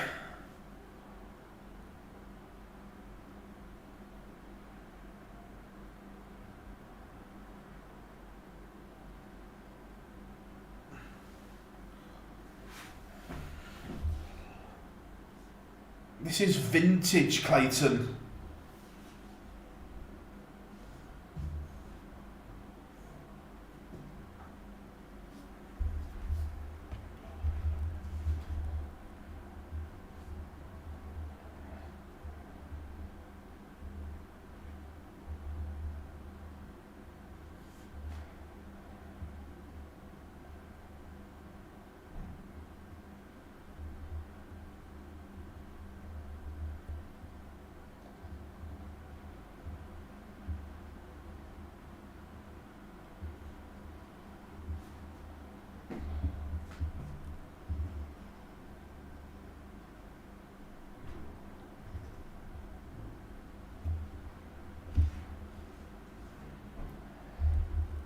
So,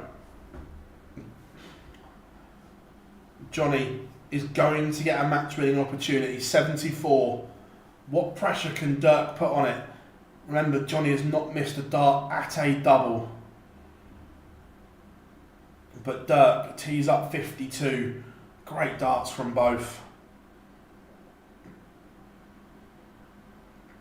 One dart for Johnny Clayton. And that dart is at double 16. And the first one he's missed was the most important.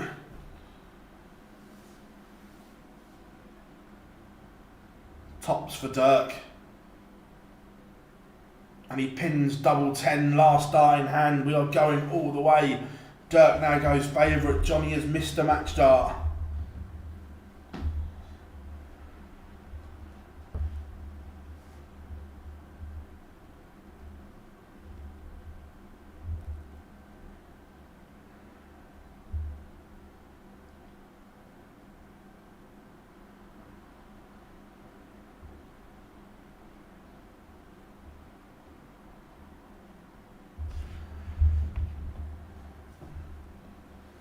No treble for Dirk.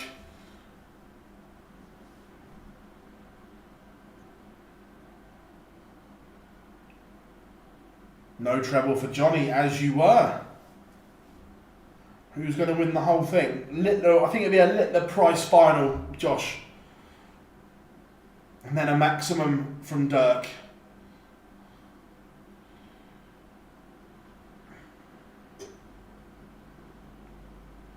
Oh, stop it, boys. Oh, they're just following each other. A maximum from Johnny. This is brilliant.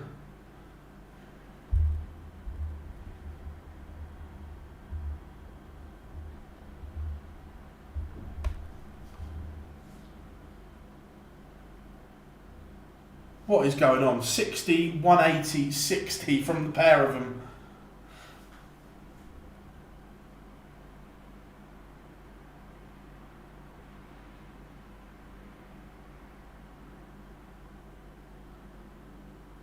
Down to 106. Johnny needs a treble here. Finds one. 104. Plays 106. Dirk, you get first go. Treble 18 for double 16. No go at a double. So Johnny Clayton, is he going to get the chance on the 104?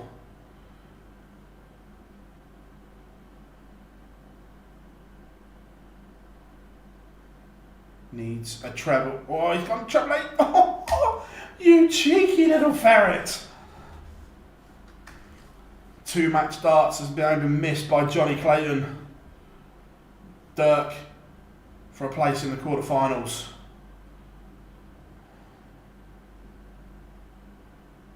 And Dirk has missed. It's gone round the houses. Johnny Clayton, normally 9-double-8, sorry. And there's the 9. And there's the double 4. Johnny Clayton is into the quarterfinals, a 6-5 win over Dirk van Duijvenbode. Good game that. Both of these on the right pathway. The trajectory is good for both players here.